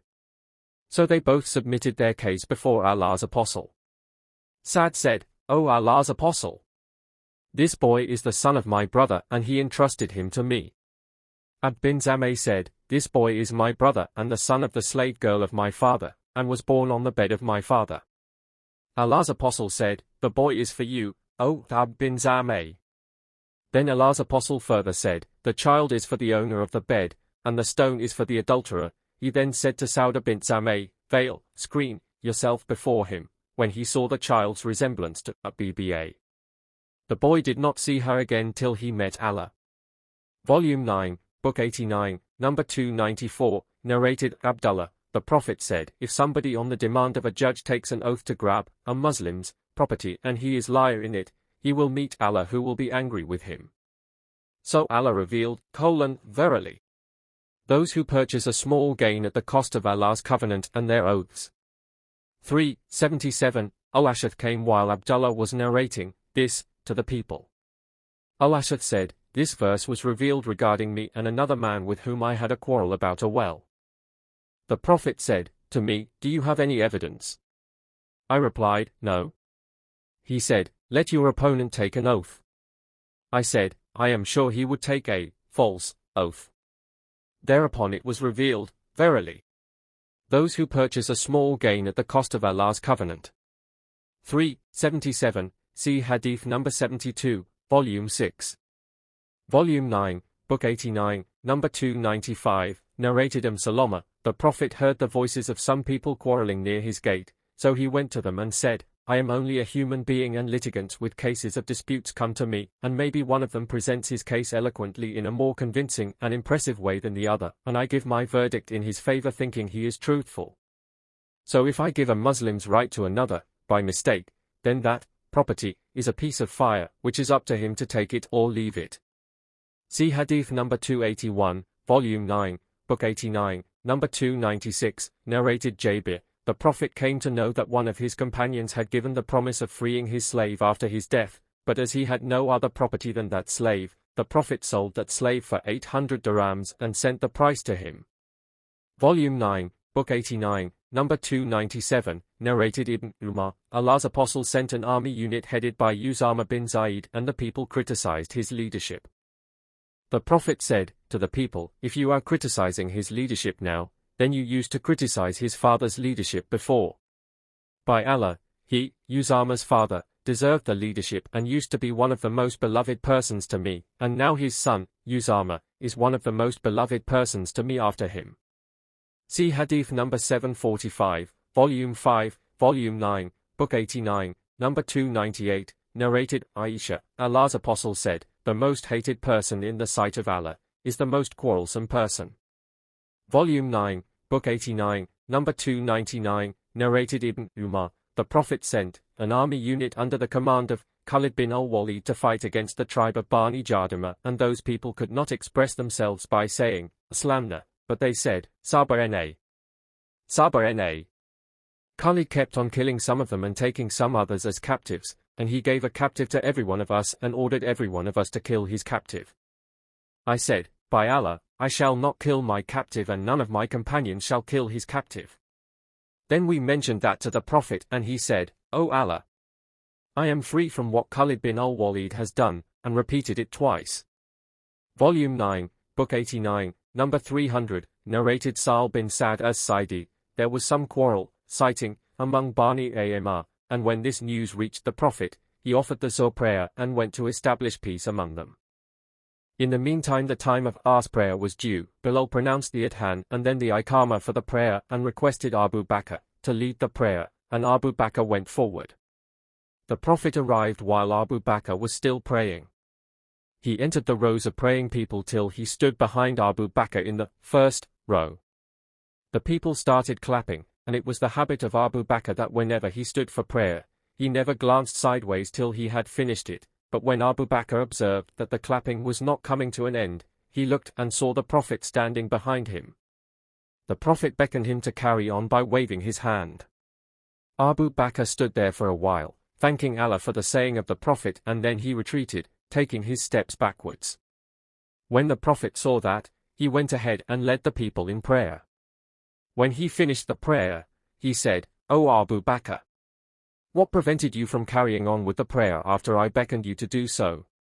Abu Bakr replied, "It does not befit the son of Abi Quafa to lead the Prophet in prayer." Then the Prophet said to the people, "If some problem arises during prayers, then the men should say, Subhanallah, and the women should clap." See Hadith number 652, Volume 1, Volume 9, Book 89, number 301, narrated Zayd bin Thabit, Abu Bakr sent for me owing to the large number of casualties in the Battle of Al-Yamamah, while Umar was sitting with him. Abu Bakr said, to me, Umar has come to me and said, a great number of carriers of the Holy Quran were killed on the day of the Battle of Al-Yamamah, and I am afraid that the casualties among the carriers of the Quran may increase on other battlefields whereby a large part of the Quran may be lost. Therefore I consider it advisable that you, Abu Bakr, should have the Quran collected. I said, how dare I do something which Allah's Apostle did not do? Umar said, by Allah, it is something beneficial. Umar kept on pressing me for that till Allah opened my chest for that for which he had opened the chest of Umar, and I had in that matter the same opinion as Umar had. Abu Bakr then said to me, Zayd, you are a wise young man and we do not have any suspicion about you, and you used to write the divine inspiration for Allah's Apostle. So you should search for the fragmentary scripts of the Quran and collect it in one book. Zayd further said, by Allah, if Abu Bakr had ordered me to shift a mountain among the mountains from one place to another, it would not have been heavier for me than this ordering me to collect the Quran. Then I said, to Umar and Abu Bakr, how can you do something which Allah's Apostle did not do? Abu Bakr said, by Allah, it is something beneficial. Zayd added, so he, Abu Bakr, kept on pressing me for that until Allah opened my chest for that for which he had opened the chests of Abu Bakr and Umar, and I had in that matter the same opinion as theirs. So I started compiling the Quran by collecting it from the leafless stalks of the date palm tree, and from the pieces of leather and hides, and from the stones, and from the chests of men who had memorized the Quran.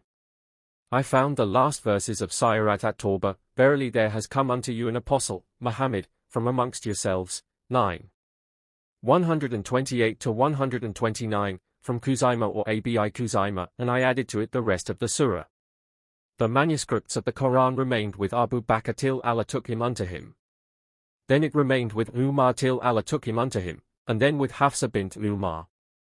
Volume 9, Book 89, number 302, narrated Abu Layla bin Abdullah bin Abdurrahman bin Sal bin Abi Hathma, and some great men of his tribe said, Abdullah bin Sal and Muhayyisa went out to Khaybar as they were struck with poverty and difficult living conditions. Then Muhayyisa was informed that Abdullah had been killed and thrown in a pit or a spring. Muhayyisa went to the Jews and said, by Allah, you have killed my companion. The Jews said, by Allah, we have not killed him. Muhayyisa then came back to his people and told them the story. He, his elder brother Huwayyisa and Abdurrahman bin Sal came to the Prophet, and he who had been at Khaybar proceeded to speak, but the Prophet said to Muhayyisa, the eldest, meaning, let the eldest of you speak. So Huwayyisa spoke first and then Muhayyisa. Allah's Apostle said, the Jews should either pay the blood money of your deceased companion or be ready for war. After that Allah's Apostle wrote a letter to the Jews in that respect, and they wrote that they had not killed him. Then Allah's Apostle said to Huwayyisa, Muhayyisa, and Abdurrahman, can you take an oath by which you will be entitled to take the blood money? They said, no. He said to them, shall we ask the Jews to take an oath before you? They replied, but the Jews are not Muslims. So Allah's Apostle gave them 100 she-camels as blood money from himself. Sal added, when those she-camels were made to enter the house, one of them kicked me with its leg. Volume 9, Book 89, number 303, narrated Abu Hurairah and Zayd bin Khalid al-Yuhani, a Bedouin came and said, O Allah's Apostle, judge between us according to Allah's book, laws. His opponent stood up and said, he has said the truth, so judge between us according to Allah's laws. The Bedouin said, my son was a laborer for this man and committed illegal sexual intercourse with his wife. The people said to me, your son is to be stoned to death, so I ransomed my son for 100 sheep and a slave girl. Then I asked the religious learned men and they said to me, your son has to receive 100 lashes plus 1 year of exile. The Prophet said, I shall judge between you according to Allah's book, laws. As for the slave girl and the sheep, it shall be returned to you, and your son shall receive 100 lashes and be exiled for 1 year. O you knows. The Prophet addressed some man, go in the morning to the wife of this man and stone her to death. So Yunus went to her the next morning and stoned her to death. Volume 9, Book 89, number 304, narrated Abdullah bin Abbas, that Abu Sufyan bin Harb told him that Heraclius had called him along with the members of a Quraysh caravan and then said to his interpreter, tell them that I want to ask this, Abu Sufyan, a question, and if he tries to tell me a lie, they should contradict him. Then Abu Sufyan mentioned the whole narration and said that Heraclius said to the interpreter, say to him, Abu Sufyan, if what you say is true, then he, the Prophet, will take over the place underneath my 2 feet. Volume 9, Book 89, number 305, narrated Abu Hamid as-Sa'idi, the Prophet employed Ibn al-Utbiyah to collect zakat from Bani Sulaym, and when he returned, with the money, to Allah's apostle the Prophet called him to account, and he said, this amount is for you, and this was given to me as a present. Allah's apostle said, why don't you stay at your father's house or your mother's house to see whether you will be given gifts or not, if you are telling the truth? Then Allah's apostle stood up and addressed the people, and after glorifying and praising Allah, he said, Amma biyadu, then after, I employ some men from among you for some job which Allah has placed in my charge, and then one of you comes to me and says, this amount is for you and this is a gift given to me. Why doesn't he stay at the house of his father or the house of his mother and see whether he will be given gifts or not if he was telling the truth by Allah? None of you takes anything of it, i.e., zakat, for himself, Hisham added, unlawfully, but he will meet Allah on the day of resurrection carrying it on his neck. I do not want to see any of you carrying a grunting camel or a mooing cow or a bleating sheep on meeting Allah. Then the Prophet raised both his hands till I saw the whiteness of his armpits, and said, no doubt. Haven't I conveyed Allah's message? Volume 9, Book 89, number 306, narrated Abu Sa'id al-Khudri, the Prophet said, Allah never sends a prophet or gives the caliphate to a caliph, but that he, the Prophet or the caliph, has 2 groups of advisers, a group advising him to do good and exhorts him to do it, and the other group advising him to do evil and exhorts him to do it. But the protected person, against such evil advisers, is the one protected by Allah. Volume 9, Book 89, number 307, narrated Ubadah bin as-Samit, we gave the oath of allegiance to Allah's apostle that we would listen to and obey him both at the time when we were active and at the time when we were tired, and that we would not fight against the ruler or disobey him, and would stand firm for the truth or say the truth wherever we might be, and in the way of Allah we would not be afraid of the blame of the blamers. See Hadith number 178 and 320, Volume 9, Book 89, number 308, narrated Anas, the Prophet went out on a cold morning while the Muhajirin, emigrants, and the Ansar were digging the trench. The Prophet then said, O Allah! The real goodness is the goodness of the hereafter, so please forgive the Ansar and the Muhajirin. They replied, we are those who have given the pledge of allegiance to Muhammad for to observe jihad as long as we remain alive. Volume 9, Book 89, number 309, narrated Abdullah bin Umar, whenever we gave the pledge of allegiance to Allah's apostle for to listen to and obey, he used to say to us, for as much as you can, Volume 9, Book 89, number 310, narrated Abdullah bin Dinar, I witnessed Ibn Umar when the people gathered around Abdul Malik. Ibn Umar wrote, I gave the pledge of allegiance that I will listen to and obey Allah's slave, Abdul Malik, chief of the believers according to Allah's laws and the traditions of his apostle as much as I can, and my sons too, give the same pledge. Volume 9, Book 89, number 311, narrated Jabir bin Abdullah, I gave the pledge of allegiance to the Prophet that I would listen and obey, and he told me to add, as much as I can, and will give good advice to every Muslim. Volume 9, Book 89, number 312, narrated Abdullah bin Dinar, when the people took the oath of allegiance to Abdul Malik, Abdullah bin Umar wrote to him, to Allah's slave, Abdul Malik, chief of the believers, I give the pledge of allegiance that I will listen to and obey Allah's slave, Abdul Malik, chief of the believers, according to Allah's laws and the traditions of his apostle in whatever is within my ability, and my sons too, give the same pledge. Volume 9, Book 89, number 313, narrated Yazid, I said to Salama, for what did you give the pledge of allegiance to the Prophet on the day of Hudaybiyah? He replied, for death. Volume 9, Book 89, number 314, narrated Al-Miswar bin Makrama, the group of people whom Umar had selected as candidates for the caliphate gathered and consulted each other. Abdurrahman said to them, I am not going to compete with you in this matter, but if you wish, I would select for you a caliph from among you. So all of them agreed to let Abdurrahman decide the case.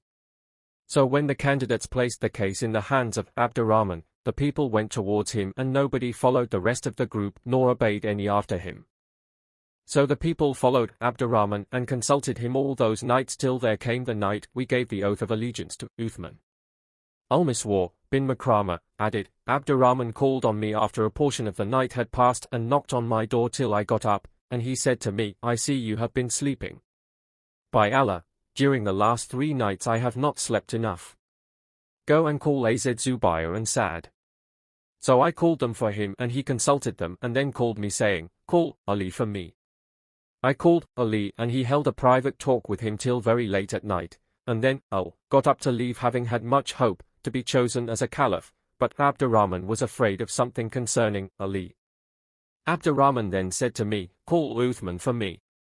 I called him and he kept on speaking to him privately till the muaddin put an end to their talk by announcing the adhan for the Fajr prayer. When the people finished their morning prayer and that 6 men group gathered near the pulpit, Abdurrahman sent for all the muhajirin, emigrants, and the Ansar present there and sent for the army chief who had performed the Hajj with Umar that year. When all of them had gathered, Abdurrahman said, none has the right to be worshipped but Allah, and added, now then, O Ali, I have looked at the people's tendencies and noticed that they do not consider anybody equal to Uthman, so you should not incur blame by disagreeing. Then Abdurrahman said to Uthman, I gave the oath of allegiance to you on condition that you will follow Allah's laws and the traditions of Allah's apostle and the traditions of the 2 caliphs after him. So Abdurrahman gave the oath of allegiance to him, and so did the people including the muhajirin, emigrants, and the Ansar and the chiefs of the army staff and all the Muslims.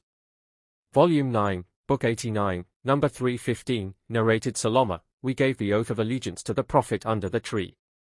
He said to me, O Salama, will you not give the oath of allegiance? I replied, O Allah's apostle, I have already given the oath of allegiance for the first time. He said, give it again, for the second time. Volume 9, Book 89, number 316, narrated Jabir bin Abdullah, a Bedouin gave the pledge of allegiance to Allah's apostle for Islam and the Bedouin got a fever whereupon he said to the Prophet, cancel my pledge. But the Prophet refused. He came to him, again, saying, cancel my pledge. But the Prophet refused.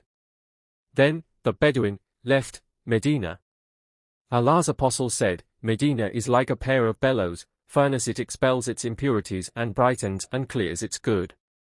Volume 9, Book 89, number 317, narrated Abdullah bin Hisham, who was born during the lifetime of the Prophet that his mother, Zainab bint Humayd had taken him to Allah's apostle and said, O Allah's apostle, take his pledge of allegiance for Islam.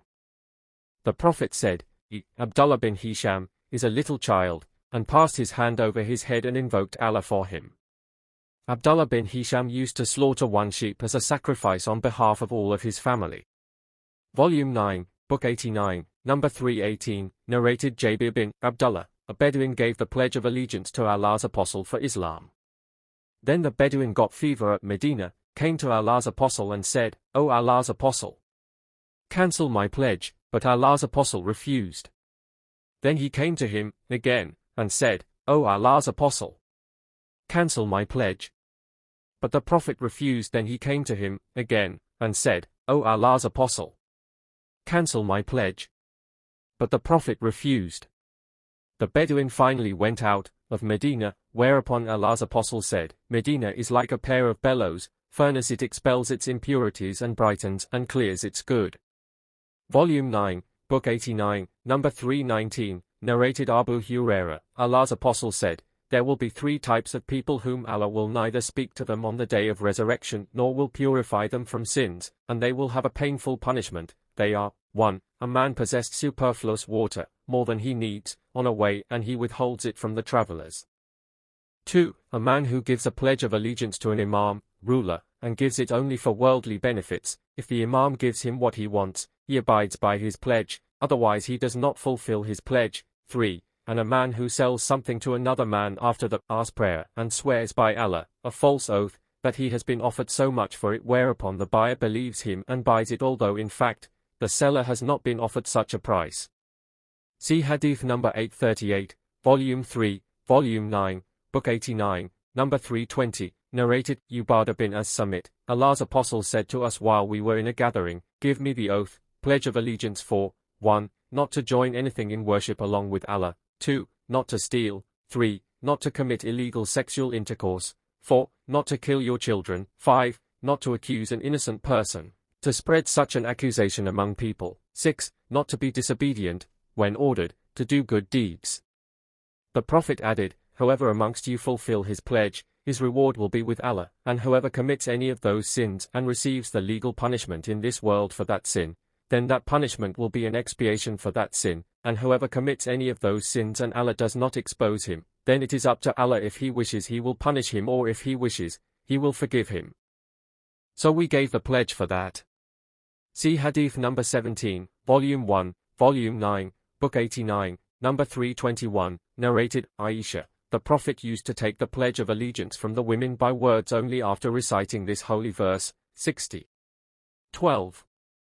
That they will not associate anything in worship with Allah. 60. 12. And the hand of Allah's Apostle did not touch any woman's hand except the hand of that woman his right hand possessed, i.e. his captives or his lady slaves. Volume 9, Book 89, number 322, narrated Amartiya, we gave the pledge of allegiance to the Prophet and he recited to me the verse, 60. 12. That they will not associate anything in worship with Allah, 60. 12. And he also prevented us from wailing and lamenting over the dead. A woman from us held her hand out and said, such and such a woman cried over a dead person belonging to my family and I want to compensate her for that crying. The Prophet did not say anything in reply and she left and returned.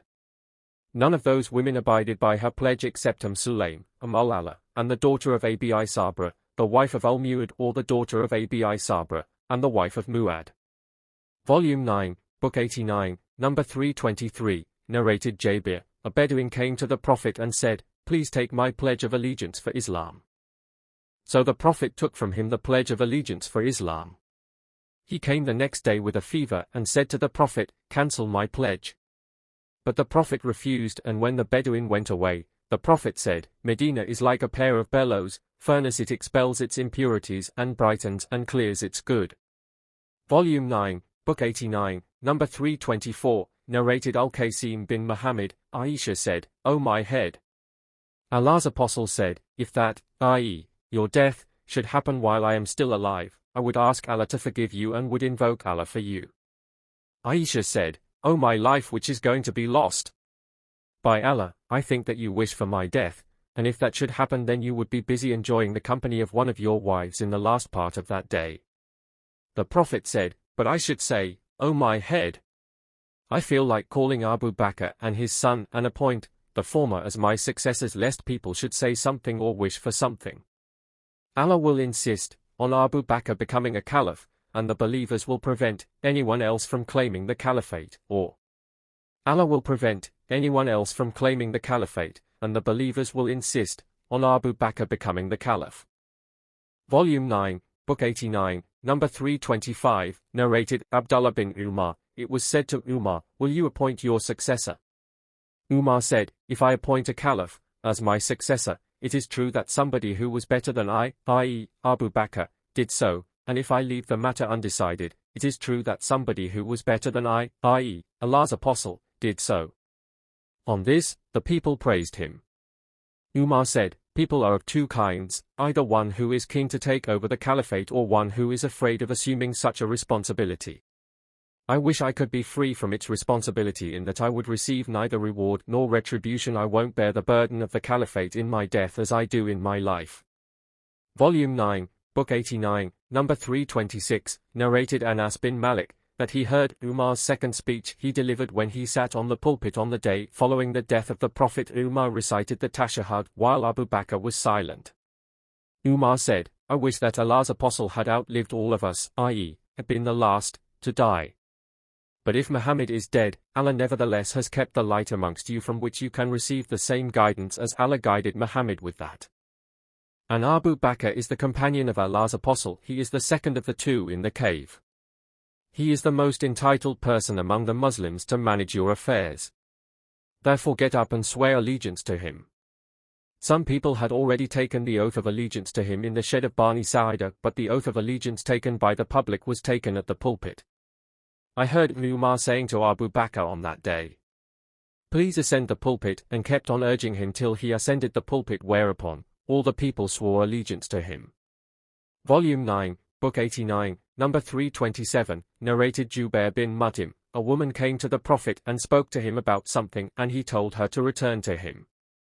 She said, "O Allah's Apostle, if I come and do not find you," as if she meant, "If you die?" The Prophet said, "If you should not find me, then go to Abu Bakr." Volume 9, Book 89, number 328, narrated Tariq bin Shihab. Abu Bakr said to the delegate of Buzaka, "Follow the tails of the camels till Allah shows the Caliph, successor of his Prophet, and al-Muhajirin, emigrants, something because of which you may excuse yourselves." Volume 9, Book 89, number 329, narrated Jabir bin Samura. I heard the Prophet saying, "There will be 12 Muslim rulers, who will rule all the Islamic world." He then said a sentence which I did not hear. My father said, "All of them, those rulers, will be from Quraysh." Volume 9, Book 89, number 330, narrated Abu Hurairah. Allah's Apostle said, "By him in whose hands my life is, I was about to order for collecting firewood, and then order someone to pronounce the adhan for the prayer, and then order someone to lead the people in prayer, and then I would go from behind and burn the houses of men who did not present themselves for the compulsory congregational prayer.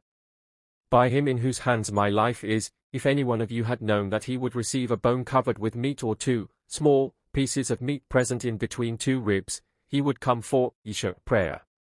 See Hadith number 617, Volume 1, Volume 9, Book 89, number 331, narrated Abdullah bin Ka'b bin Malik, who was Ka'b's guide from among his sons when Ka'b became blind. I heard Ka'b bin Malik saying, when some people remained behind and did not join Allah's Apostle in the Battle of Tabuk, and then he described the whole narration and said, "Allah's Apostle forbade the Muslims to speak to us, and so we, I and my companions, stayed 50 nights in that state, and then Allah's Apostle announced Allah's acceptance of our repentance." 90, Wishes Volume 9, Book 90, number 332, narrated Abu Hurairah. I heard Allah's Apostle saying, "By him in whose hands my life is, were it not for some men who dislike to be left behind and for whom I do not have means of conveyance, I would not stay away from any holy battle. I would love to be martyred in Allah's cause and come to life and then get martyred and then come to life and then get martyred and then get resurrected and then get martyred." Volume 9, Book 90, number 333, narrated Al-Arai. Abu Hurairah said, Allah's Apostle said, "By him in whose hand my life is, I would love to fight in Allah's cause and then get martyred and then resurrected, come to life, and then get martyred and then resurrected, come to life, and then get martyred, and then resurrected, come to life, and then get martyred and then resurrected, come to life." Abu Hurairah used to repeat those words 3 times, and I testify to it with Allah's oath. Volume 9, Book 90, number 334, narrated Abu Hurairah. The Prophet said, "If I had gold equal to the mountain of Uhud, I would love that, before 3 days had passed, not a single dinar thereof remained with me if I found somebody to accept it, excluding some amount that I would keep for the payment of my debts." Volume 9, Book 90, number 335, narrated Aisha. Allah's Apostle said, "If I had formerly known what I came to know lately, I would not have driven the Hadi with me and would have finished the state of Iram along with the people when they finished it." Volume 9, Book 90, number 336, narrated Jabir bin Abdullah. We were in the company of Allah's Apostle and we assumed the state of Iram of Hajj and arrived at Mecca on the 4th of Dhul-Hijjah. The Prophet ordered us to perform the tawaf around the Kaaba and Sa'i, between As-Safa and Al-Marwa, and use our ihram just for Umrah, and finish the state of Iram unless we had our Hadi with us. none of us had the Hadi with him except the Prophet and Talha. One Aij came from Yemen and brought the Hadi with him.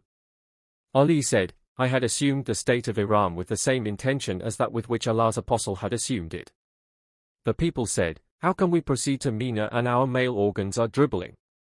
Allah's apostle said, if I had formerly known what I came to know latterly, I would not have brought the Hadi, and had there been no Hadi with me, I would have finished my Iram. Suraka bin Malik met the Prophet while he was throwing pebbles at the Jamrat al-Aqaba, and asked, O Allah's apostle, is this permitted for us only?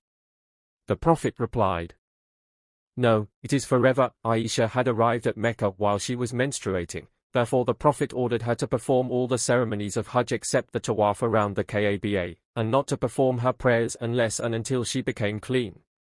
When they encamped at Al-Batha, Aisha said, O Allah's apostle, you are proceeding after performing both Hajj and Umrah while I am proceeding with Hajj only. So the Prophet ordered Abdurrahman bin Abu Bakr as-Siddiq to go with her to At-Tanim, and so she performed the Umrah in Dhul-Hijjah after the days of the Hajj. Volume 9, Book 90, number 337, narrated Aisha, one night the Prophet was unable to sleep and said, would that a righteous man from my companions guarded me tonight. Suddenly we heard the clatter of arms, whereupon the Prophet said, who is it? It was said, I am Sa'd, O Allah's apostle. I have come to guard you. The Prophet then slept so soundly that we heard him snoring. Abu Abdullah said, Aisha said, Bilal said, would that I but stayed overnight in a valley with Idkir and Jalil, two kinds of grass, around me, i.e., in Mecca. Then I told that to the Prophet. Volume 9, Book 90, number 338, narrated Abu Hurairah, Allah's apostle said, not to wish to be the like except of two men. A man whom Allah has given the knowledge of the Quran and he recites it during the hours of night and day, and the one who wishes says, if I were given the same as this man has been given, I would do what he does, and a man whom Allah has given wealth and he spends it in the just and right way, in which case the one who wishes says, if I were given the same as he has been given, I would do what he does. See Hadith number 543 and 544, Volume 6, Volume 9, Book 90, number 339, narrated Anas, if I had not heard the Prophet saying, you should not long for death, I would have longed for it. Volume 9, Book 90, number 340, narrated Qais, we went to pay a visit to Kabab bin Alat and he had got himself branded at 7 spots over his body. He said, if Allah's apostle had not forbidden us to invoke Allah for death, I would have invoked for it.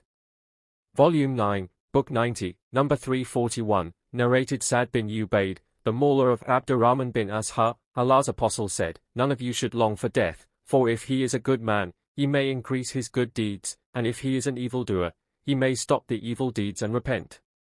Volume 9, Book 90, number 342, narrated Al-Bara bin Azib, the Prophet was carrying earth with us on the day of the Battle of Al-Azab, Confederates, and I saw that the dust was covering the whiteness of his abdomen, and he, the Prophet, was saying, O Allah, without you we would not have been guided, nor would we have given in charity, nor would we have prayed. So, O Allah, please send tranquility, Sakinah, upon us as they, the chiefs of the enemy tribes, have rebelled against us. And if they intend affliction, i.e. want to frighten us and fight against us, then we would not flee but withstand them. And the Prophet used to raise his voice with it. See Hadith number 430 and 432, Volume 5, Volume 9, Book 90, number 343, narrated Abdullah bin Abi Awfa, Allah's apostle said, do not long for meeting your enemy, and ask Allah for safety from all sorts of evil. See Hadith number 266, Volume 4, Volume 9, Book 90, number 344, narrated Al-Qasim bin Muhammad, Ibn Abbas mentioned the case of a couple on whom the judgment of li'an has been passed. Abdullah bin Shaddad said, was that the lady in whose case the Prophet said, if I were to stone a lady to death without a proof against her? Ibn Abbas said, no. That was concerned with a woman who, though being a Muslim, used to arouse suspicion by her outright misbehavior. See Hadith number 230, Volume 7, Volume 9, Book 90, number 345, narrated Atta. One night the Prophet delayed the Isha prayer, whereupon Umar went to him and said, the prayer, O Allah's apostle. The women and children had slept. The Prophet came out with water dropping from his head, and said, "Were I not afraid that it would be hard for my followers, or for the people, I would order them to pray Isha prayer at this time." Various versions of this hadith are given by the narrators with slight differences in expression but not in content. Volume 9, Book 90, number 346, narrated Abu Hurairah, Allah's Apostle said, "Were I not afraid that it would be hard on my followers, I would order them to use the siwak, as obligatory, for cleaning the teeth." Volume 9, Book 90, number 347, narrated Anas, the Prophet fasted al-Wisl on the last days of the month. Some people did the same, and when the news reached the Prophet he said, "If the month had been prolonged for me, then I would have fasted Wisl for such a long time that the most exaggerating ones among you would have given up their exaggeration.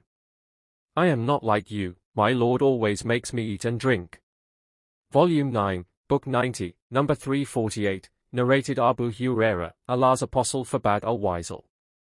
The people said to him, "But you fast al-Wisl." He said, "Who among you is like me? When I sleep, at night, my Lord makes me eat and drink."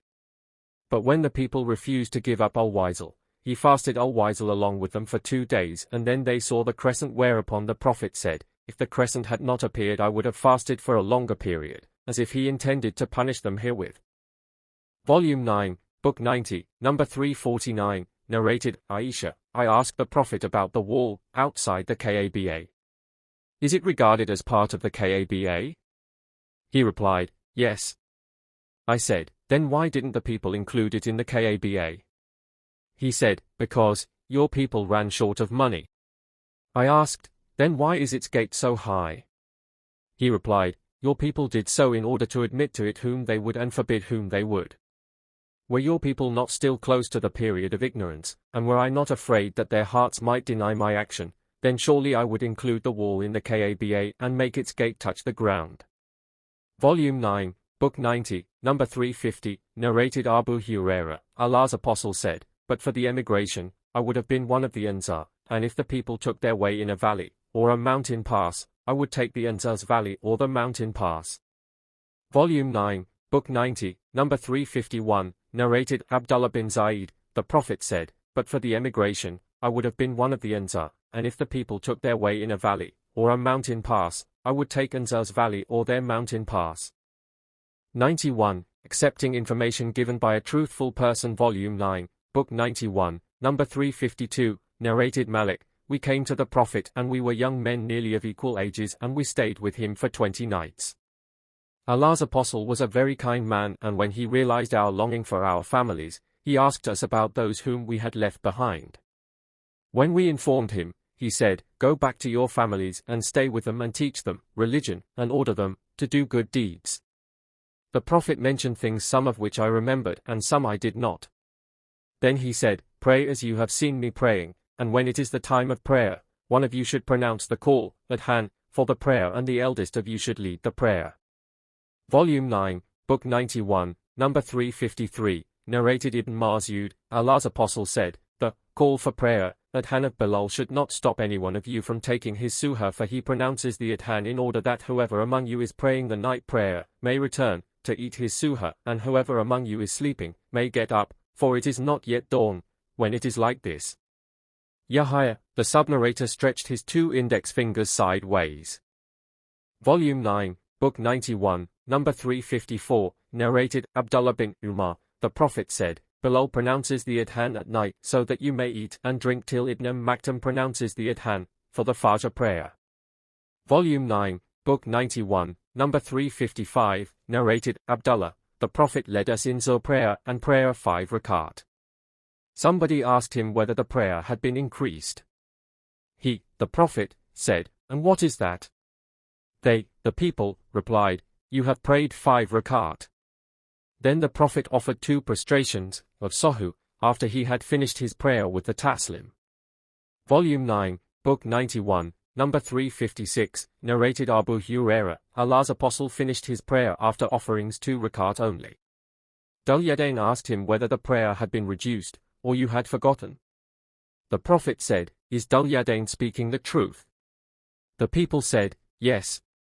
Then Allah's Apostle stood up and performed another 2 rakat and then finished prayer with Taslim, and then said the takbir and performed a prostration similar to or longer than his ordinary prostrations. then he raised his head, said takbir, and prostrated, and then raised his head, Sahu prostrations. Volume 9, Book 91, number 357, narrated Abdullah bin Umar. While the people were at Quba offering the morning prayer, suddenly a person came to them saying, "Tonight divine inspiration has been revealed to Allah's apostle and he has been ordered to face the Kaaba in prayers, therefore you people should face it." Their faces were towards Sham, so they turned their faces towards the Kaaba at Mecca. Volume 9, Book 91, number 358, narrated Al-Bara. When Allah's apostle arrived at Medina, he prayed facing Jerusalem for 16 or 17 months, but he wished that he would be ordered to face the Kaaba. So Allah revealed, "Verily, we have seen the turning of your face towards the heaven, surely we shall turn you to a prayer direction, Qibla, that shall please you." 144, thus he was directed towards the Kaaba. A man prayed the Ars prayer with the Prophet and then went out, and passing by some people from the Ansar, he said, "I testify that I have prayed with the Prophet and he, the Prophet, has prayed facing the Kaaba." Thereupon they, who were bowing in the Ars prayer, turned towards the Kaaba. Volume 9, Book 91, number 359, narrated Anas bin Malik. I used to offer drinks prepared from infused dates to Abu Talha al-Ansari, Abu Ubadah bin al-Jarrah, and Ubay bin Ka'ab. Then a person came to them and said, "All alcoholic drinks have been prohibited." Abu Talha then said, "O Anas, get up and break all these jars." So I got up and took a mortar belonging to us, and hit the jars with its lower part till they broke. Volume 9, Book 91, number 360, narrated Hudayfa. The Prophet said to the people of Najran, "I will send to you an honest person who is really trustworthy." The companion of the Prophet each desired to be that person, but the Prophet sent Abu Ubaidah. Volume 9, Book 91, number 361, narrated Anas. The Prophet said, "For every nation there is an Amin, honest, trustworthy person, and the Amin of this nation is Abu Ubaidah." Volume 9, Book 91, number 362, narrated Umar. There was a man from the Ansar, who was a friend of mine. If he was not present in the company of Allah's apostle, I used to be present with Allah's apostle. I would tell him what I used to hear from Allah's apostle, and when I was absent from Allah's apostle, he used to be present with him, and he would tell me what he used to hear from Allah's apostle. Volume 9, Book 91, number 363, narrated Ali. The Prophet sent an army and appointed some man their commander. The man made a fire and then said to the soldiers, "Enter it." Some of them intended to enter it while some others said, "We have run away from it," i.e., embraced Islam to save ourselves from the fire. They mentioned that to the Prophet, and he said about people who had intended to enter the fire, if they had entered it, they would have remained in it till the day of resurrection. Then he said to others, "No obedience for evil deeds, obedience is required only in what is good." Volume 9, Book 91, number 364, narrated Abu Hurairah and Zayd bin Khalid. Two men sued each other before the Prophet. Volume 9, Book 91, number 365, narrated Abu Hurairah. While we were with Allah's apostle, a Bedouin got up and said, "O Allah's apostle, settle my case according to Allah's book, laws." Then his opponent got up and said, "O Allah's apostle, he has said the truth. Settle his case according to Allah's book, laws. And allow me to speak." He said, "My son was a laborer for this man and he committed illegal sexual intercourse with his wife. The people told me that my son should be stoned to death, but I ransomed him with 100 sheep and a slave girl. Then I asked the religious learned people and they told me that his wife should be stoned to death and my son should receive 100 lashes and be sentenced to 1 year of exile. The Prophet said, by him in whose hands my life is, I will judge between you according to Allah's book, laws. As for the slave girl and the sheep, they are to be returned, and as for your son, he shall receive 100 lashes and will be exiled for 1 year. You, O Yunus, addressing a man from Bani Aslam, go tomorrow morning to the wife of this man, and if she confesses, then stone her to death. The next morning Yunus went to the wife and she confessed, and he stoned her to death. Volume 9, Book 91, number 366, narrated Jabir bin Abdullah. On the day of the Battle of the Trench, the Prophet called the people to bring news about the enemy. Az Zubayr responded to his call. He called them again and Az Zubayr responded to his call again. Then he called them for the third time, and again Az Zubair responded to his call, whereupon the Prophet said, "Every prophet has his Hawari, helper, and Az Zubair is my Hawari." Volume 9, Book 91, number 367, narrated Abu Musa, "The Prophet entered a garden and told me to guard its gate. Then a man came and asked permission to enter. The Prophet said, 'Permit him and give him the good news that he will enter paradise.' Behold, it was Abu Bakr. Then Umar came, and the Prophet said, 'Admit him and give him the good news that he will enter paradise.' Then Uthman came, and the Prophet said, 'Admit him and give him the good news that he will enter paradise.'" Volume 9, Book 91, number 368, narrated Umar, "I came and behold, Allah's Apostle was staying on a mashroba, attic room, and a black slave of Allah's Apostle was at the top of its stairs. I said to him, 'Tell the Prophet that here is Umar bin al-Khattab asking for permission to enter.' Then he admitted me." Volume 9, Book 91, number 369, narrated Abdullah bin Abbas, "Allah's Apostle sent a letter to Khosrau and told his messenger to give it first to the ruler of Bahrain, and tell him to deliver it to Khosrau. When Khosrau had read it, he tore it into pieces." Az Zuhri said, "I think Ibn al-Musayyab said, Allah's Apostle invoked Allah to tear them, Khosrau and his followers, into pieces." Volume 9, Book 91, number 370, narrated Salama bin al-Aqwa, "Allah's Apostle said to a man from the tribe of al-Islam, 'Proclaim among your people, or the people, on the day of Ashura, 10th of Muharram, whosoever has eaten anything should fast for the rest of the day, and whoever has not eaten anything, should complete his fast.'" Volume 9, Book 91, number 371, narrated Ibn Abbas, "When the delegate of Abd al-Qais came to Allah's Apostle, he said, 'Who are the delegate?' They said, 'The delegate are from the tribe of Rabi'a.'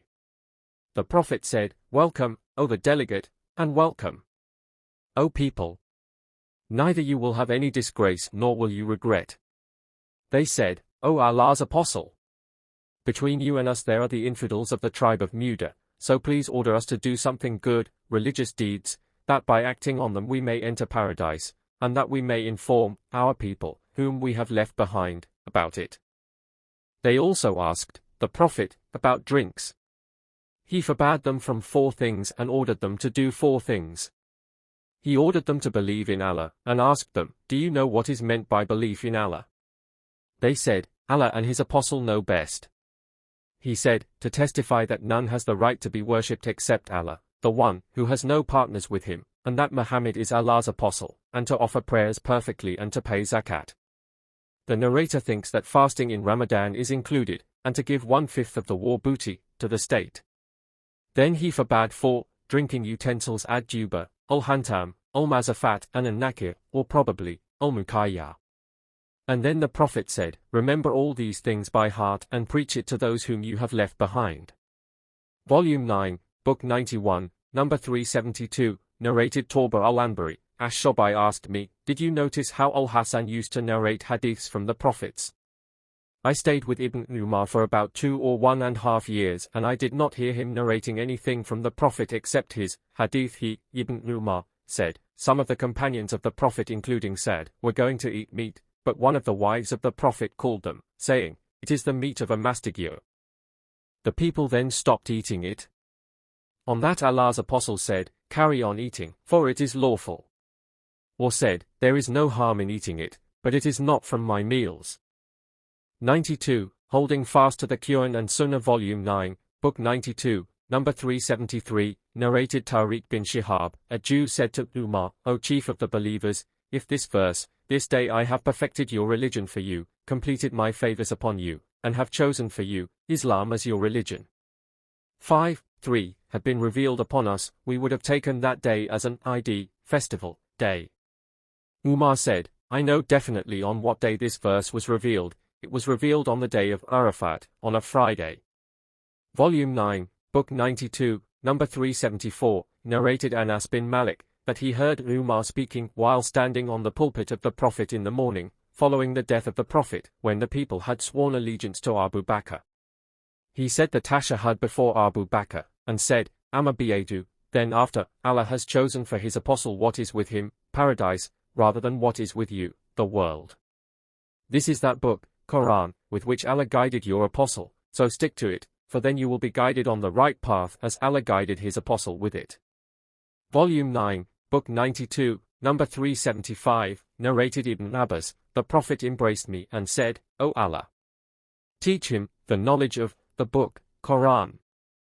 Volume 9, Book 92, number 376, narrated Abul Minhal, Abu Baza said, O people, Allah makes you self-sufficient or has raised you high with Islam and with Muhammad. Volume 9, Book 92, number 377, narrated Abdullah bin Dinar, Abdullah bin Umar wrote to Abdul Malik bin Marwan, swearing allegiance to him, I swear allegiance to you in that I will listen and obey what is in accordance with the laws of Allah and the tradition of his apostle as much as I can.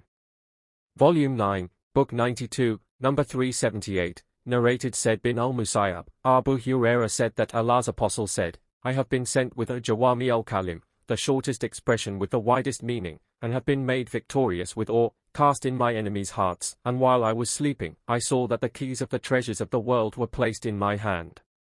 Abu Hurairah added, Allah's apostle has gone, and you people are utilizing those treasures, or digging those treasures out, or said a similar sentence.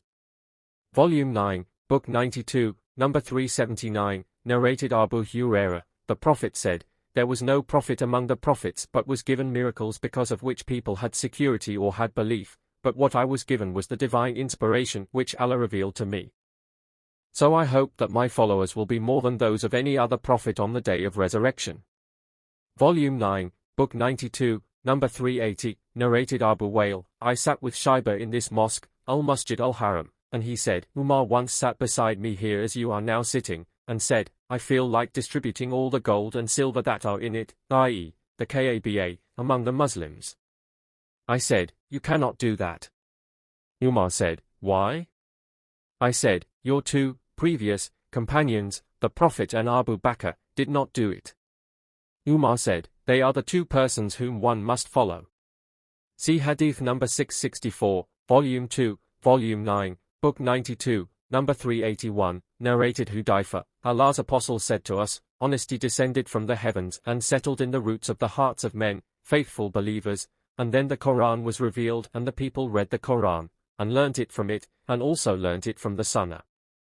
Both Quran and Sunnah strengthened the faithful believers' honesty.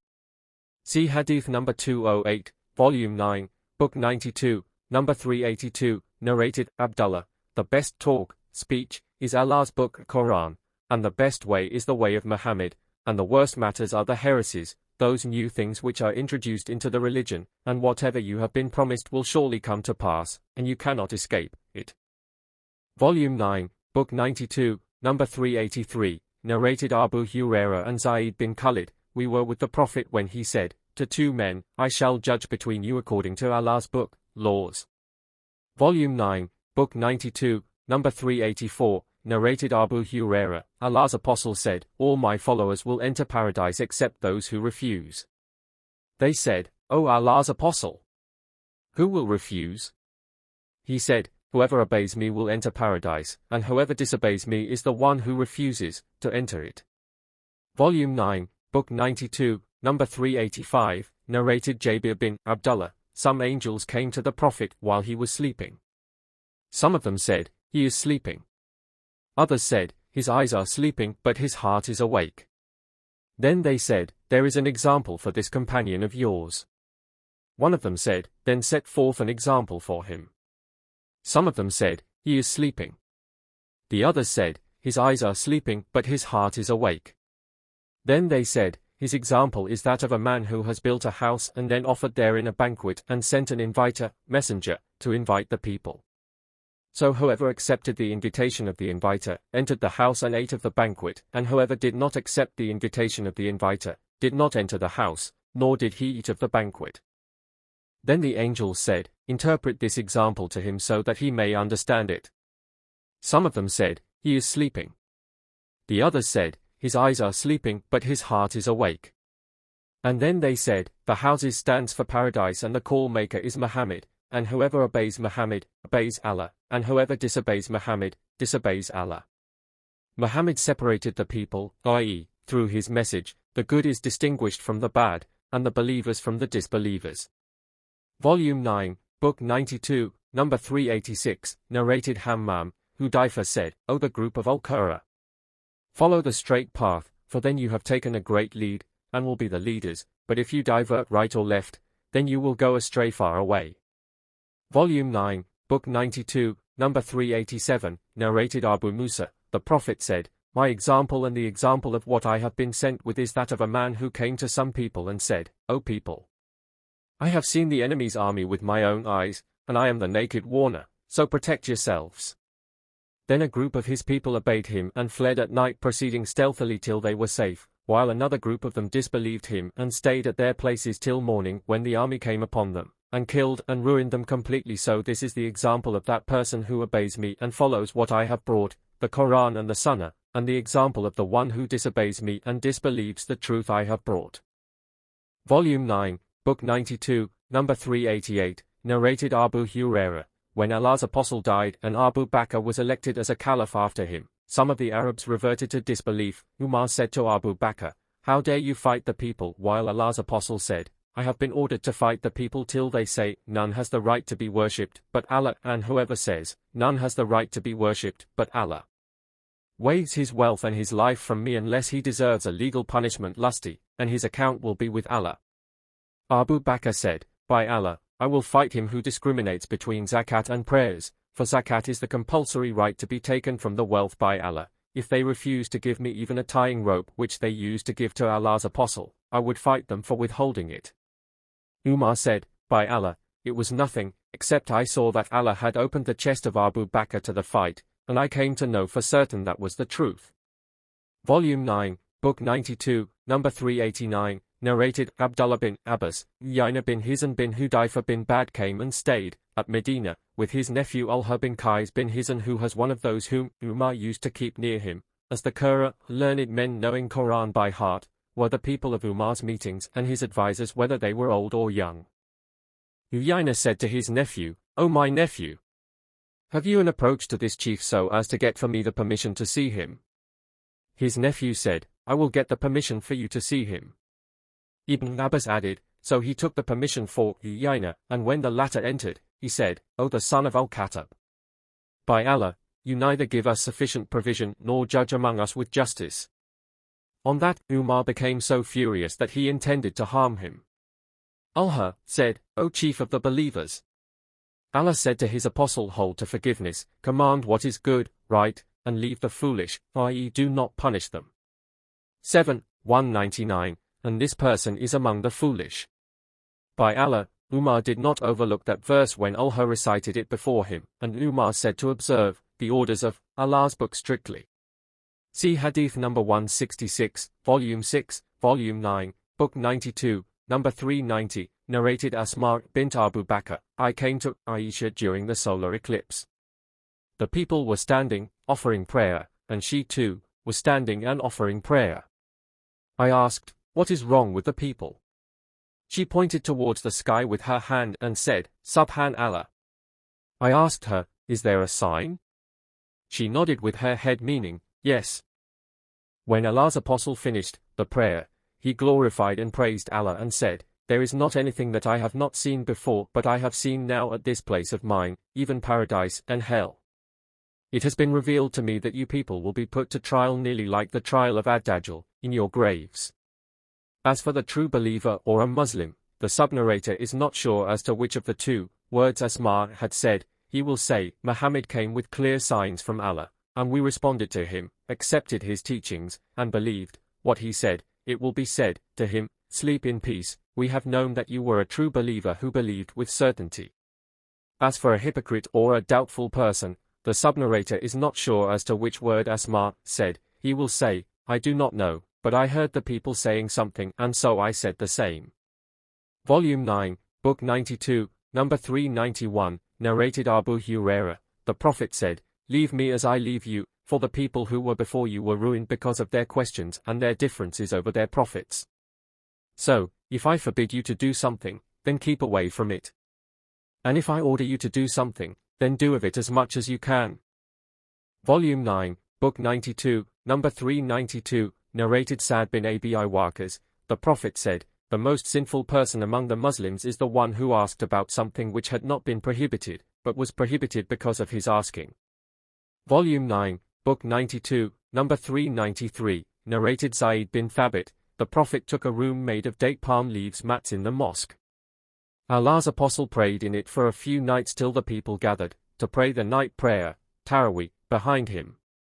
Then on the fourth night the people did not hear his voice and they thought he had slept, so some of them started humming in order that he might come out. The Prophet then said, "You continued doing what I saw you doing till I was afraid that this, Tarawih prayer, might be enjoined on you, and if it were enjoined on you, you would not continue performing it. Therefore, O people, perform your prayers at your homes, for the best prayer of a person is what is performed at his home except the compulsory congregational prayer."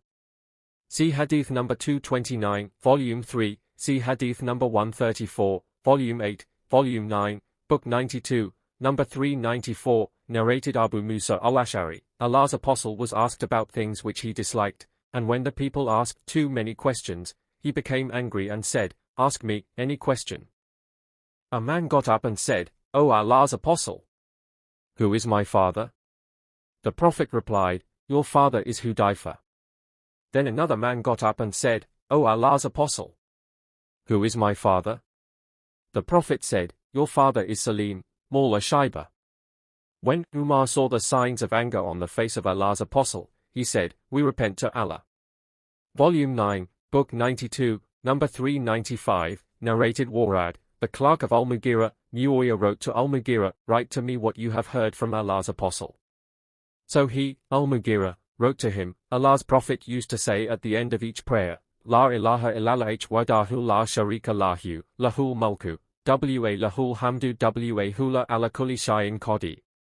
Allahumma la mani, alima atita, wala mutiya lima manata, wala yinfayu duljad minkuljad." He also wrote to him that the Prophet used to forbid, 1. Kill and kal, idle useless talk or that you talk too much about others, 2. Asking too many questions, in disputed religious matters, 3. And wasting one's wealth by extravagance, 4. And to be undutiful to one's mother, 5. And to bury the daughters alive, 6. And to prevent your favors, benevolence to others, i.e. not to pay the rights of others, 7. And asking others for something, except when it is unavoidable. Volume 9, Book 92, number 396, narrated Anas, "We were with Umar and he said, we have been forbidden to undertake a difficult task beyond our capability, i.e. to exceed the religious limits, e.g., to clean the inside of the eyes while doing ablution." Volume 9, Book 92, number 397, narrated Anas bin Malik, "The Prophet came out after the sun had declined and offered the Zuhr prayer, in congregation. After finishing it with Taslim, he stood on the pulpit and mentioned the hour and mentioned there would happen great events before it.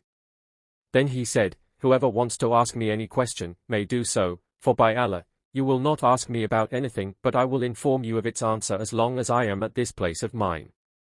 On this, the Ansar wept violently, and Allah's Apostle kept on saying, "Ask me." Then a man got up and asked, "Where will my entrance be, O Allah's Apostle?" The Prophet said, "You will go to the fire." Then Abdullah bin Hudayfa got up and asked, "Who is my father, O Allah's Apostle?" The Prophet replied, "Your father is Hudayfa." The Prophet then kept on saying, angrily, "Ask me. Ask me." Umar then knelt on his knees and said, "We have accepted Allah as our Lord and Islam as our religion and Muhammad as an apostle."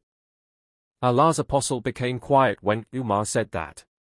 Then Allah's Apostle said, "By him in whose hand my life is, paradise and hell were displayed before me across this wall while I was praying, and I never saw such good and evil as I have seen today." Volume 9, Book 92, number 398, narrated Anas bin Malik, "A man said, O Allah's Prophet, who is my father?" The Prophet said, "Your father is so-and-so." And then the divine verse, "O you who believe, ask not questions about things." 101, Volume 9, Book 92, number 399, narrated Anas bin Malik, Allah's Apostle said, "People will not stop asking questions till they say, 'This is Allah, the creator of everything,' then who created Allah?" Volume 9, Book 92, number 400, narrated Ibn Masud, "I was with the Prophet at one of the farms of Medina while he was leaning on a date palm leaf stalk. He passed by a group of Jews, and some of them said to the other, "Ask him, the prophet, about the Spirit." Some others said, "Do not ask him, lest he should tell you what you dislike." But they went up to him and said, "O Abul Qasim, inform us about the Spirit." The prophet stood up for a while, waiting. I realized that he was being divinely inspired, so I kept away from him till the inspiration was over.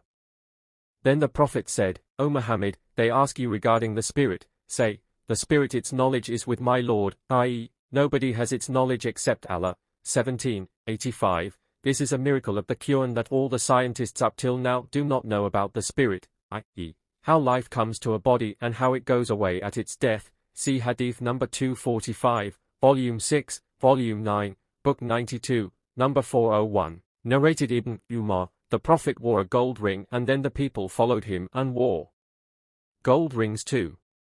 Then the Prophet said, "I had this golden ring made for myself." He then threw it away and said, "I shall never put it on." Thereupon the people also threw their rings away. Volume 9, Book 92, number 402, narrated Abu Hurairah, the Prophet said to his companions, "Do not fast al-Waisal." They said, "But you fast al-Wasail." He said, "I am not like you, for at night my Lord feeds me and makes me drink." But the people did not give up al-Waisal, so the Prophet fasted al-Waisal with them for 2 days or 2 nights, and then they saw the crescent, whereupon the Prophet said, "If the crescent had delayed, I would have continued fasting, because of you," as if he wanted to vanquish them completely, because they had refused to give up al-Waisal. Volume 9, Book 92, number 403, narrated Ibrahim at-Tamiy's father, Ali addressed us while he was standing on a brick pulpit and carrying a sword from which was hanging a scroll. He said, "By Allah, we have no book to read except Allah's book and whatever is on this scroll," and then he unrolled it, and behold, in it was written what sort of camels were to be given as blood money, and there was also written in it, "Medina is a sanctuary form, mountain, to such and such place, so whoever innovates in it an heresy or commits a sin therein, he will incur the curse of Allah, the angels, and all the people, and Allah will not accept his compulsory or optional good deeds." There was also written in it, "The asylum, pledge of protection, granted by any Muslims is one and the same, even a Muslim of the lowest status is to be secured and respected by all the other Muslims, and whoever betrays a Muslim in this respect, by violating the pledge, will incur the curse of Allah, the angels, and all the people, and Allah will not accept his compulsory or optional good deeds." There was also written in it, "Whoever, freed slave, befriends, takes as masters, other than his real masters, manumitters, without their permission will incur the curse of Allah, the angels, and all the people, and Allah will not accept his compulsory or optional good deeds." See Hadith number 94, Volume 3, Volume 9, Book 92, number 404, narrated Aisha, the Prophet did something as it was allowed from the religious point of view, but some people refrained from it.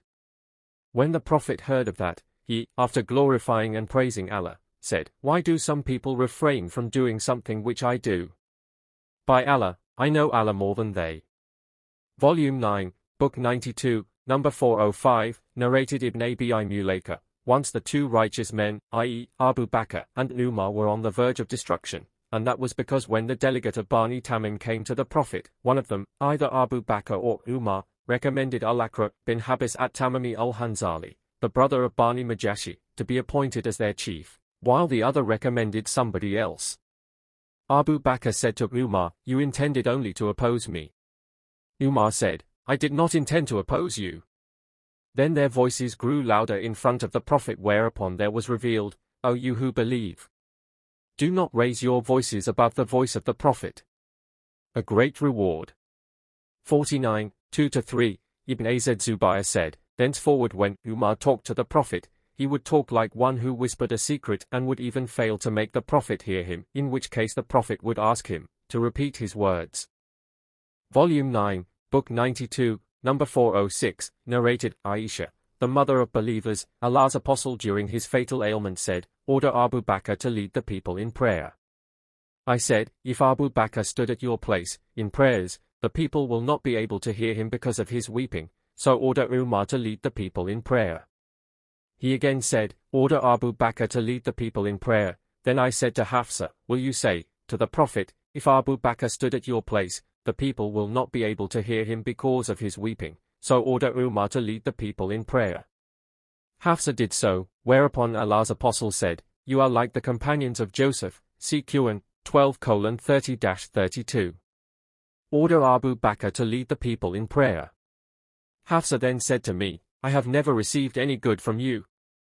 Volume 9, Book 92, Number 407, narrated Sa'al bin Sa'd as-Sa'idi, Uwaymir al-Ajlani came to Asim bin Adi and said, If a man found another man with his wife and killed him, would you sentence the husband to death, in qisas, i.e., equality in punishment? O Asim, please ask Allah's Apostle about this matter on my behalf. Asim asked the Prophet, but the Prophet disliked the question and disapproved of it. Asim returned and informed Uwaymir that the Prophet disliked that type of question. Uwaymir said, By Allah, I will go, personally, to the Prophet. Uwaymir came to the Prophet when Allah had already revealed Quranic verses, in that respect, after Asim had left the Prophet.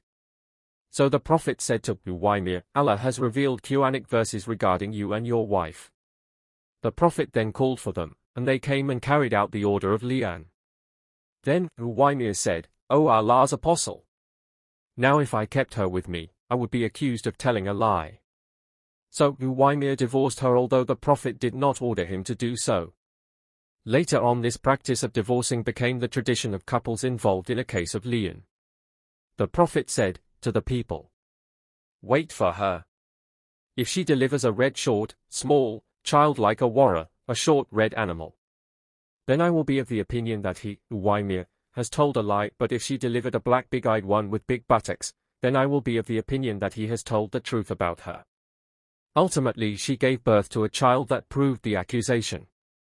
See Hadith number 269, Volume 6, Volume 9, Book 92, Number 408, narrated Malik bin Aus an-Nazri, I proceeded till I entered upon Umar, and while I was sitting there, his gatekeeper Yafa came to him and said, Uthman, Abdurrahman, Az Zubayr, and Sa'd ask your permission to come in. Umar allowed them. So they entered, greeted, and sat down.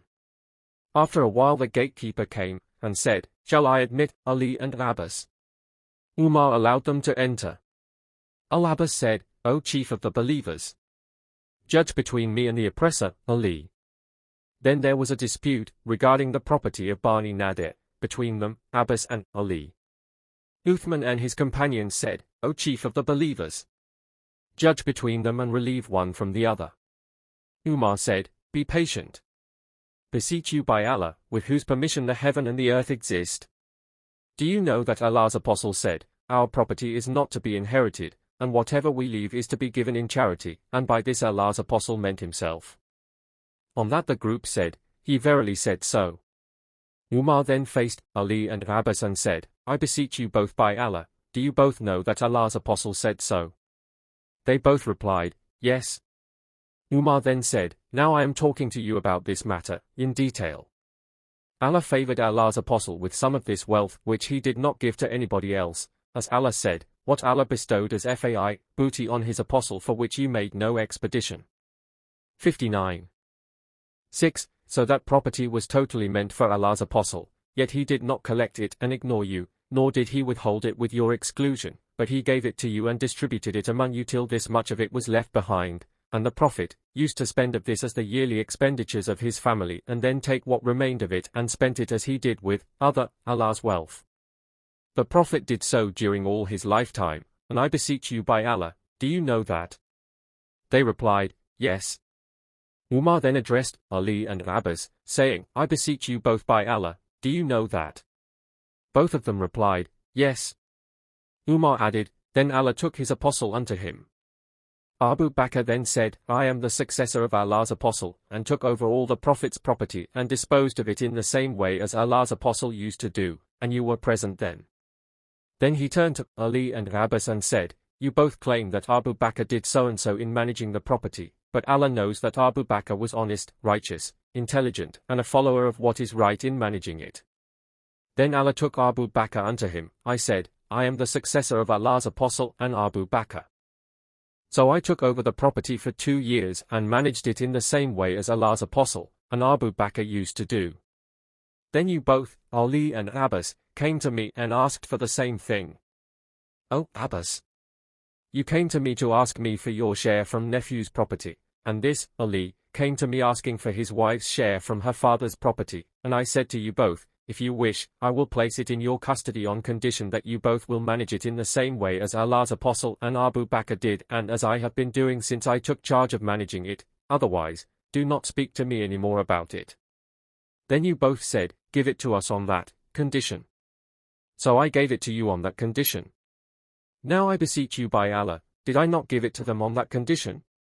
The group, whom he had been addressing, replied, yes. Umar then addressed Abbas and Ali saying, I beseech you both by Allah, didn't I give you all that property on that condition? They said, yes. Umar then said, are you now seeking a verdict from me other than that? By him with whose permission the heaven and the earth exists, I will not give any verdict other than that till the hour is established, and if you both are unable to manage this property, then you can hand it back to me, and I will be sufficient for it on your behalf. See Hadith number 326, Volume 4, Volume 9, Book 92, number 409, narrated, Asim. I said to Anas, did Allah's Apostle make Medina a sanctuary? He replied, yes, Medina is a sanctuary from such and such place to such and such place.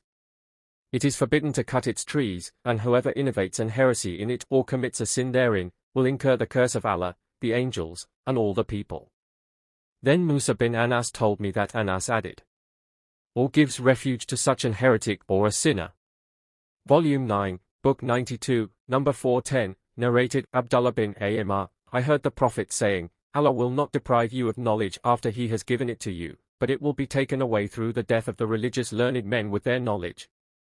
Then there will remain ignorant people who, when consulted, will give verdicts according to their opinions whereby they will mislead others and go astray. Volume 9, Book 92, number 411, narrated Al-Amash, I asked Abu Wail, did you witness the battle of Siffin between Ali and Muawiyah? He said, yes, and added, then I heard Sa'al bin Hunayf saying, O people, blame your personal opinions in your religion. No doubt, I remember myself on the day of Abi Jandal, if I had the power to refuse the order of Allah's Apostle, I would have refused it. We have never put our swords on our shoulders to get involved in a situation that might have been horrible for us, but those swords brought us to victory and peace, except this present situation. Abu Wail said, I witnessed the battle of Siffin, and how nasty Siffin was. Volume 9, Book 92, number 412, narrated Jabir bin Abdullah, I fell ill, Allah's Apostle and Abu Bakr came to visit me on foot. The Prophet came to me while I was unconscious. Allah's Apostle performed ablution and poured the remaining water of his ablution over me, whereupon I became conscious and said, O Allah's Apostle, how should I spend my wealth? Or how should I deal with my wealth? But the Prophet did not give me any reply till the verse of the laws of inheritance was revealed. Volume 9, Book 92, number 413, narrated Abu said, a woman came to Allah's Apostle and said, O Allah's Apostle, men, only, benefit by your teachings, so please devote to us from some of your time, a day on which we may come to you so that you may teach us of what Allah has taught you. Allah's Apostle said, gather on such and such a day at such and such a place. They gathered and Allah's Apostle came to them and taught them of what Allah had taught him. He then said, no woman among you who has lost her 3 children, died, but that they will screen her from the fire. A woman among them said, O Allah's Apostle, if she lost 2 children? She repeated her question twice, whereupon the Prophet said, even 2, even 2, even 2. See Hadith number 341, Volume 2, Volume 9, Book 92, number 414, narrated Al-Mughira bin Shubayh, the Prophet said, a group of my followers will remain predominant, victorious, till Allah's order, the hour, comes upon them while they are still predominant, victorious. Volume 9, Book 92, number 415, narrated Humayd, I heard Muawiyah bin Abi Sufyan delivering a sermon. He said, I heard the Prophet saying, if Allah wants to do a favor to somebody, he bestows on him the gift of understanding the Quran and Sunnah. I am but a distributor, and Allah is the giver. The state of this nation will remain good till the hour is established, or till Allah's order comes. Volume 9, Book 92, number 416, narrated Jabir bin Abdullah, when the following verse was revealed to Allah's Apostle, say, he has power to send torment on you from above. 6:65, he said, O Allah, I seek refuge with your face from that punishment. And when this was revealed, or from beneath your feet. 6:65, he said, O Allah, I seek refuge with your face from that. And when this verse was revealed, or to cover you with confusion in party strife, and make you to taste the violence of one another. 6:65, he said, these two warnings are easier than the previous ones. Volume 9, Book 92, number 417, narrated Abu Hurairah, a Bedouin came to Allah's Apostle and said, my wife has delivered a black boy, and I suspect that he is not my child. Allah's Apostle said to him, have you got camels? The Bedouin said, yes. The Prophet said, what color are they? The Bedouin said, they are red. The Prophet said, are any of them grey? He said, there are grey ones among them. The Prophet said, whence do you think this color came to them? The Bedouin said, O Allah's Apostle, it resulted from hereditary disposition. The Prophet said, and this, i.e., your child, has inherited his color from his ancestors. The Prophet did not allow him to deny his paternity of the child. Volume 9, Book 92, number 418, narrated Ibn Abbas, a woman came to the Prophet and said, my mother vowed to perform the Hajj but she died before performing it. Should I perform the Hajj on her behalf? He said, yes. Perform the Hajj on her behalf. See, if your mother had been in debt, would you have paid her debt? She said, yes. He said, so you should pay what is for him, as Allah has more right that one should fulfill one's obligations to him. Volume 9, Book 92, number 419, narrated Abdullah, Allah's Apostle said, do not wish to be like anybody except in two cases, the case of a man whom Allah has given wealth and he spends it in the right way, and that of a man whom Allah has given religious wisdom, i.e., Quran and Sunnah, and he gives his verdicts according to it and teaches it to others, i.e., religious knowledge of Quran and Sunnah, Prophet's traditions. Volume 9, Book 92, number 420, narrated Al-Mughira bin Shu'bah, Umar bin al-Khattab asked the people about the illness of a woman, i.e., a woman who has an abortion because of having been beaten on her abdomen, saying, who among you has heard anything about it from the Prophet? I said, I did. He said, what is that? I said, I heard the Prophet saying, its dear, blood money, is either a male or a female slave. Umar said, do not leave till you present witness in support of your statement. So I went out, and found Muhammad bin Maslama. I brought him, and he bore witness with me that he had heard the Prophet saying, its dear, blood money, is either a male slave or a female slave. Volume 9, Book 92, number 421, narrated Abu Hurairah, the Prophet said, the hour will not be established till my followers copy the deeds of the previous nations and follow them very closely, span by span, and cubit by cubit, i.e., inch by inch. It was said, O Allah's Apostle, do you mean by those nations, the Persians and the Byzantines? The Prophet said, who can it be other than they? Volume 9, Book 92, number 422, narrated Abu Sa'id al-Khudri, the Prophet said, you will follow the ways of those nations who were before you, span by span and cubit by cubit, i.e., inch by inch, so much so that even if they entered a hole of a mastigir, you would follow them. We said, O Allah's Apostle, do you mean the Jews and the Christians? He said, whom else? Volume 9, Book 92, number 423, narrated Abdullah, the Prophet said, none is killed unjustly, but the first son of Adam will have a part of its burden.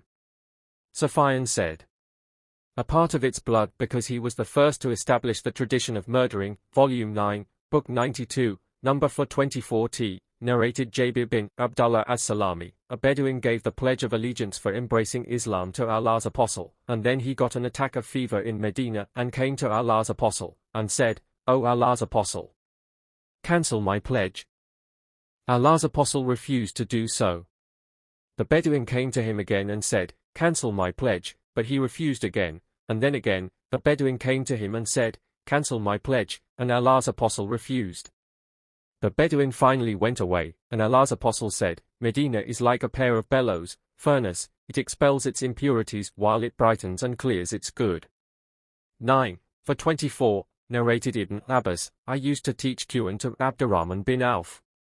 When Umar performed his last Hajj, Abdurrahman said to me, at Mina, would that you had seen chief of the believers today. A man came to him and said, so-and-so has said, if chief of the believers died, we will give the oath of allegiance to such and such person. Umar said, I will get up tonight and warn those who want to usurp the people's rights. I said, do not do so, for the season of Hajj gathers the riffraff mob who will form the majority of your audience, and I am afraid that they will not understand the meaning of your saying properly and may spread an incorrect statement everywhere.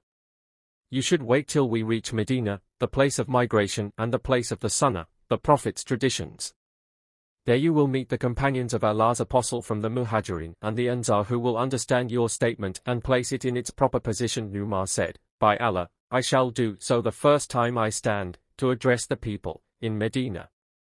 When we reached Medina, Umar, in a Friday Khutbah sermon, said, no doubt, Allah sent Muhammad with the truth and revealed to him the book, Quran, and among what was revealed was the verse of Ar-Rajm, stoning adulterers to death.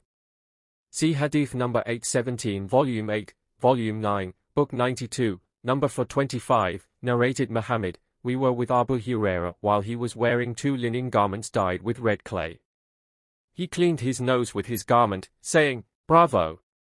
Bravo! Abu Hurairah is cleaning his nose with linen. There came a time when I would fall senseless between the pulpit of Allah's Apostle and Aisha's dwelling, whereupon a passerby would come and put his foot on my neck, considering me a madman, but in fact, I had no madness, I suffered nothing but hunger. Volume 9, Book 92, number 426, narrated Abdurrahman bin Abis, Ibn Abbas was asked, did you offer the ID prayer with the Prophet?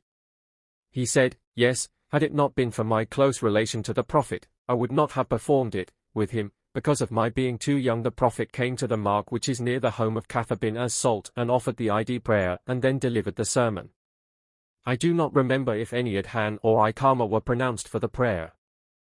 Then the Prophet ordered the women to give alms, and they started stretching out their hands towards their ears and throats, giving their ornaments in charity, and the Prophet ordered Bilal to go to them, to collect the alms, and then Bilal returned to the Prophet. Volume 9, Book 92, number 427, narrated Ibn Umar, the Prophet used to go to the Quba mosque, sometimes walking, sometimes riding. Volume 9, Book 92, number 428, narrated Hisham's father, Aisha said to Abdullah bin Az Zubayr, bury me with my female companions, i.e. the wives of the Prophet, and do not bury me with the Prophet in the house, for I do not like to be regarded as sanctified, just for being buried there.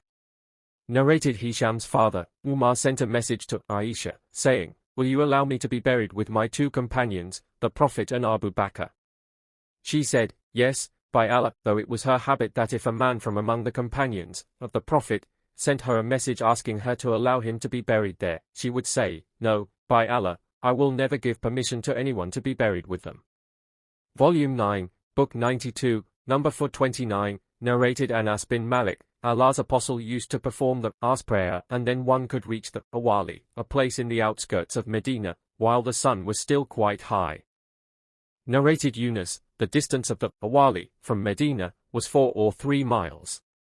Volume 9, Book 92, number 430, narrated as Sa'id bin Yazid, the sa, a kind of measure, during the lifetime of the Prophet used to be equal to the 1 mud, another kind of measure, and 1/3 of a mud which we use today, but the sa of today has become large.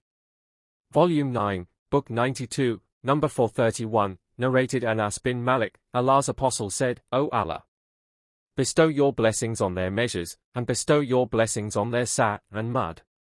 He meant those of the people of Medina. Volume 9, Book 92, number 432, narrated Ibn Umar, the Jews brought a man and a woman who had committed illegal sexual intercourse to the Prophet, and the Prophet ordered them to be stoned to death, and they were stoned to death near the mosque where the biers used to be placed. Volume 9, Book 92, number 433, narrated Anas bin Malik, the mountain of Uhud came in sight of Allah's Apostle who then said, this is a mountain that loves us and is loved by us. O Allah! Abraham made Mecca a sanctuary and I make the area between its, Medina's, 2 mountains a sanctuary. Volume 9, Book 92, number 434, narrated Sal. The distance between the pulpit and the wall of the mosque on the side of the Qibla was just sufficient for a sheep to pass through. Volume 9, Book 92, number 435, narrated Abu Hurairah. Allah's Apostle said, "Between my house and my pulpit there is a garden from one of the gardens of paradise, and my pulpit is over my lake tank." Kauthar, Volume 9, Book 92, number 436, narrated Nafi. Abdullah said, "The Prophet arranged for a horse race, and the prepared horses were given less food for a few days before the race to win the race, and were allowed to run from Al-Hafiyah to Thaniyat al-Wada, and the unprepared horses were allowed to run between Thaniyat al-Wada and the mosque of Bani Zurayq." Abdullah was one of those who participated in the race. Volume 9, Book 92, number 437, narrated Ibn Umar. I heard Umar delivering a sermon on the pulpit of the Prophet. Volume 9, Book 92, number 438, narrated As-Sa'ib bin Yazid, that he heard Uthman bin Affan delivering a sermon on the pulpit of the Prophet. Volume 9, Book 92, number 439, narrated Aisha. This big copper vessel used to be put for me and Allah's Apostle, and we would take water from it together, on taking a bath. Volume 9, Book 92, number 440, narrated Anas. The Prophet brought the Ansar and the Quraysh people into alliance in my house at Medina, and he invoked Allah for 1 month against the tribe of Bani Sulaym in the last rak'ah of each compulsory prayer. Volume 9, Book 92, number 441, narrated Abu Burda. When I arrived at Medina, Abdullah bin Salam met me and said to me, "Accompany me to my house so that I may make you drink from a bowl from which Allah's Apostle used to drink, and that you may offer prayer in the mosque in which the Prophet used to pray." I accompanied him, and he made me drink sarwick and gave me dates to eat, and then I prayed in his mosque. Volume 9, Book 92, number 442, narrated Umar. The Prophet said to me, "Someone came to me tonight from my Lord while I was in the Aqiq valley, and said to me, 'Offer prayer in this blessed valley and say, Labbaik, for the performance of Umrah and Hajj.'" Volume 9, Book 92, number 443, narrated Abdullah bin Dinar. Ibn Umar said, "The Prophet fixed Khan as the Mikat, for assuming the Ihram, for the people of Najd, and Al-Jufa for the people of Sham, and Dul-Hulaifa for the people of Medina." Ibn Umar added, "I heard this from the Prophet, and I have been informed that the Prophet said, the Mikat for the Yemenites is Yalamlam." When Iraq was mentioned, he said, "At that time it was not a Muslim country." Volume 9, Book 92, number 444, narrated Abdullah bin Umar. The Prophet had a dream in the last portion of the night when he was sleeping at Dul-Hulaifa. I end the dream, it was said to him, "You are in a blessed Batha, i.e., valley." Volume 9, Book 92, number 445, narrated Ibn Umar, that he heard the Prophet, after raising his head from the bowing in morning prayer, saying, "O Allah, our Lord, all the praises are for you." And in the last rak'ah, he said, "O Allah, curse so-and-so and so-and-so." And then Allah revealed, "Not for you, O Muhammad, is the decision, but for Allah, whether he turns in mercy to them or punish them, for they are indeed wrongdoers." 128, Volume 9, Book 92, number 446, narrated Ali bin Abi Talib, that Allah's Apostle came to him and Fatima the daughter of Allah's Apostle at their house at night and said, "Won't you pray?"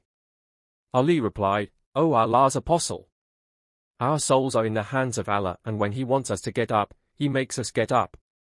When Ali said that to him, Allah's Apostle left without saying anything to him. While the Prophet was leaving, Ali heard him striking his thigh with his hand, and saying, "But man is quarrelsome more than anything else."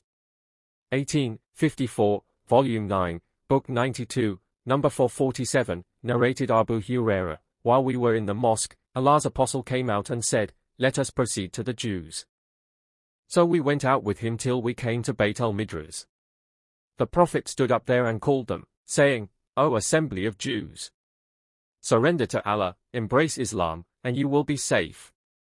They said, "You have conveyed Allah's message, O Aba al-Qasim." Allah's Apostle then said to them, "That is what I want, embrace Islam and you will be safe." They said, "You have conveyed the message, O Aba al-Qasim."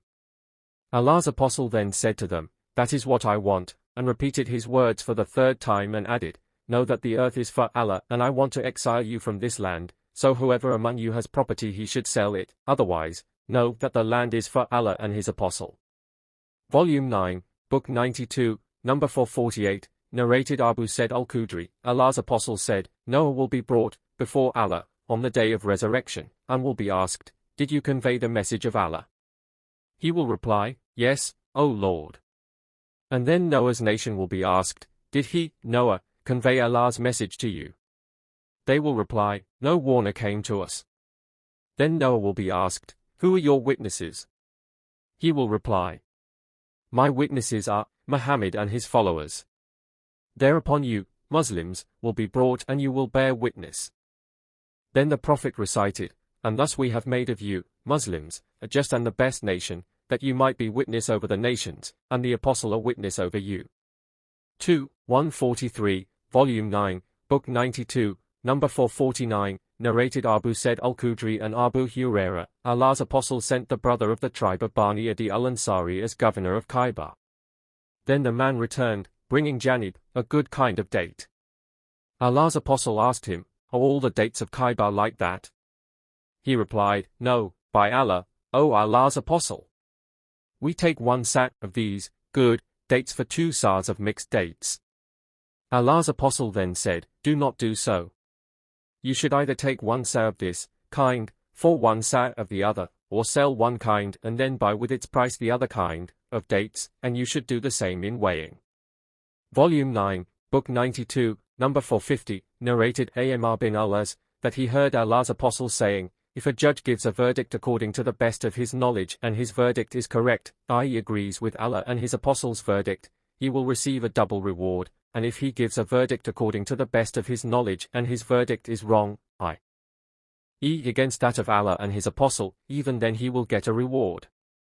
Volume 9, Book 92, number 451, narrated, Ubay bin Umar, Abu Musa asked permission to enter upon Umar, but seeing that he was busy, he went away. Umar then said, Didn't I hear the voice of Abdullah bin Qais? Allow him to come in. He was called in and Umar said to him, What made you do what you did? He replied, We have been instructed thus by the Prophet. Umar said, Bring proof, witness, for this, otherwise I will do so and so to you. Then Abdullah bin Qais went to a gathering of the Ansar who then said, None but the youngest of us will give a witness for it.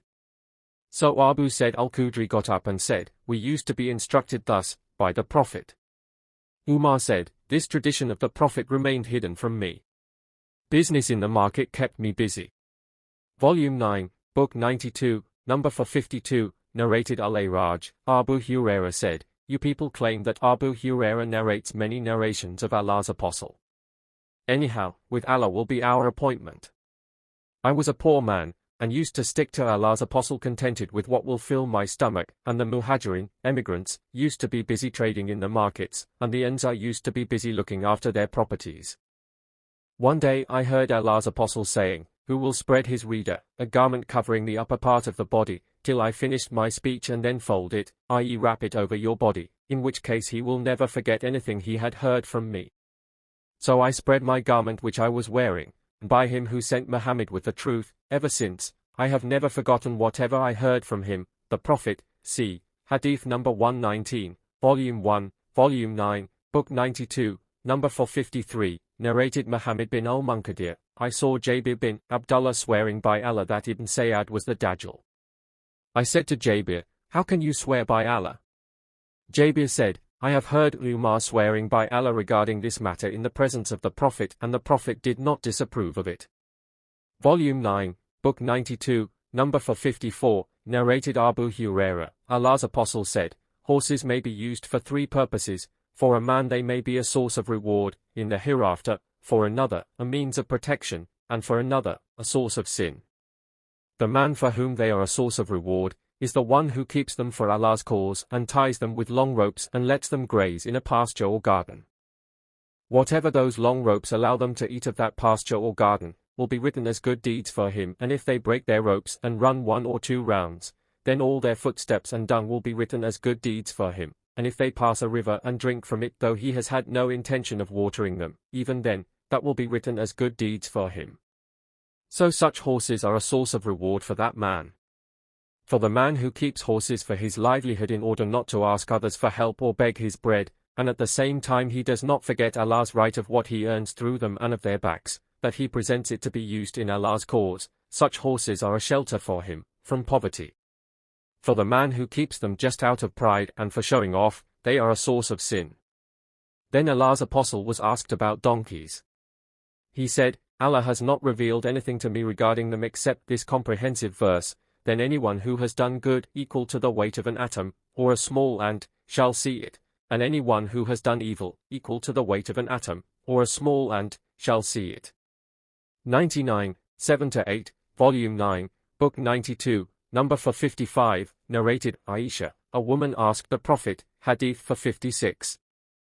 Volume 9, Book 92, Number 456, narrated, Aisha, a woman asked the Prophet about the periods, how to take a bath after the periods. He said, take a perfumed piece of cloth and clean yourself with it. She said, how shall I clean myself with it, O Allah's Apostle? The Prophet said, clean yourself. She said again, how shall I clean myself, O Allah's Apostle? The Prophet said, clean yourself with it. Then I knew what Allah's Apostle meant. So I pulled her aside and explained it to her. Volume 9, Book 92, Number 457, narrated Ibn Abbas, Hufayd bint al-Harith bin Hazan presented the Prophet with some butter, dried yogurt, curd milk, and mastigures as a gift. The Prophet then asked for a meal, mastigures etc. to be put, and it was eaten over his tablecloth, but the Prophet did not eat of it, as he had aversion to it. But if it had been illegal to eat, it would not have been eaten over his tablecloth, nor would he have ordered that, mastigures meat, to be eaten. Volume 9, Book 92, Number 458, narrated Jabir bin Abdullah, the Prophet said, whoever has eaten garlic or onion, should keep away from us, or should keep away from our mosque and should stay at home. Ibn Wahb said, once a plate full of cooked vegetables was brought to the Prophet at Bad. Detecting a bad smell from it, he asked about the dish and was informed of the kinds of vegetables it contained. He then said, bring it near, and so it was brought near to one of his companions who was with him. When the Prophet saw it, he disliked eating it and said to his companion, eat, for I talk in secret to ones whom you do not talk to. Volume 9, Book 92, Number 459, narrated Jubair bin Mut'im, a lady came to Allah's Apostle and she talked to him about something, and he gave her some order. She said, O Allah's Apostle, if I should not find you? He said, if you should not find me, then go to Abu Bakr. Ibrahim bin Sa'd said, as if she meant the death of the Prophet. Volume 9, Book 92, Number 460, narrated Abu Hurairah, the people of the book used to read the Torah in Hebrew and then explain it in Arabic to the Muslims. Allah's Apostle said to the Muslims, do not believe the people of the book, nor disbelieve them, but say, we believe in Allah and whatever is revealed to us, and whatever is revealed to you. Volume 9, Book 92, Number 461, narrated Ubaydullah Ibn Abbas said, why do you ask the people of the scripture about anything while your book, Quran, which has been revealed to Allah's Apostle is newer and the latest? You read it pure, undistorted and unchanged, and Allah has told you that the people of the scripture, Jews and Christians, changed their scripture and distorted it, and wrote the scripture with their own hands and said, it is from Allah, to sell it for a little gain. Does not the knowledge which has come to you prevent you from asking them about anything? No, by Allah, we have never seen any man from them asking you regarding what has been revealed to you. Volume 9, Book 92, Number 462, narrated Aisha, after the slanderers had given a forged statement against her, Allah's Apostle called Ali bin Abi Talib and Usama bin Zaid when the divine inspiration was delayed. He wanted to ask them and consult them about the question of divorcing me. Usama gave his evidence that was based on what he knew about my innocence, but Ali said, Allah has not put restrictions on you and there are many women other than her. Furthermore, you may ask the slave girl who will tell you the truth. So the Prophet asked Ba'a, my slave girl, have you seen anything that may arouse your suspicion? She replied, I have not seen anything more than that she is a little girl who sleeps, leaving the dough of her family, unguarded, that the domestic goats come and eat it. Then the Prophet stood on the pulpit and said, O Muslims! Who will help me against the man who has harmed me by slandering my wife? By Allah, I know nothing about my family except good. The narrator added, then the Prophet mentioned the innocence of Aisha. See Hadith number 274, Volume 6, Volume 9, Book 92, number 463, narrated Aisha, Allah's Apostle addressed the people, and after praising and glorifying Allah, he said, "What do you suggest me regarding those people who are abusing my wife? I have never known anything bad about her." The sub-narrator, Urwa, said, when Aisha was told of the slander, she said, "O Allah's Apostle, will you allow me to go to my parents' home?" He allowed her and sent a slave along with her. An Ansari man said, "Subhanaka, it is not right for us to speak about this. Subhanaka, this is a great lie." Volume 9, Book 92, number 464, narrated Atta, I heard Jabir bin Abdullah in a gathering saying, "We, the companions of Allah's Apostle, assumed the state of Ihram to perform only Hajj without Umrah." Jabir added, "The Prophet arrived at Mecca on the 4th of Dhul-Hijjah. And when we arrived in Mecca, the Prophet ordered us to finish the state of Ihram, saying, 'Finish your Ihram and go to your wives for sexual relation.'" Jabir added, "The Prophet did not oblige us to go to our wives, but he only made that legal for us. Then he heard that we were saying, 'When there remains only 5 days between us and the day of Arafat, he orders us to finish our Ihram by sleeping with our wives, in which case we will proceed to Arafat with our male organs dribbling with semen.'" Jabir pointed out with his hand illustrating what he was saying. Allah's Apostle stood up and said, "You, people, know that I am the most Allah-fearing, the most truthful and the best doer of good deeds, pious, from among you. If I had not brought the hadi with me, I would have finished my Ihram as you will do, so finish your Ihram. If I had formerly known what I came to know lately, I would not have brought the hadi with me. So we finished our Ihram and listened to the Prophet and obeyed him." See Hadith number 713, Volume 2, Volume 9, Book 92, number 465, narrated Abdullah al-Muzam, the Prophet said, "Perform an optional prayer before Maghrib prayer." He repeated it thrice, and the third time he said, "Whoever wants to offer it can do so, lest the people should take it as a sunnah, tradition." See Hadith number 277, Volume 2, Volume 9, Book 92, number 466, narrated Jundab bin Abdullah, Allah's Apostle said, "Recite and study the Quran as long as you are in agreement as to its interpretation and meanings, but when you have differences regarding its interpretation and meanings, then you should stop reciting it, for the time being." See Hadith number 581, Volume 6, Volume 9, Book 92, number 467, narrated Jundab bin Abdullah, Allah's Apostle said, "Recite and study the Quran as long as your hearts are in agreement as to its meanings, but if you have differences as regards its meaning, stop reading it then." Volume 9, Book 92, number 468, narrated Ibn Abbas, when the time of the death of the Prophet approached, while there were some men in the house, and among them was Umar bin al-Khattab, the Prophet said, "Come near, let me write for you a writing after which you will never go astray." Umar said, "The Prophet is seriously ill, and you have the Quran, so Allah's book is sufficient for us." The people in the house differed and disputed. Some of them said, "Come near, so that Allah's Apostle may write for you a writing after which you will not go astray," while some of them said what Umar said. When they made much noise and differed greatly before the Prophet, he said to them, "Go away and leave me." Ibn Abbas used to say, it was a great disaster that their difference and noise prevented Allah's Apostle from writing that writing for them. 93. Oneness, Uniqueness of Allah, Tawheed, Volume 9, Book 93, number 469, narrated Ibn Abbas, when the Prophet sent Mu'ad to Yemen, he said to him, "You are going to a nation from the people of the Scripture, so let the first thing to which you will invite them be the Tawheed of Allah. If they learn that, tell them that Allah has enjoined on them 5 prayers to be offered in one day and one night. And if they pray, tell them that Allah has enjoined on them zakat of their properties, and it is to be taken from the rich among them and given to the poor. And if they agree to that, then take from them zakat, but avoid the best property of the people." Volume 9, Book 93, number 470, narrated Mu'ad bin Jabal, the Prophet said, "O Mu'ad, do you know what Allah's right upon his slaves is?" I said, "Allah and his Apostle know best." The Prophet said, "To worship him, Allah, alone, and to join none in worship with him, Allah. Do you know what their right upon him is?" I replied, "Allah and his Apostle know best." The Prophet said, "Not to punish them, if they do so." Volume 9, Book 93, number 471, narrated Abu Said al-Khudri, a man heard another man reciting, in the prayers, say, O Muhammad, he is Allah, the One. 112, 1, and he recited it repeatedly.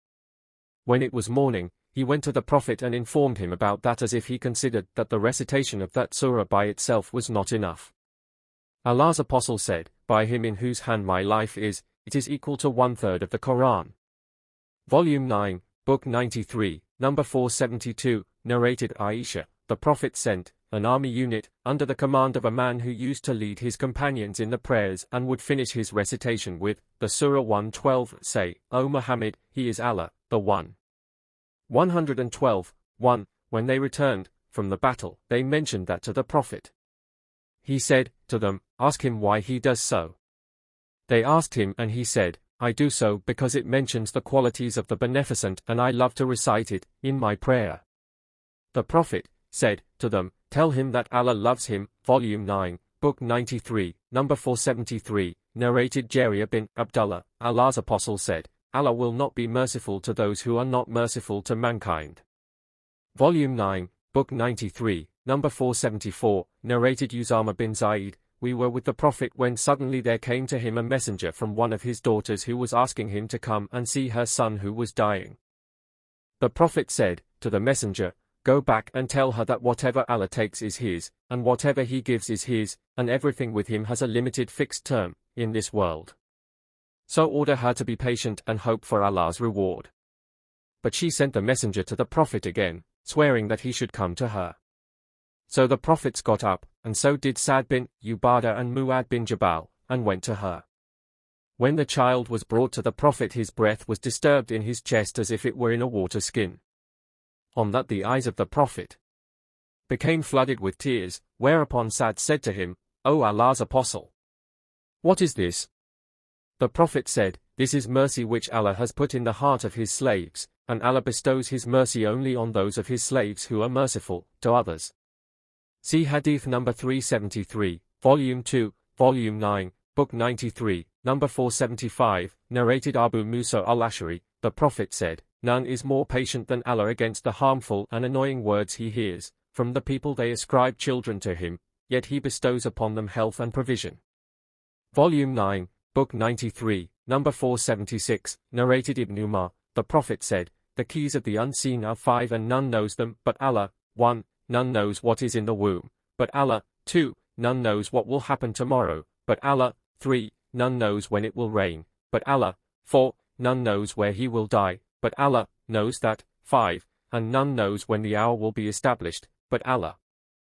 Volume 9, Book 93, number 477, narrated Masruq, Aisha said, if anyone tells you that Muhammad has seen his Lord, he is a liar, for Allah says, no vision can grasp him. 6. 103, and if anyone tells you that Muhammad has seen the unseen, he is a liar, for Allah says, none has the knowledge of the unseen but Allah. Volume 9, Book 93, number 478, narrated Abdullah, we used to pray behind the Prophet and used to say, As-salamu ala. The Prophet said, Allah himself is As-salam, name of Allah, so you should say, At-tahiyatu lillahi was, salawatu wa tayyibatu, As-salamu alayka ayyuha nabiyyu wa rahmatullahi wa barakatuhu, As-salamu alayna wa ala ibadi Allahi as-salihin. Ashhadu an la ilaha illallah, wa ashhadu anna Muhammadan abduhu wa rasuluhu. Volume 9, Book 93, number 479, narrated Abu Hurairah, the Prophet said, on the day of resurrection Allah will hold the whole earth and fold the heaven with his right hand and say, I am the king, where are the kings of the earth? Volume 9, Book 93, number 480, narrated Ibn Abbas, the Prophet used to say, I seek refuge with you, by your izzat, none has the right to be worshipped but you who does not die while the jinns and the human beings die. Volume 9, Book 93, number 481, narrated Anas, the Prophet said, the people will be thrown into hell, fire, and it will keep on saying, is there any more?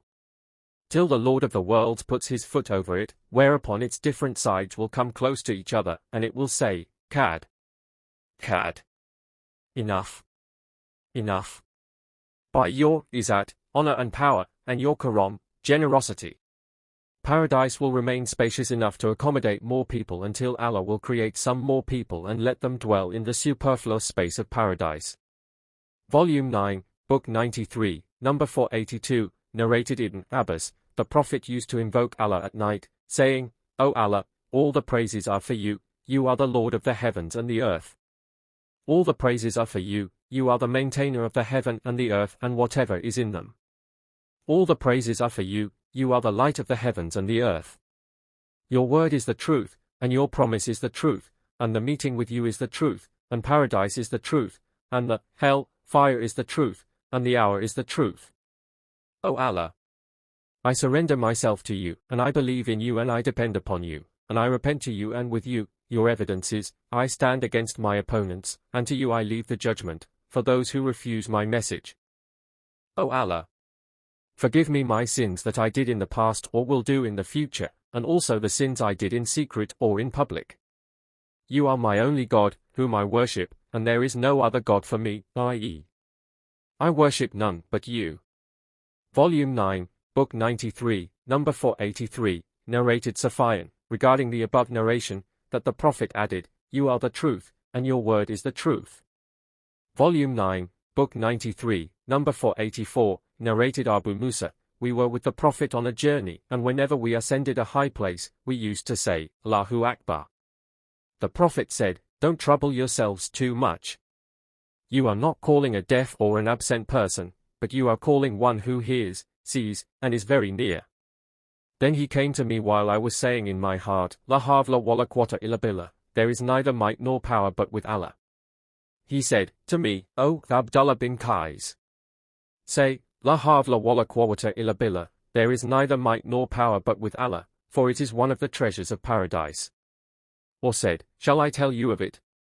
Volume 9, Book 93, number 485, narrated Abdullah bin Amr, Abu Bakr as-Siddiq said to the Prophet, O Allah's Apostle, teach me an invocation with which I may invoke Allah in my prayers.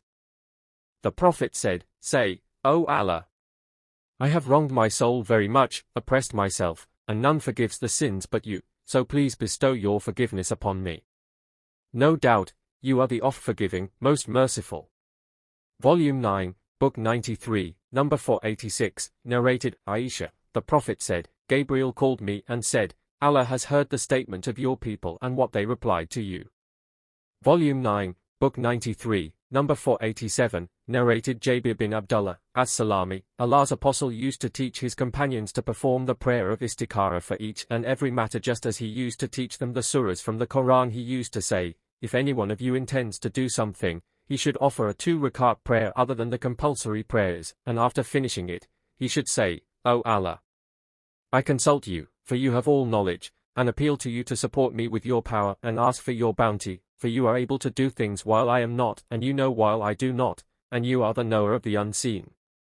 O Allah, if you know it this matter, name your matter, is good for me both at present and in the future, or in my religion, in my this life and in the hereafter, then fulfill it for me and make it easy for me, and then bestow your blessings on me in that matter.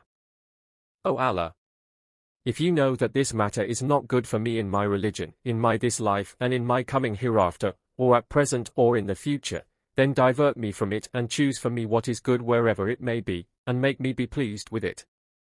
See Hadith number 391, Volume 8, Volume 9, Book 93, number 488, narrated Abdullah, the Prophet frequently used to swear, No, by the one who turns the hearts.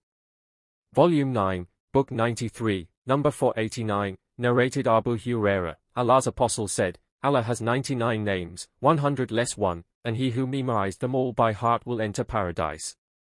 To count something means to know it by heart. Volume 9, Book 93, number 490, narrated Abu Hurairah, the Prophet said, When any one of you goes to bed, he should dust it off thrice with the edge of his garment, and say, Bismika Rabbi Wadatu Janbi, Wa Bika Afahu. In Amsakta Nafsi Fagfa Laha, Wa in Arsaltaha Fafatsa Bima Tafaz Bihi Ibadaka es Salahin. Volume 9, Book 93, number 491, narrated Juhaifa, when the Prophet went to bed, he used to say, Alhama Bismika Ahia Wa Amat. And when he got up in the mornings he used to say, Alhamdulillahi alladhi ayana bada ma amatana wa ilayhi nasha. Volume 9, Book 93, Number 492, narrated Abu Dar, when the Prophet went to bed at night, he used to say, Bismika namutu wa naya. And when he got up in the morning, he used to say, Alhamdulillahi alladhi ayana bada ma amatana wa ilayhi nasha. Volume 9, Book 93, Number 493, narrated Ibn Abbas, Allah's Apostle said, if any one of you, when intending to have a sexual relation, sleep, with his wife, says, Bismillah, Allahumma janibna ash-shaitan, wa janib ash-shaitan ma razaktana, Satan would never harm that child, should it be ordained that they will have one. Because of that sleep. Volume 9, Book 93, Number 494, narrated Adi bin Hatim, I asked the Prophet, I send off, for a game, my trained hunting dogs, what is your verdict concerning the game they hunt?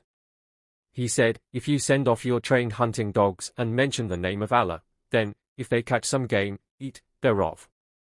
And if you hit the game with a emirad, a hunting tool, and it wounds it, you can eat it. Volume 9, Book 93, Number 495, narrated Aisha, the people said to the Prophet, O Allah's Apostle, here are people who have recently embraced Islam and they bring meat, and we do not know whether they had mentioned Allah's name while slaughtering the animals or not. The Prophet said, you should mention Allah's name and eat. Volume 9, Book 93, Number 496, narrated Anas, the Prophet slaughtered 2 rams as sacrifice and mentioned Allah's name and said, Allahu Akbar, while slaughtering. Volume 9, Book 93, Number 497, narrated Jundab, that he witnessed the Prophet on the day of Nahr.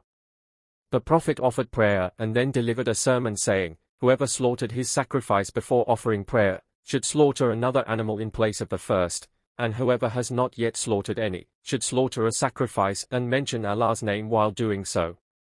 Volume 9, Book 93, Number 498, narrated Ibn Umar, the Prophet said, do not swear by your fathers, and whoever wants to swear should swear by Allah. Volume 9, Book 93, Number 499, narrated Abu Hurairah, Allah's Apostle sent 10 persons to bring the enemy's secrets and Qubayb al-Ansari was one of them. Ubaydullah bin Iyad told me that the daughter of Al-Harith told him that when they gathered to kill Qubayb al-Ansari, he asked for a razor to clean his pubic region, and when they had taken him outside the sanctuary of Mecca in order to kill him, he said in verse, I don't care if I am killed as a Muslim, on any side of my body, I may be killed in Allah's cause, for that is for the sake of Allah's very self, and if He will bestow His blessings upon the torn pieces of my body. Then Ibn al-Harith killed him, and the Prophet informed his companions of the death of those 10 men, on the very day they were killed. Volume 9, Book 93, Number 500, narrated Abdullah, the Prophet said, there is none having a greater sense of ghira than Allah, and for that reason He has forbidden shameful deeds and sins, illegal sexual intercourse etc.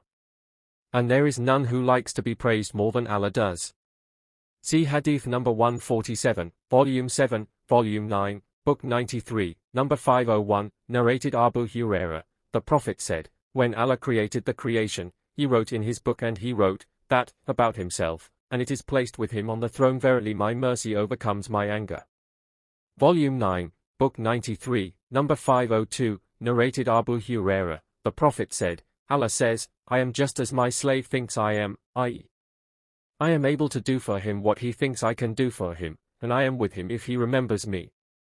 If he remembers me in himself, I too remember him in myself, and if he remembers me in a group of people, I remember him in a group that is better than they, and if he comes 1 span nearer to me, I go 1 cubit nearer to him, and if he comes 1 cubit nearer to me, I go a distance of 2 outstretched arms nearer to him, and if he comes to me walking, I go to him running. Volume 9, Book 93, Number 503, narrated Jabir bin Abdullah, when this verse, say, O Muhammad, He has power to send torments on you from above, 665, was revealed, the Prophet said, I take refuge with your face. Allah revealed. Or from underneath your feet. 665, the Prophet then said, I seek refuge with your face. Then Allah revealed. Or confuse you in party strife. 665, oh that, the Prophet said, this is easier. Volume 9, Book 93, number 504, narrated, Abdullah, ad-Dajjal was mentioned in the presence of the Prophet. The Prophet said, Allah is not hidden from you, he is not one-eyed, and pointed with his hand towards his eye, adding, while al-Masih ad-Dajjal is blind in the right eye and his eye looks like a protruding grape. Volume 9, Book 93, number 505, narrated Anas, the Prophet said, Allah did not send any prophet but that he warned his nation of the one-eyed liar, ad-Dajjal. He is one-eyed while your Lord is not one-eyed. The word kafir, unbeliever, is written between his two eyes. Volume 9, Book 93, number 506, narrated Abu Said al-Khudri, that during the battle with Bani al-Mustalik they, Muslims, captured some females and intended to have sexual relation with them without impregnating them. So they asked the Prophet about coitus interruptus. The Prophet said, it is better that you should not do it, for Allah has written whom he is going to create till the day of resurrection. Qazi said, I heard Abu Sa'idi saying that the Prophet said, no soul is ordained to be created but Allah will create it. Volume 9, Book 93, number 507, narrated Anas, the Prophet said, Allah will gather the believers on the day of resurrection in the same way as they are gathered in this life, and they will say, let us ask someone to intercede for us with our Lord that he may relieve us from this place of ours. Then they will go to Adam and say, O Adam, don't you see the people's condition? Allah created you with his own hands and ordered his angels to prostrate before you, and taught you the names of all the things. Please intercede for us with our Lord so that he may relieve us from this place of ours. Adam will say, I am not fit for this undertaking, and mention to them the mistakes he had committed, and add, but you'd better go to Noah as he was the first apostle sent by Allah to the people of the earth. They will go to Noah who will reply, I am not fit for this undertaking, and mention the mistake which he made, and add, but you'd better go to Abraham, Khalil ar-Rahman. They will go to Abraham who will reply, I am not fit for this undertaking, and mention to them the mistakes he made, and add, but you'd better go to Moses, a slave whom Allah gave the Torah and to whom he spoke directly. They will go to Moses who will reply, I am not fit for this undertaking, and mention to them the mistakes he made, and add, you'd better go to Jesus, Allah's slave and his apostle and his word, and it was, and a soul created by him. They will go to Jesus who will say, I am not fit for this undertaking, but you'd better go to Muhammad whose sins of the past and the future had been forgiven by Allah. So they will come to me and I will ask the permission of my Lord, and I will be permitted to present myself before him. When I see my Lord, I will fall down in prostration before him and he will leave me in prostration as long as he wishes, and then it will be said to me, O Muhammad, raise your head and speak, for you will be listened to, and ask, for you will be granted your request, and intercede, for your intercession will be accepted. I will then raise my head and praise my Lord with certain praises which he has taught me, and then I will intercede. Allah will allow me to intercede for a certain kind of people, and will fix a limit whom I will admit into paradise. I will come back again, and when I see my Lord again, I will fall down in prostration before him, and he will leave me in prostration as long as he wishes, and then he will say, O Muhammad, raise your head and speak, for you will be listened to, and ask, for you will be granted your request, and intercede, for your intercession will be accepted. I will then praise my Lord with certain praises which he has taught me, and then I will intercede. Allah will allow me to intercede for a certain kind of people, and will fix a limit to whom I will admit into paradise. I will return again, and when I see my Lord, I will fall down in prostration, and he will leave me in prostration as long as he wishes, and then he will say, O Muhammad, raise your head and speak, for you will be listened to, and ask, for you will be granted your request, and intercede, for your intercession will be accepted. I will then praise my Lord with certain praises which he has taught me, and then I will intercede. Allah will allow me to intercede for a certain kind of people, and will fix a limit to whom I will admit into paradise. I will come back and say, O my Lord, none remains in hell, fire, but those whom Qur'an has imprisoned therein and for whom eternity in hell, fire, has become inevitable. The Prophet added, there will come out of hell, fire, everyone who says, La ilaha illallah, and has in his heart good equal to the weight of a barley grain. Then there will come out of hell, fire, everyone who says, La ilaha illallah, and has in his heart good equal to the weight of a wheat grain. Then there will come out of hell, fire, everyone who says, La ilaha illallah, and has in his heart good equal to the weight of an atom, or a smallest ant. Volume 9, Book 93, number 508, narrated Abu Huraira, Allah's Apostle said, Allah's hand is full, and its fullness is not affected by the continuous spending, day and night. He also said, do you see what he has spent since he created the heavens and the earth? Yet all that has not decreased what is in his hand. He also said, his throne is over the water, and in his other hand is the balance of justice, and he raises and lowers whomever he will. See Hadith number 206, Volume 6, Volume 9, Book 93, number 509, narrated Ibn Umar, Allah's Apostle said, on the day of resurrection, Allah will grasp the whole earth by his hand, and all the heavens in his right, and then he will say, I am the king. Abu Huraira said, Allah's Apostle said, Allah will grasp the earth. Volume 9, Book 93, number 510, narrated Abdullah, a Jew came to the Prophet and said, O Muhammad, Allah will hold the heavens on a finger, and the mountains on a finger, and the trees on a finger, and all the creation on a finger, and then he will say, I am the king. On that Allah's Apostle smiled till his premolar teeth became visible, and then recited, no just estimate have they made of Allah such as due to him. 39:67, Abdullah added, Allah's Apostle smiled at the Jew's statement, expressing his wonder and belief in what was said. Volume 9, Book 93, number 511, narrated Abdullah, a man from the people of the scripture came to the Prophet and said, O Abul Qasim, Allah will hold the heavens upon a finger, and the earth on a finger, and the land on a finger, and all the creation on a finger, and will say, I am the king. I am the king. I saw the Prophet, after hearing that, smiling till his premolar teeth became visible, and he then recited, no just estimate have they made of Allah such as due to him. 39:67, Volume 9, Book 93, number 512, narrated Al-Mughira, Sa'd bin Ubadah said, if I saw a man with my wife, I would strike him, behead him, with the blade of my sword. This news reached Allah's Apostle, who then said, you people are astonished at Sa'd's ghira. By Allah, I have more ghira than he, and Allah has more ghira than I, and because of Allah's ghira, he has made unlawful shameful deeds and sins, illegal sexual intercourse etc. done in open and in secret. And there is none who likes that the people should repent to him and beg his pardon than Allah, and for this reason he sent the warners and the givers of good news. And there is none who likes to be praised more than Allah does, and for this reason, Allah promised to grant paradise to the doers of good. Abdul Malik said, no person has more ghira than Allah. Volume 9, Book 93, number 513, narrated Sa'd bin Sa'd, the Prophet said to a man, have you got anything of the Quran? The man said, yes, such and such surah, and such surah, naming the surahs. Volume 9, Book 93, number 514, narrated Imran bin Hussein, while I was with the Prophet, some people from Bani Tamim came to him. The Prophet said, O Bani Tamim, accept the good news. They said, you have given us the good news, now give us something. After a while, some Yemenites entered, and he said to them, O the people of Yemen, accept the good news, as Bani Tamim have refused it. They said, we accept it, for we have come to you to learn the religion. So we ask you what the beginning of this universe was.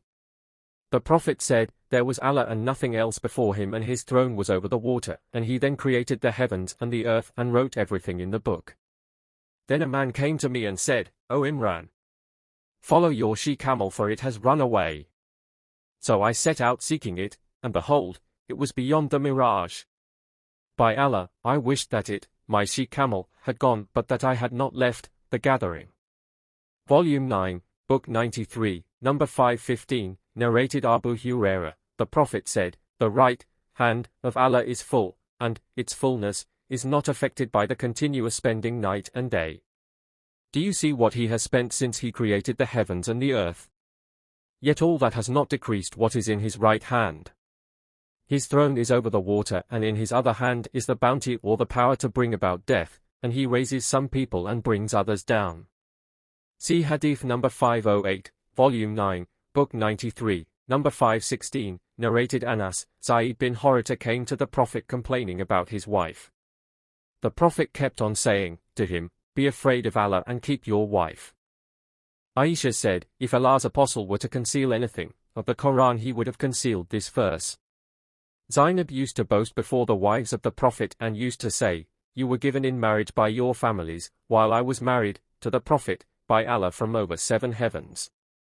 And Thabit recited the verse, but, O Muhammad, you did hide in your heart that which Allah was about to make manifest, you did fear the people. 33.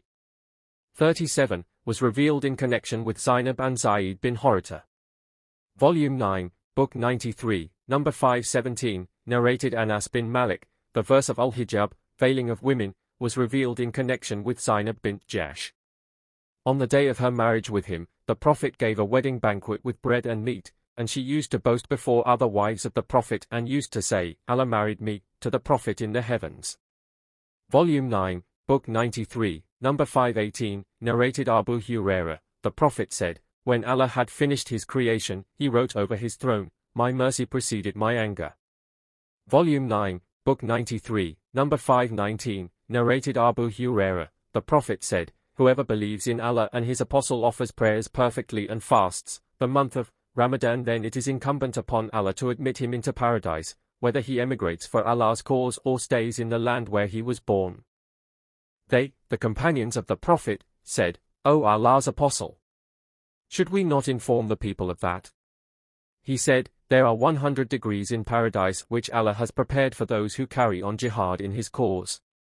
The distance between every 2 degrees is like the distance between the sky and the earth, so if you ask Allah for anything, ask him for the Firdaus, for it is the last part of paradise and the highest part of paradise, and at its top there is the throne of Beneficent, and from it gush forth the rivers of paradise.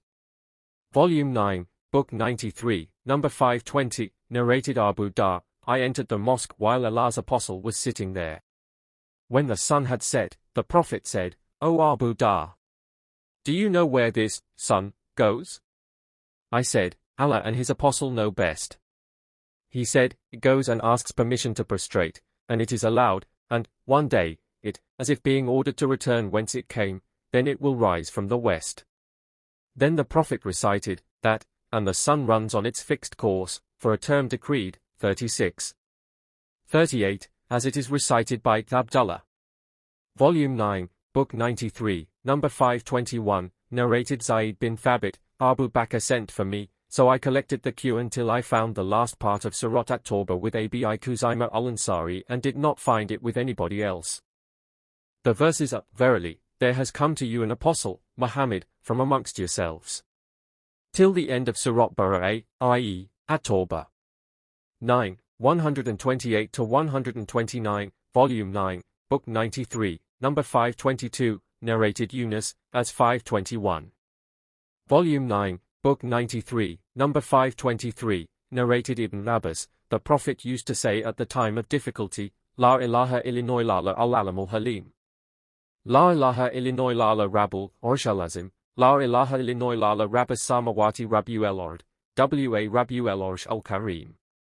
See Hadith number 356 and 357, Volume 8, Volume 9, Book 93, number 524, narrated Abu Said al-Khudri, the Prophet said, the people will fall unconscious on the day of resurrection, then suddenly I will see Moses holding one of the pillars of the throne.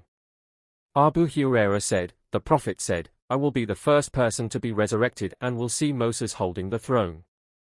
Volume 9, Book 93, number 525, narrated Abu Hurairah, Allah's apostle said, a group of angels stay with you at night and another group of angels by daytime, and both groups gather at the time of the Asr and Fajr prayers.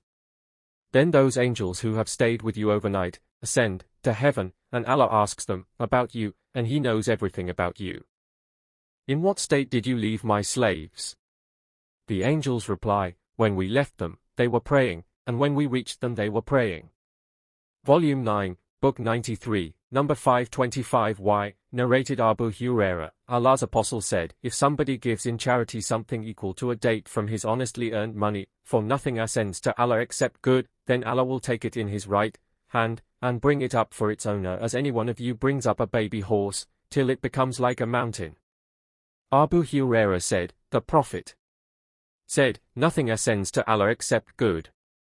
Volume 9, Book 93, number 526, narrated Ibn Abbas, Allah's apostle used to say at the time of difficulty, none has the right to be worshipped but Allah, the Majestic, the Most Forbearing. None has the right to be worshipped but Allah, the Lord of the Tremendous Throne. None has the right to be worshipped but Allah, the Lord of the Heavens and the Lord of the Honorable Throne. See Hadith number 357, Volume 8, Volume 9, Book 93, number 527, narrated Abu Said al-Khudri, when Ali was in Yemen, he sent some gold in its ore to the Prophet. The Prophet distributed it among Al-Aqra bin Habis al-Hanzali who belonged to Bani Mujashi, Uyayna bin Bad al-Fazari, Alqamah bin Lulata al-Ami, who belonged to the Bani Kilab tribe and Zaid Aik al-Attai who belonged to Bani Nabhan. So the Quraysh and the Ansar became angry and said, he gives to the chiefs of Najd and leaves us. The Prophet said, I just wanted to attract and unite their hearts, make them firm in Islam. Then there came a man with sunken eyes, bulging forehead, thick beard, fat raised cheeks, and clean-shaven head, and said, O Muhammad, be afraid of Allah. The Prophet said, who would obey Allah if I disobeyed him? Allah. He trusts me over the people of the earth, but you do not trust me. A man from the people, present then, who, I think, was Khalid bin al-Walid, asked for permission to kill him, but the Prophet prevented him. When the man went away, the Prophet said, out of the offspring of this man, there will be people who will recite the Quran but it will not go beyond their throats, and they will go out of Islam as an arrow goes out through the game, and they will kill the Muslims and leave the idolaters. Should I live till they appear, I would kill them as the killing of the nation of Bad. Volume 9, Book 93, number 528, narrated Abu Dar, I asked the Prophet regarding the verse and the sun runs on its fixed course for a term decreed for it. 36:28, he said, its fixed course is underneath Allah's throne. Volume 9, Book 93, number 529, narrated Jaria, we were sitting with the Prophet and he looked at the moon on the night of the full moon and said, you people will see your Lord as you see this full moon, and you will have no trouble in seeing him, so if you can avoid missing, through sleep or business, etc. A prayer before sunrise, Fajr, and a prayer before sunset, As, you must do so. See Hadith number 529, Volume 1, Volume 9, Book 93, number 530, narrated Jaria bin Abdullah, the Prophet said, you will definitely see your Lord with your own eyes. Volume 9, Book 93, number 531, narrated Jaria, Allah's apostle came out to us on the night of the full moon and said, you will see your Lord on the day of resurrection as you see this full moon, and you will have no difficulty in seeing him. Volume 9, Book 93, number 532c, narrated Atta bin Yazid al-Laythi, on the authority of Abu Hurairah, the people said, O Allah's apostle, shall we see our Lord on the day of resurrection? The Prophet said, do you have any difficulty in seeing the moon on a full moon night? They said, no, O Allah's apostle. He said, do you have any difficulty in seeing the sun when there are no clouds? They said, no, O Allah's apostle. He said, so you will see him, like that. Allah will gather all the people on the day of resurrection, and say, whoever worshipped something, in the world, should follow that thing, so, whoever worshipped the sun will follow the sun, and whoever worshipped the moon will follow the moon, and whoever used to worship certain, other false, deities, he will follow those deities. And there will remain only this nation with its good people, or its hypocrites. The sub-narrator, Ibrahim, is in doubt. Allah will come to them and say, I am your Lord. They will deny him and say, we will stay here till our Lord comes, for when our Lord comes, we will recognize him. So Allah will come to them in his appearance which they know, and will say, I am your Lord. They will say, you are our Lord, so they will follow him. Then a bridge will be laid across hell, fire, I and my followers will be the first ones to go across it and none will speak on that day except the apostles. And the invocation of the apostles on that day will be, O Allah, save! Save! In hell, or over the bridge, there will be hooks like the thorns of as-sadan, thorny plant. Have you seen as-sadan? They replied, yes, O Allah's apostle. He said, so those hooks look like the thorns of as-sadan, but none knows how big they are except Allah. Those hooks will snap the people away according to their deeds. Some of the people will stay in hell, be destroyed, because of their evil deeds, and some will be cut or torn by the hooks, and fall into hell, and some will be punished and then relieved. When Allah has finished his judgments among the people, he will take whomever he will out of hell through his mercy. He will then order the angels to take out of the fire all those who used to worship none but Allah from among those whom Allah wanted to be merciful to, and those who testified, in the world, that none has the right to be worshipped but Allah. The angels will recognize them in the fire by the marks of prostration on their foreheads, for the fire will eat up all the human body except the mark caused by prostration, as Allah has forbidden the fire to eat the mark of prostration. They will come out of the hell fire, completely burnt, and then the water of life will be poured over them, and they will grow under it as does a seed that comes in the mud of the torrent. Then Allah will finish the judgments among the people, and there will remain one man facing the hell fire, and he will be the last person among the people of hell to enter paradise. He will say, "O my Lord, please turn my face away from the fire because its air has hurt me and its severe heat has burnt me." So he will invoke Allah in the way Allah will wish him to invoke, and then Allah will say to him, "If I grant you that, will you then ask for anything else?" He will reply, "No, by your power, honor, I will not ask you for anything else." He will give his Lord whatever promises and covenants Allah will demand. So Allah will turn his face away from hell fire. When he will face paradise and will see it, he will remain quiet for as long as Allah will wish him to remain quiet. Then he will say, "O my Lord, bring me near to the gate of paradise." Allah will say to him, "Didn't you give your promises and covenants that you would never ask for anything more than what you had been given? Woe on you, O Adam's son! How treacherous you are!" He will say, "O my Lord," and will keep on invoking Allah till he says to him, "If I give what you are asking, will you then ask for anything else?" He will reply, "No, by your honor, power, I will not ask for anything else." Then he will give covenants and promises to Allah, and then Allah will bring him near to the gate of paradise. When he stands at the gate of paradise, paradise will be opened and spread before him, and he will see its splendor and pleasures, whereupon he will remain quiet as long as Allah will wish him to remain quiet, and then he will say, "O my Lord, admit me into paradise." Allah will say, "Didn't you give your covenants and promises that you would not ask for anything more than what you had been given?" Allah will say, "Woe on you, O Adam's son! How treacherous you are!" The man will say, "O my Lord, do not make me the most miserable of your creation," and he will keep on invoking Allah till Allah will laugh because of his sayings, and when Allah will laugh because of him, he will say to him, "Enter paradise," and when he will enter it, Allah will say to him, "Wish for anything." So he will ask his Lord, and he will wish for a great number of things, for Allah himself will remind him to wish for certain things by saying, "Wish for so and so." When there is nothing more to wish for, Allah will say, "This is for you, and its equal is for you as well." Atta bin Yazid added, Abu Sa'id al-Khudri, who was present with Abu Hurairah, did not deny whatever the latter said, but when Abu Hurairah said that Allah had said, "That is for you and its equal as well," Abu Sa'id al-Khudri said, "And 10 times as much, O Abu Hurairah." Abu Hurairah said, "I do not remember, except his saying, 'That is for you and its equal as well.'" Abu Sa'id al-Khudri then said, "I testify that I remember the Prophet saying, 'That is for you, and 10 times as much.'" Abu Hurairah then added, "That man will be the last person of the people of paradise to enter paradise." Volume 9, Book 93, number 532, narrated Abu Sa'id al-Khudri, "We said, O Allah's Apostle, shall we see our Lord on the day of resurrection?" He said, "Do you have any difficulty in seeing the sun and the moon when the sky is clear?" We said, "No." He said, "So you will have no difficulty in seeing your Lord on that day, as you have no difficulty in seeing the sun and the moon in a clear sky." The Prophet then said, "Somebody will then announce, 'Let every nation follow what they used to worship.'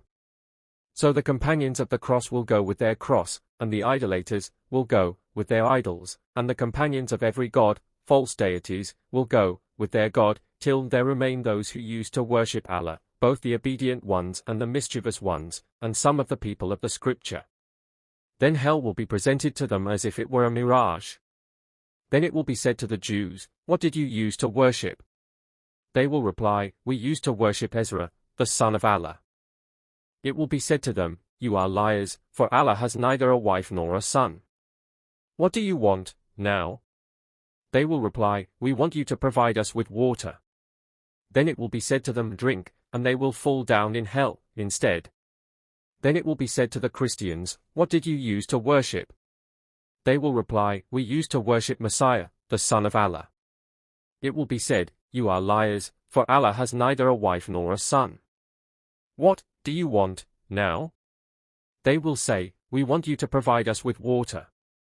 It will be said to them, drink, and they will fall down in hell, instead.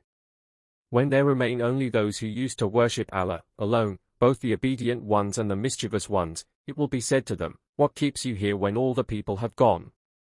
They will say, we parted with them, in the world, when we were in greater need of them than we are today. We heard the call of one proclaiming, let every nation follow what they used to worship, and now we are waiting for our Lord. Then the Almighty will come to them in a shape other than the one which they saw the first time, and he will say, I am your Lord, and they will say, you are not our Lord. And none will speak to him then but the prophets, and then it will be said to them, do you know any sign by which you can recognize him? They will say, the shin, and so Allah will then uncover his shin, whereupon every believer will prostrate before him, and there will remain those who used to prostrate before him just for showing off and for gaining good reputation. These people will try to prostrate, but their backs will be rigid like one piece of a wood, and they will not be able to prostrate. Then the bridge will be laid across hell. We, the companions of the Prophet, said, O Allah's Apostle, what is the bridge? He said, it is a slippery bridge, on which there are clamps and hooks like a thorny seed that is wide at one side and narrow at the other and has thorns with bent ends. Such a thorny seed is found in Najd and is called as Sadan. Some of the believers will cross the bridge as quickly as the wink of an eye, some others as quick as lightning, a strong wind, fast horses or she-camels. So some will be safe without any harm, some will be safe after receiving some scratches, and some will fall down into hell, fire. The last person will cross by being dragged over the bridge. The Prophet said, you, Muslims, cannot be more pressing in claiming from me a right that has been clearly proved to be yours than the believers in interceding with Almighty for their Muslim brothers on that day, when they see themselves safe. They will say, O Allah, save our brothers, for they used to pray with us, fast with us and also do good deeds with us. Allah will say, go and take out of hell anyone in whose heart you find faith equal to the weight of one gold dinar. Allah will forbid the fire to burn the faces of those sinners. They will go to them and find some of them in hell, fire, up to their feet, and some up to the middle of their legs. So they will take out those whom they will recognize and then they will return, and Allah will say to them, go and take out of hell anyone in whose heart you find faith equal to the weight of 1/2 dinar. They will take out whomever they will recognize and return, and then Allah will say, go and take out of hell anyone in whose heart you find faith equal to the weight of an atom, or a smallest ant, and so they will take out all those whom they will recognize. Abu Sa'idi said, if you do not believe me then read the holy verse. Surely Allah wrongs not even of the weight of an atom, or a smallest ant, but if there is any good done, he doubles it. 4:40, the Prophet added, then the prophets and angels and the believers will intercede, and, last of all, the Almighty, Allah, will say, now remains my intercession. He will then hold a handful of the fire from which he will take out some people whose bodies have been burnt, and they will be thrown into a river at the entrance of paradise, called the water of life. They will grow on its banks, as a seed carried by the torrent grows. You have noticed how it grows beside a rock or beside a tree, and how the side facing the sun is usually green, while the side facing the shade is white. Those people will come out of the river of life, like pearls, and they will have golden necklaces, and then they will enter paradise, whereupon the people of paradise will say, these are the people emancipated by the Beneficent. He has admitted them into paradise without them having done any good deeds and without sending forth any good for themselves. Then it will be said to them, for you is what you have seen and its equivalent as well. Volume 9, Book 93, number 532v, narrated Anas, the Prophet said, the believers will be kept waiting on the day of resurrection so long that they will become worried and say, let us ask somebody to intercede for us with our Lord so that he may relieve us from our place. Then they will go to Adam and say, you are Adam, the father of the people. Allah created you with his own hand and made you reside in his paradise and ordered his angels to prostrate before you, and taught you the names of all things. Will you intercede for us with your Lord so that he may relieve us from this place of ours? Adam will say, I am not fit for this undertaking. He will mention his mistakes he had committed, i.e., his eating off the tree though he had been forbidden to do so. He will add, Go to Noah, the first prophet sent by Allah to the people of the earth. The people will go to Noah who will say, I am not fit for this undertaking. He will mention his mistake which he had done, i.e., his asking his Lord without knowledge. He will say to them, Go to Abraham, Khalil ar-Rahman. They will go to Abraham who will say, I am not fit for this undertaking. He would mention 3 words by which he told a lie, and say to them, Go to Moses, a slave whom Allah gave the Torah and spoke to, directly and brought near him, for conversation. They will go to Moses who will say, I am not fit for this undertaking.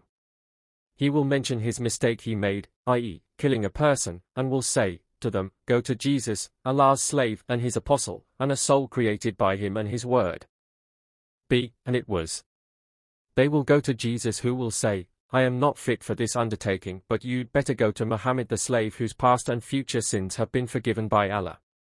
So they will come to me, and I will ask my Lord's permission to enter his house, and then I will be permitted. When I see him I will fall down in prostration before him, and he will leave me, in prostration, as long as he will, and then he will say, O Muhammad, lift up your head and speak, for you will be listened to, and intercede, for your intercession will be accepted, and ask for anything, for it will be granted. Then I will raise my head and glorify my Lord with certain praises which he has taught me. Allah will put a limit for me, to intercede for a certain type of people. I will take them out and make them enter paradise. Qatada said, I heard Anas saying that, the Prophet said, I will go out and take them out of hell, fire, and let them enter paradise, and then I will return and ask my Lord for permission to enter his house, and I will be permitted. When I will see him I will fall down in prostration before him, and he will leave me in prostration as long as he will let me, in that state, and then he will say, O Muhammad, raise your head and speak, for you will be listened to, and intercede, for your intercession will be accepted, and ask, your request will be granted. The Prophet added, So I will raise my head and glorify and praise him as he has taught me. Then I will intercede, and he will put a limit for me, to intercede for a certain type of people. I will take them out and let them enter paradise. Qatada added, I heard Anas saying that, the Prophet said, I will go out and take them out of hell, fire, and let them enter paradise, and I will return for the 3rd time and will ask my Lord for permission to enter his house, and I will be allowed to enter. When I see him, I will fall down in prostration before him, and will remain in prostration as long as he will, and then he will say, Raise your head, O Muhammad, and speak, for you will be listened to, and intercede, for your intercession will be accepted, and ask, for your request will be granted. So I will raise my head and praise Allah as he has taught me, and then I will intercede, and he will put a limit for me, to intercede for a certain type of people. I will take them out and let them enter paradise. Qatada said, I heard Anas saying that, the Prophet said, So I will go out and take them out of hell, fire, and let them enter paradise, till none will remain in the fire except those whom Quran will imprison, i.e., those who are destined for eternal life in the fire. The narrator then recited the verse, It may be that your Lord will raise you to a station of praise and glory. 1779. The narrator added, This is the station of praise and glory which Allah has promised to your Prophet. Volume 9, Book 93, number 533, narrated Anas bin Malik, Allah's apostle sent for the Ansar and gathered them in a tent and said to them, Be patient till you meet Allah and his apostle, and I will be on the lake tank, Al-Kawthar. Volume 9, Book 93, number 534, narrated Ibn Abbas, whenever the Prophet offered his tahajjud prayer, he would say, O Allah, our Lord, all the praises are for you, you are the keeper, establisher or the one who looks after, of the heavens and the earth. All the praises are for you, you are the light of the heavens and the earth and whatever is therein. You are the truth, and your saying is the truth, and your promise is the truth, and the meeting with you is the truth, and paradise is the truth, and the hell fire is the truth. O Allah, I surrender myself to you, and believe in you, and I put my trust in you, solely depend upon. And to you I complain of my opponents, and with your evidence I argue. So please forgive the sins which I have done in the past or I will do in the future, and also those sins which I did in secret or in public, and that which you know better than I. None has the right to be worshipped but you. Volume 9, Book 93, number 535, narrated, Adi bin Hatim, Allah's Apostle said, there will be none among you but his Lord will speak to him, and there will be no interpreter between them nor a screen to screen him. Volume 9, Book 93, number 536, narrated, Abdullah bin Qais, the Prophet said, there will be 2 paradises of silver and all the utensils and whatever is therein, will be of silver, and 2 paradises of gold, and its utensils and whatever therein, will be of gold, and there will be nothing to prevent the people from seeing their Lord except the cover of majesty over his face in the paradise of Eden, eternal bliss. Volume 9, Book 93, number 537, narrated, Abdullah, the Prophet said, whoever takes the property of a Muslim by taking a false oath, will meet Allah who will be angry with him. Then the Prophet recited the verse, verily those who purchase a small gain at the cost of Allah's covenant and their oaths, they shall have no portion in the hereafter, neither will Allah speak to them, nor look at them. 377, Volume 9, Book 93, number 538, narrated Abu Hurairah, the Prophet said, there are 3 types of persons to whom Allah will neither speak to them on the day of resurrections, nor look at them. They are 1. A man who takes a false oath that he has been offered for a commodity a price greater than what he has actually been offered. 2. And a man who takes a false oath after the prayer, in order to grab the property of a Muslim through it. 3. And a man who forbids others to use the remaining superfluous water. To such a man Allah will say on the day of resurrection, today I withhold my blessings from you as you withheld the superfluous part of that water, which your hands did not create. Volume 9, Book 93, number 539, narrated Abu Bakr, the Prophet said, time has come back to its original state which it had when Allah created the heavens and the earth. The year is 12 months, of which 4 are sacred, and out of these 4, 3 are in succession, namely, Dhul-Qa'dah, Dhul-Hijjah and Muharram, and the 4th one, Rajab Mudar, which is between Jumad, Atham, and Shaban. The Prophet then asked us, which month is this? We said, Allah and his Apostle know it better. He kept quiet so long that we thought he might call it by another name. Then he said, isn't it Dhul-Hijjah? We said, yes. He asked, what town is this? We said, Allah and his Apostle know it better. Then he kept quiet so long that we thought he might call it by another name. He then said, isn't it the forbidden town, Mecca? We said, yes. He asked, what is the day today? We said, Allah and his Apostle know it better. Then he kept quiet so long that we thought that he might call it by another name. Then he said, isn't it the day of an-nar, slaughtering of sacrifices? We said, yes. Then he said, your blood, lives, your properties. The sub-narrator Muhammad said, I think he also said, and your honor are as sacred to one another like the sanctity of this day of yours, in this town of yours, in this month of yours.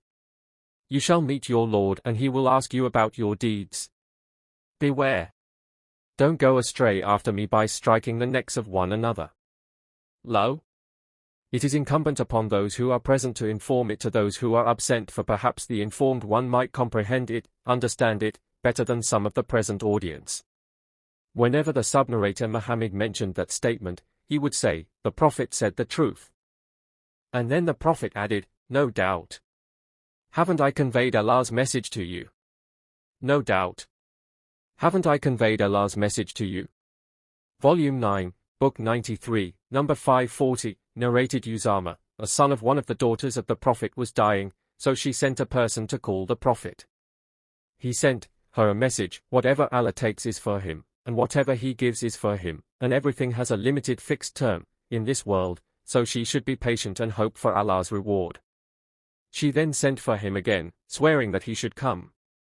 Allah's Apostle got up, and so did Mu'adh bin Jabal, Ubay bin Ka'b and Ubadah bin as-Samit.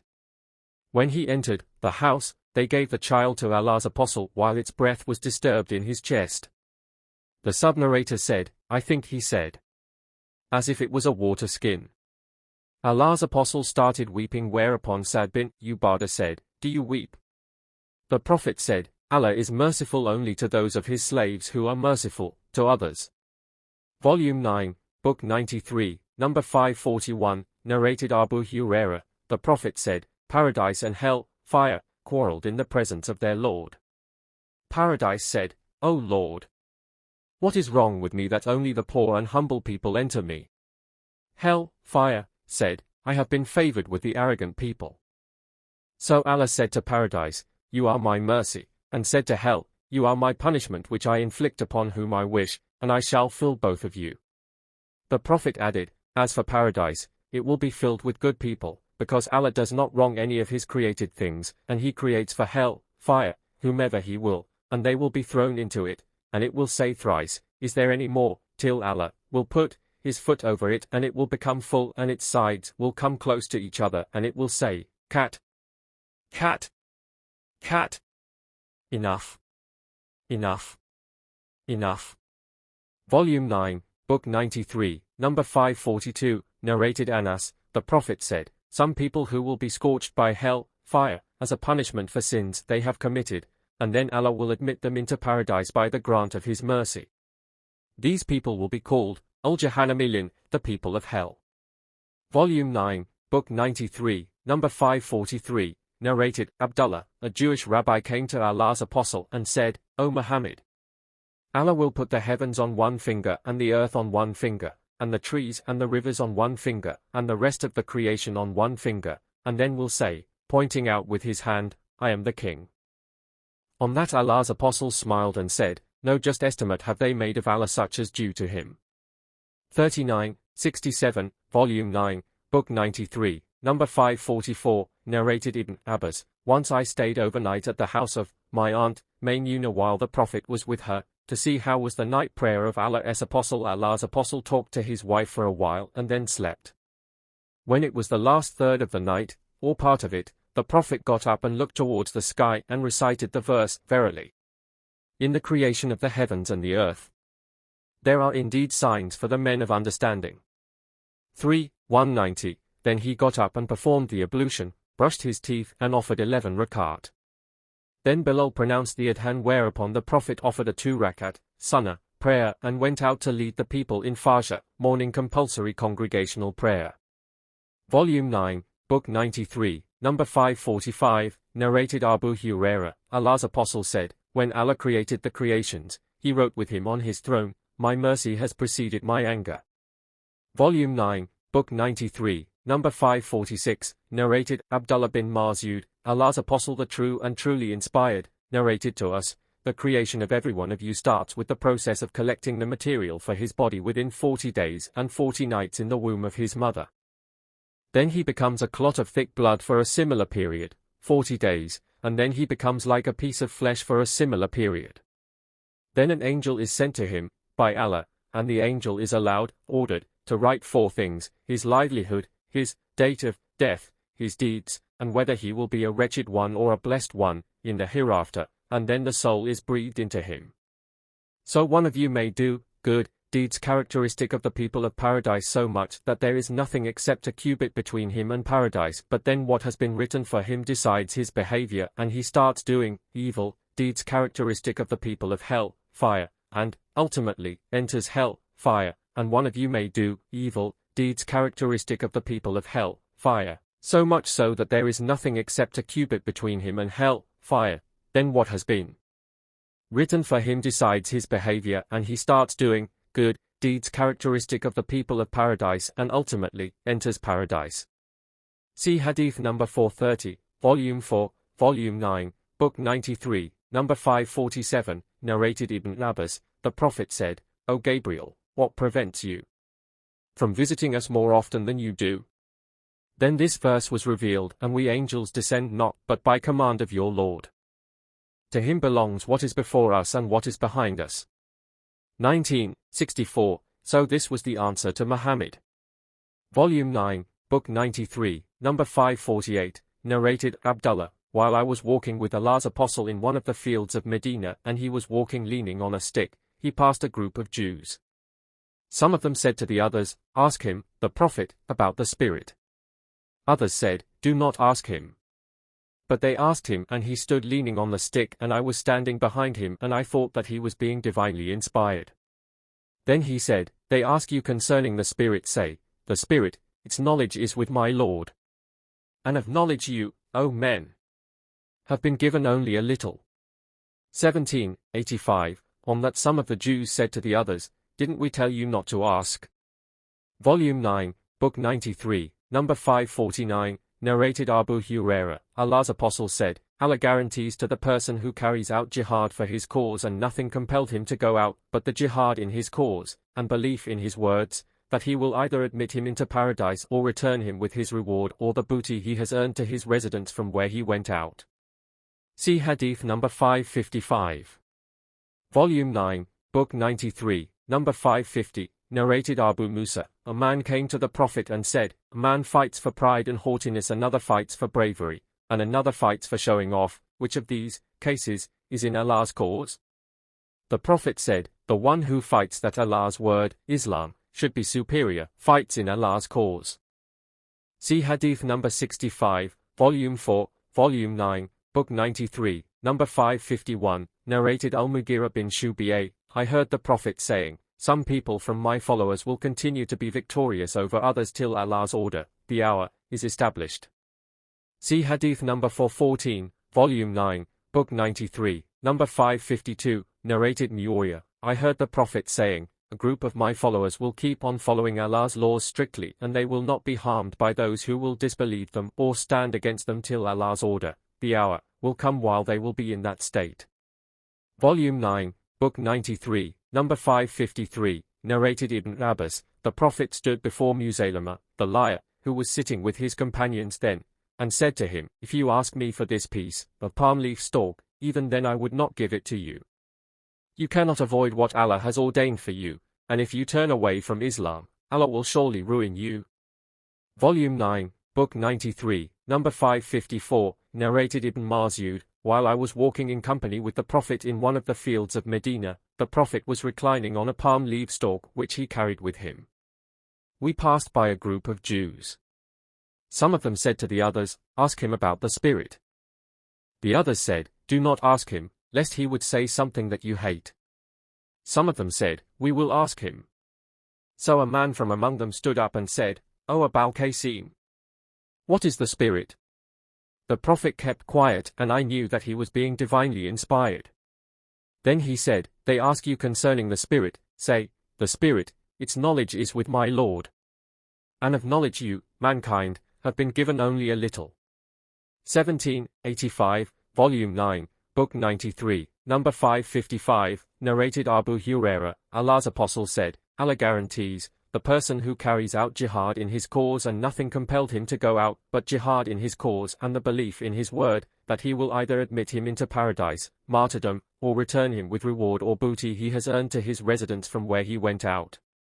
Volume 9, Book 93, number 556, narrated Anas, Allah's Apostle said, Whenever any one of you invoke Allah for something, he should be firm in his asking, and he should not say, If you wish, give me. For none can compel Allah to do something against his will. Volume 9, Book 93, number 557, narrated Ali bin Abi Talib, that one night Allah's Apostle visited him and Fatima, the daughter of Allah's Apostle, and said to them, 1. You offer, night, prayer. Ali added, I said, O Allah's Apostle, our souls are in the hand of Allah, and when He wishes to bring us to life, He does. Then Allah's Apostle went away when I said so, and he did not give any reply. Then I heard him on leaving while he was striking his thighs, saying, But man is more quarrelsome than anything. 1854, Volume 9, Book 93, number 558, narrated Abu Huraira, Allah's Apostle said, The example of a believer is that of a fresh green plant, the leaves of which move in whatever direction the wind forces them to move, and when the wind becomes still, it stands straight. Such is the similitude of the believer. He is disturbed by calamities, but is like the fresh plant, he regains his normal state soon. And the example of a disbeliever is that of a pine tree, which remains hard and straight till Allah cuts it down when He will. See Hadith number 546 and 547, Volume 7. Volume 9, Book 93, number 559, narrated Abdullah bin Umar, I heard Allah's Apostle while he was standing on the pulpit, saying, the remaining period of your stay on the earth, in comparison to the nations before you, is like the period between the Asr prayer and sunset. The people of the Torah were given the Torah and they acted upon it till midday, and then they were worn out and were given for their labor, 1 qirat each. Then the people of the Gospel were given the Gospel and they acted upon it till the time of the Asr prayer, and then they were worn out and were given, for their labor, 1 qirat each. Then you people were given the Quran and you acted upon it till sunset, and so you were given 2 qirats each, double the reward of the previous nations. Then the people of the Torah said, O our Lord! These people have done a little labor, much less than we, but have taken a greater reward. Allah said, have I withheld anything from your reward? They said, no. Then Allah said, that is my favor which I bestow on whom I wish. Volume 9, Book 93, number 560, narrated, Ubadah bin As-Samit, I, along with a group of people, gave the pledge of allegiance to Allah's Apostle. He said, I take your pledge on the condition that you, 1. Will not join partners in worship with Allah, 2. Will not steal, 3. Will not commit illegal sexual intercourse, 4. Will not kill your offspring, 5. Will not slander, 6. And will not disobey me when I order you to do good. Whoever among you will abide by his pledge, his reward will be with Allah, and whoever commits any of those sins and receives the punishment in this world, that punishment will be an expiation for his sins and purification, but if Allah screens him, then it will be up to Allah to punish him if he will or excuse him if he will. Volume 9, Book 93, number 561, narrated Abu Hurairah, Allah's Prophet Solomon, who had 60 wives, once said, tonight I will have sexual relation, sleep, with all my wives so that each of them will become pregnant and bring forth a boy who will grow into a cavalier and will fight in Allah's cause. So he slept with his wives and none of them conceived and delivered a child, except one who brought a half-body boy, deformed. Allah's Prophet said, if Solomon had said, if Allah will, then each of those women would have delivered a would-be cavalier to fight in Allah's cause. See Hadith number 74a, Volume 4. Volume 9, Book 93, number 562, narrated Ibn Abbas, Allah's Apostle entered upon a sick Bedouin in whom he went to visit and said to him, don't worry, Taha, i.e., your illness will be a means of cleansing of your sins, if Allah will. The Bedouin said, Taha. No, but it is a fever that is burning in the body of an old man and it will make him visit his grave. The Prophet said, then it is so. Volume 9, Book 93, number 563, narrated Abu Qatada, when the people slept till so late that they did not offer the morning prayer, the Prophet said, Allah captured your souls, made you sleep, when He willed, and returned them to your bodies, when He willed. So the people got up and went to answer the call of nature, performed ablution, till the sun had risen and it had become white, then the Prophet got up and offered the prayer. Volume 9, Book 93, number 564, narrated Abu Hurairah, a man from the Muslims and a man from the Jews quarreled, and the Muslim said, by him who gave superiority to Muhammad over all the people. The Jew said, by him who gave superiority to Moses over all the people. On that the Muslim lifted his hand and slapped the Jew. The Jew went to Allah's Apostle and informed him of all that had happened between him and the Muslim. The Prophet said, do not give me superiority over Moses, for the people will fall unconscious on the day of resurrection. I will be the first to regain consciousness and behold, Moses will be standing there, holding the side of the throne. I will not know whether he has been one of those who have fallen unconscious and then regained consciousness before me, or if he has been one of those exempted by Allah from falling unconscious. See Hadith number 524, Volume 8, Volume 9, Book 93, number 565, narrated Anas bin Malik, Allah's Apostle said, Ad-Dajjal will come to Medina and find the angels guarding it.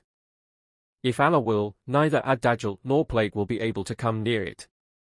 Volume 9, Book 93, number 566, narrated Abu Hurairah, Allah's Apostle said, for every prophet there is one invocation which is definitely fulfilled by Allah, and I wish, if Allah will, to keep my that special invocation as to be the intercession for my followers on the day of resurrection. Volume 9, Book 93, number 567, narrated Abu Hurairah, Allah's Apostle said, while I was sleeping, I saw myself, in a dream, standing by a well. I drew from it as much water as Allah wished me to draw, and then Ibn Quafa, Abu Bakr, took the bucket from me and drew 1 or 2 buckets, and there was weakness in his drawing, may Allah forgive him. Then Umar took the bucket, which turned into something like a big drum. I had never seen a powerful man among the people working as perfectly and vigorously as he did. He drew so much water that the people drank to their satisfaction and watered their camels that knelt down there. See Hadith number 16, Volume 5, Volume 9, Book 93, number 568, narrated Abu Musa. Whenever a beggar or a person in need of something came to the Prophet, he used to say to his companions, "Intercede for him, and you will be rewarded for that, and Allah will fulfill what he will through his apostle's tongue." Volume 9, Book 93, number 569, narrated Abu Hurairah. The Prophet said, "None of you should say, 'O Allah, forgive me if you wish,' or 'bestow your mercy on me if you wish,' or 'provide me with means of subsistence if you wish,' but he should be firm in his request, for Allah does what he will and nobody can force him to do anything." Volume 9, Book 93, number 570, narrated Ibn Abbas, that he differed with Al bin Qais bin Hizan al-Fazari about the companion of Moses, i.e., whether he was dir or not. Ubay bin Ka'ab al-Ansari passed by them, and Ibn Abbas called him, saying, "My friend, and I have differed about Moses' companion whom Moses asked the way to meet. Did you hear Allah's apostle mentioning anything about him?" Ubay said, "Yes, I heard Allah's apostle saying, while Moses was sitting in the company of some Israelites, a man came to him and asked, 'Do you know someone who is more learned than you, Moses?' Moses said, 'No.' So Allah sent the divine inspiration to Moses, 'Yes, our slave Qadir is more learned than you.' Moses asked Allah how to meet him, Qadir, so Allah made the fish as a sign for him, and it was said to him, 'When you lose the fish, go back to the place where you lose it, and you will meet him.' So Moses went on looking for the sign of the fish in the sea. The boy servant of Moses, who was accompanying him, said to him, 'Do you remember what happened when we betook ourselves to the rock?' 'I did indeed forget to tell you about the fish. None but Satan made me forget to tell you about it.' 1863, Moses said, 'That is what we have been seeking.' So they went back retracing their footsteps. 1864. So they both found Qadir there, and then happened what Allah mentioned about them in the Quran. See 1860-82, Volume 9, Book 93, number 571, narrated Abu Hurairah. Allah's apostle said, "If Allah will, tomorrow we will encamp in Kaif Bani Kinana, the place where the pagans took the oath of kafr, disbelief, against the Prophet." He meant al-Muhasab. See Hadith number 659, Volume 2, Volume 9, Book 93, number 572, narrated Abdullah bin Umar. The Prophet besieged the people of Taif, but he did not conquer it. He said, "Tomorrow, if Allah will, we will return home." On this the Muslims said, "Then we return without conquering it." He said, "Then carry on fighting tomorrow." The next day many of them were injured. The Prophet said, "If Allah will, we will return home tomorrow." It seemed that statement pleased them, whereupon Allah's apostle smiled. Volume 9, Book 93, number 573, narrated Abu Hurairah. The Prophet said, "When Allah ordains something on the heaven, the angels beat with their wings in obedience to his statement, which sounds like that of a chain dragged over a rock. His statement, until when the fear is banished from their hearts, the angels say, 'What was it that your Lord said?' They reply, 'He has said the truth. And he is the Most High, the Great.'" 34:23, Volume 9, Book 93, number 574, narrated Abu Hurairah. Allah's apostle said, "Allah never listens to anything as he listens to the Prophet reciting Quran in a pleasant sweet-sounding voice." A companion of Abu Hurairah said, "He means reciting the Quran aloud." Volume 9, Book 93, number 575, narrated Abu Said al-Khudri. The Prophet said, "Allah will say, on the day of resurrection, 'O Adam.' Adam will reply, 'Labbaik wa sadaik.' Then a loud voice will be heard, saying, 'Allah commands you to take out the mission of the hellfire from your offspring.'"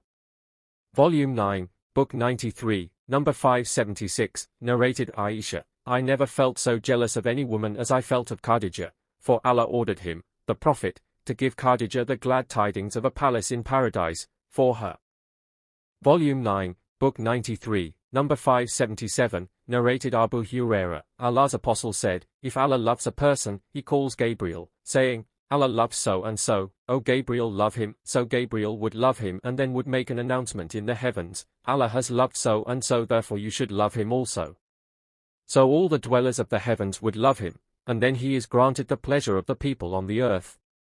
See Hadith number 66, Volume 8, Volume 9, Book 93, number 578, narrated Abu Huraira, Allah's Apostle said, there are angels coming to you in succession at night, and others during the day, and they all gather at the time of Asr and Fajr prayers.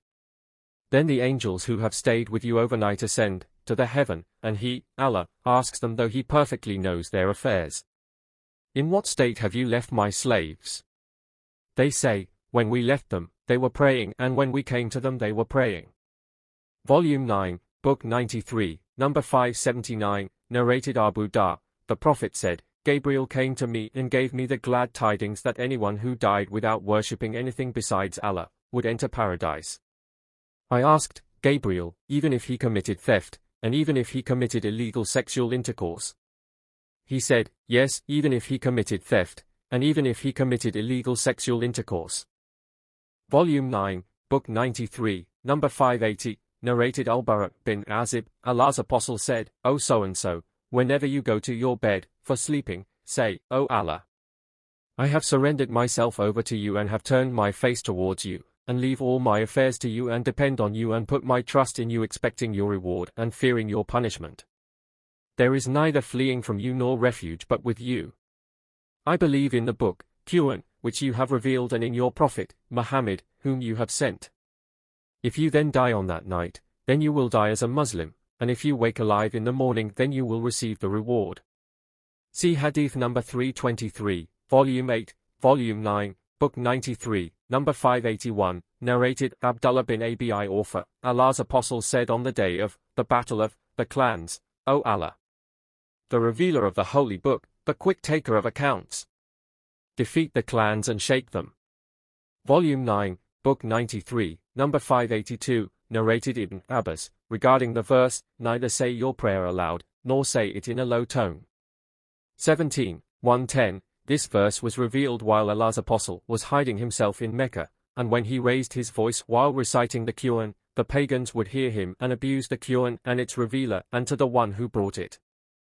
So Allah said, neither say your prayer aloud, nor say it in a low tone. 17, 110, that is, do not say your prayer so loudly that the pagans can hear you, nor say it in such a low tone that your companions do not hear you. But seek a middle course between those extremes, i.e., let your companions hear, but do not relate the Quran loudly, so that they may learn it from you.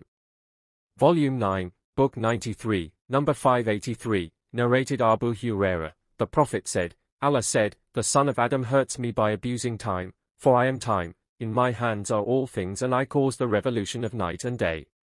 See Hadith number 351, Volume 6, Volume 9, Book 93, number 584, narrated Abu Huraira, the Prophet said, Allah said, the fast is for me and I will give the reward for it, as he, the one who observes the fast, leaves his sexual desire, food and drink for my sake.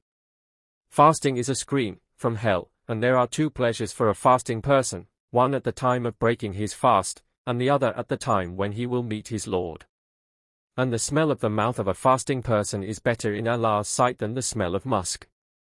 See Hadith number 128, Volume 3. Volume 9, Book 93, number 585, narrated Abu Huraira, the Prophet said, once while Job, Ayub, was taking a bath in a naked state. Suddenly a great number of gold locusts started falling upon him and he started collecting them in his clothes. His Lord called him, O Job, didn't I make you rich enough to dispense with what you see now? Job said, yes, O Lord. But I cannot dispense with your blessings. Volume 9, Book 93, number 586, narrated Abu Huraira, Allah's Apostle said, every night when it is the last third of the night, our Lord, the Superior, the Blessed, descends to the nearest heaven and says, is there anyone to invoke me that I may respond to his invocation? Is there anyone to ask me so that I may grant him his request? Is there anyone asking my forgiveness so that I may forgive him? See Hadith number 246, Volume 2, Volume 9, Book 93, number 587, narrated Abu Huraira, Allah's Apostle said, "We, Muslims, are the last to come, but will be the foremost on the day of resurrection." The narrators of this hadith said, Allah said, to man, "Spend, in charity, for then I will compensate you, generously." Volume 9, Book 93, number 588, narrated Abu Huraira, the Prophet said that Gabriel said, "Here is Khadijah coming to you with a dish of food or a tumbler containing something to drink. Convey to her a greeting from her Lord, Allah, and give her the glad tidings that she will have a palace in paradise built of kasab wherein there will be neither any noise nor any fatigue, trouble." See Hadith number 168, Volume 5, Volume 9, Book 93, number 589, narrated Abu Huraira, the Prophet said, Allah said, "I have prepared for my righteous slaves such excellent things as no eye has ever seen, nor an ear has ever heard, nor a human heart can ever think of." Volume 9, Book 93, number 590, narrated Ibn Abbas, whenever the Prophet offered the night tahajjud prayer, he used to say, "O Allah, all the praises are for you, you are the light of the heavens and the earth. And all the praises are for you, you are the keeper of the heavens and the earth. All the praises are for you, you are the Lord of the heavens and the earth and whatever is therein. You are the truth, and your promise is the truth, and your speech is the truth, and meeting you is the truth, and paradise is the truth, and hell, fire, is the truth, and all the prophets are the truth, and the hour is the truth. O Allah, I surrender to you, and believe in you, and depend upon you, and repent to you, and in your cause I fight, and with your orders I rule. So please forgive my past and future sins and those sins which I did in secret or in public. It is you whom I worship, none has the right to be worshipped except you."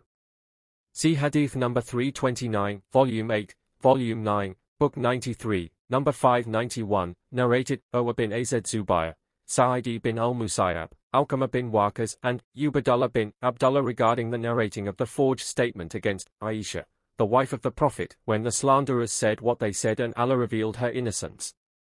Aisha said, "But by Allah, I did not think that Allah, to confirm my innocence, would reveal divine inspiration which would be recited, for I consider myself too unimportant to be talked about by Allah through divine inspiration revealed for recitation, but I hoped that Allah's apostle might have a dream in which Allah would reveal my innocence. So Allah revealed, verily, those who spread the slander are a gang among you." The 10 verses in Surah An-Nur, 24. 11-20, Volume 9, Book 93, number 592, narrated Abu Huraira, Allah's Apostle said, Allah says, "If my slave intends to do a bad deed then, O angels, do not write it unless he does it. If he does it, then write it as it is, but if he refrains from doing it for my sake, then write it as a good deed, in his account. On the other hand, if he intends to go a good deed, but does not do it, then write a good deed, in his account, and if he does it, then write it for him, in his account, as 10 good deeds up to 700 times. Volume 9, Book 93, number 593, narrated Abu Huraira, Allah's Apostle said, Allah created the creation, and when he finished from his creation the Ram, womb, got up, and Allah said, to it, "Stop. What do you want?" It said, "At this place I seek refuge with you from all those who sever me, i.e. sever the ties of kinship." Allah said, "Would you be pleased that I will keep good relation with the one who will keep good relation with you, and I will sever the relation with the one who will sever the relation with you?" It said, "Yes, O my Lord." Allah said, to it, "That is for you." And then Abu Huraira recited the verse, "Would you then, if you were given the authority, do mischief in the land, and sever your ties of kinship?" 47:22, Volume 9, Book 93, number 594, narrated Zayd bin Khalid, "It rained, because of the Prophet's invocation for rain, and the Prophet said, Allah said, some of my slaves have become disbelievers in me, and some others, believers in me." Volume 9, Book 93, number 595, narrated Abu Huraira, Allah's Apostle said, Allah said, "If my slave loves the meeting with me, I too love the meeting with him, and if he dislikes the meeting with me, I too dislike the meeting with him." See Hadith number 514, Volume 8, Volume 9, Book 93, number 596, narrated Abu Huraira, Allah's Apostle said, Allah said, "I am to my slave as he thinks of me, i.e., I am able to do for him what he thinks I can do for him. See Hadith number 502, Volume 9, Book 93, number 597, narrated Abu Hurairah, Allah's Apostle said, a man who never did any good deed, said that if he died, his family should burn him and throw half the ashes of his burnt body in the earth and the other half in the sea, for by Allah, if Allah should get hold of him, he would inflict such punishment on him as he would not inflict on anybody among the people. But Allah ordered the sea to collect what was in it, of his ashes, and similarly ordered the earth to collect what was in it, of his ashes. Then Allah said, to the recreated man, why did you do so? The man replied, for being afraid of you, and you know it very well. So Allah forgave him. Volume 9, Book 93, number 598, narrated Abu Hurairah, I heard the Prophet saying, if somebody commits a sin and then says, O my Lord, I have sinned, please forgive me. And his Lord says, my slave has known that he has a Lord who forgives sins and punishes for it, I therefore have forgiven my slave his sins. Then he remains without committing any sin for a while and then again commits another sin and says, O my Lord, I have committed another sin, please forgive me, and Allah says, my slave has known that he has a Lord who forgives sins and punishes for it, I therefore have forgiven my slave his sin. Then he remains without committing any another sin for a while and then commits another sin, for the third time, and says, O my Lord, I have committed another sin, please forgive me, and Allah says, my slave has known that he has a Lord who forgives sins and punishes for it, I therefore have forgiven my slave his sin, he can do whatever he likes. Volume 9, Book 93, number 599, narrated Abu said, the Prophet mentioned a man from the people of the past or those who preceded you. The Prophet said a sentence meaning, Allah had given him wealth and children. When his death approached, he said to his sons, what kind of father have I been to you? They replied, you have been a good father. He told them that he had not presented any good deed before Allah, and if Allah should get hold of him he would punish him. So look, he added, when I die, burn me, and when I turn into coal, crush me, and when there comes a windy day, scatter my ashes in the wind. The Prophet added, then by Allah, he took a firm promise from his children to do so, and they did so. They burnt him after his death, and threw his ashes on a windy day. Then Allah commanded to his ashes, be, and behold, he became a man standing.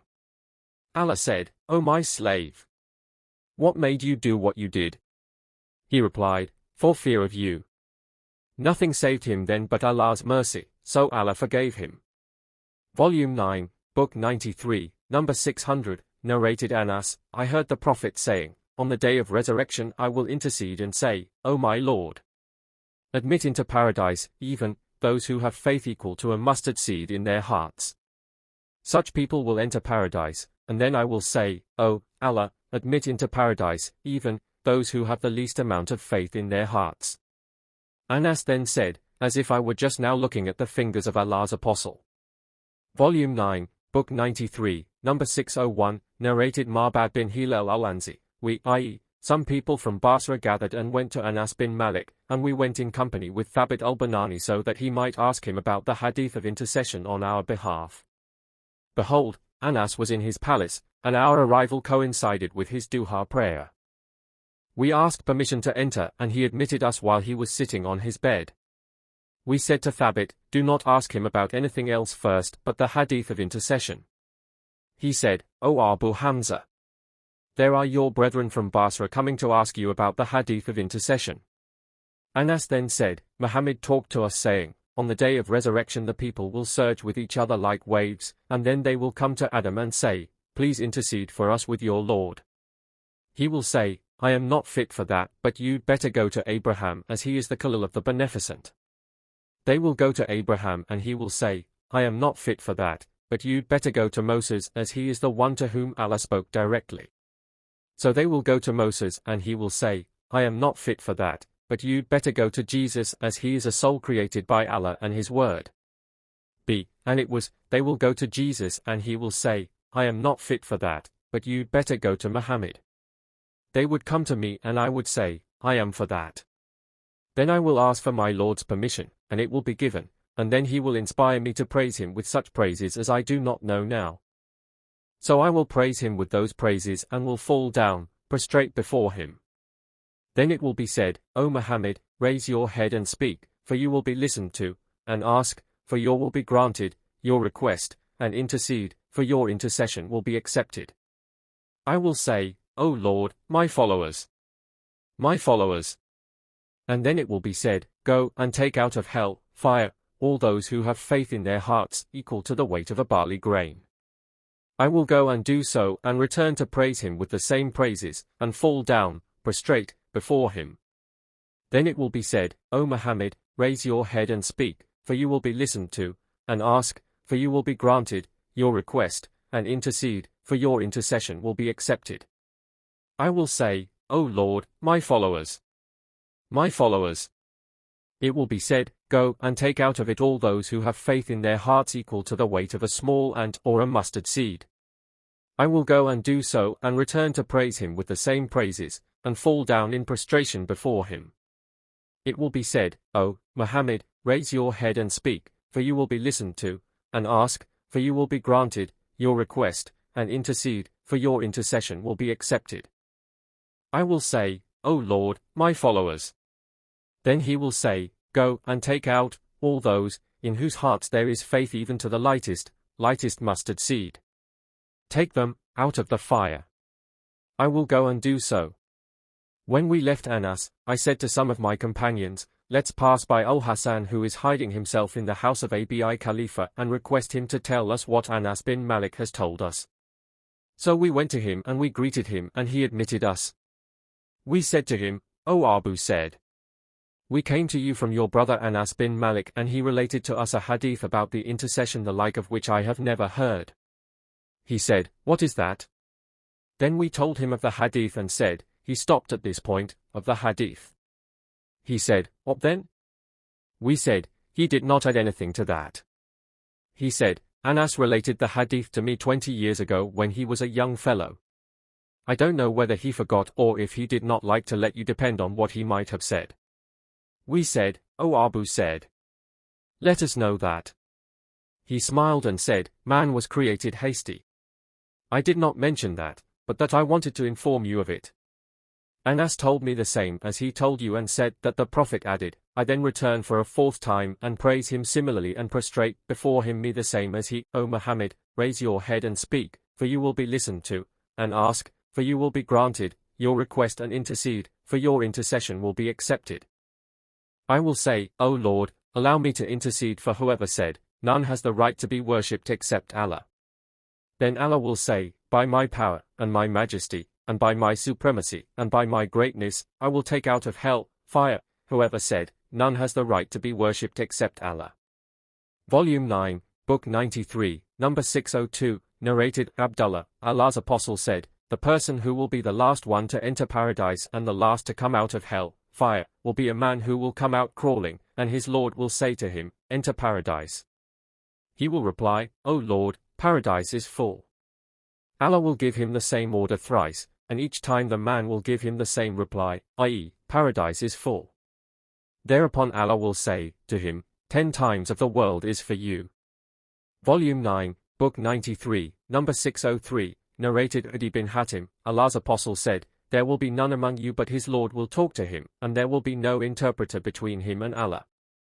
He will look to his right and see nothing but his deeds which he has sent forward, and will look to his left and see nothing but his deeds which he has sent forward, and will look in front of him and see nothing but the hell fire facing him.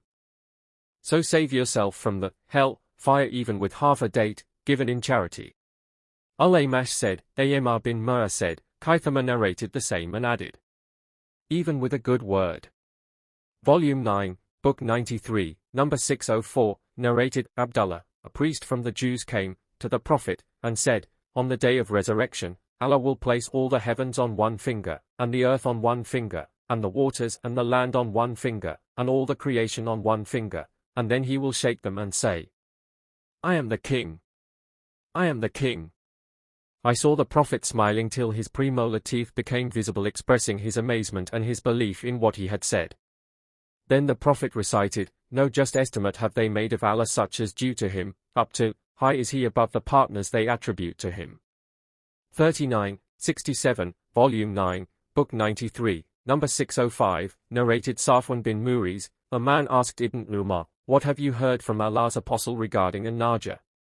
He said, "Every one of you will come close to his Lord who will screen him from the people and say to him, 'Did you do so and so?' He will reply, 'Yes.' Then Allah will say, 'Did you do so and so?' He will reply, 'Yes.' So Allah will question him and make him confess, and then Allah will say, 'I screened your sins in the world and forgive them for you today.'" Volume 9, Book 93, number 606, narrated Abu Hurairah, the Prophet said, "Adam and Moses debated with each other, and Moses said, 'You are Adam who turned out your offspring from paradise.' Adam said, 'You are Moses whom Allah chose for his message and for his direct talk, yet you blame me for a matter which had been ordained for me even before my creation.' Thus Adam overcame Moses." Volume 9, Book 93, number 607, narrated Anas, Allah's apostle said, "The believers will be assembled on the day of resurrection, and they will say, 'Let us look for someone to intercede for us with our Lord so that he may relieve us from this place of ours.' So they will go to Adam and say, 'You are Adam, the father of mankind, and Allah created you with his own hands and ordered the angels to prostrate before you, and he taught you the names of all things, so please intercede for us with our Lord so that he may relieve us.' Adam will say to them, 'I am not fit for that,' and then he will mention to them his mistake which he has committed." Volume 9, Book 93, number 608, narrated Anas bin Malik, the night Allah's apostle was taken for a journey from the sacred mosque of Mecca, Al-Kaaba, 3 persons came to him, in a dreamy while he was sleeping in the sacred mosque before the divine inspiration was revealed to him. One of them said, "Which of them is he?" The middle, second, angel said, "He is the best of them." The last, third, angel said, "Take the best of them." Only that much happened on that night, and he did not see them till they came on another night, i.e. after the divine inspiration was revealed to him. Fath al-Bari page 258, volume 17, and he saw them, his eyes were asleep but his heart was not, and so is the case with the prophets, their eyes sleep while their hearts do not sleep. So those angels did not talk to him till they carried him and placed him beside the well of Zamzam. From among them Gabriel took charge of him.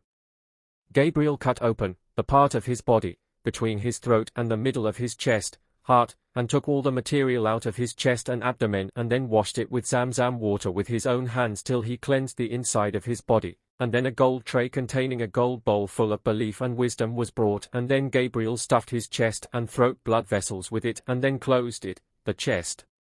He then ascended with him to the heaven of the world and knocked on one of its doors. The dwellers of the heaven asked, "Who is it?" He said, "Gabriel." They said, "Who is accompanying you?" He said, "Muhammad." They said, "Has he been called?" He said, "Yes." They said, "He is welcomed." So the dwellers of the heaven became pleased with his arrival, and they did not know what Allah would do to the Prophet on earth unless Allah informed them. The Prophet met Adam over the nearest heaven.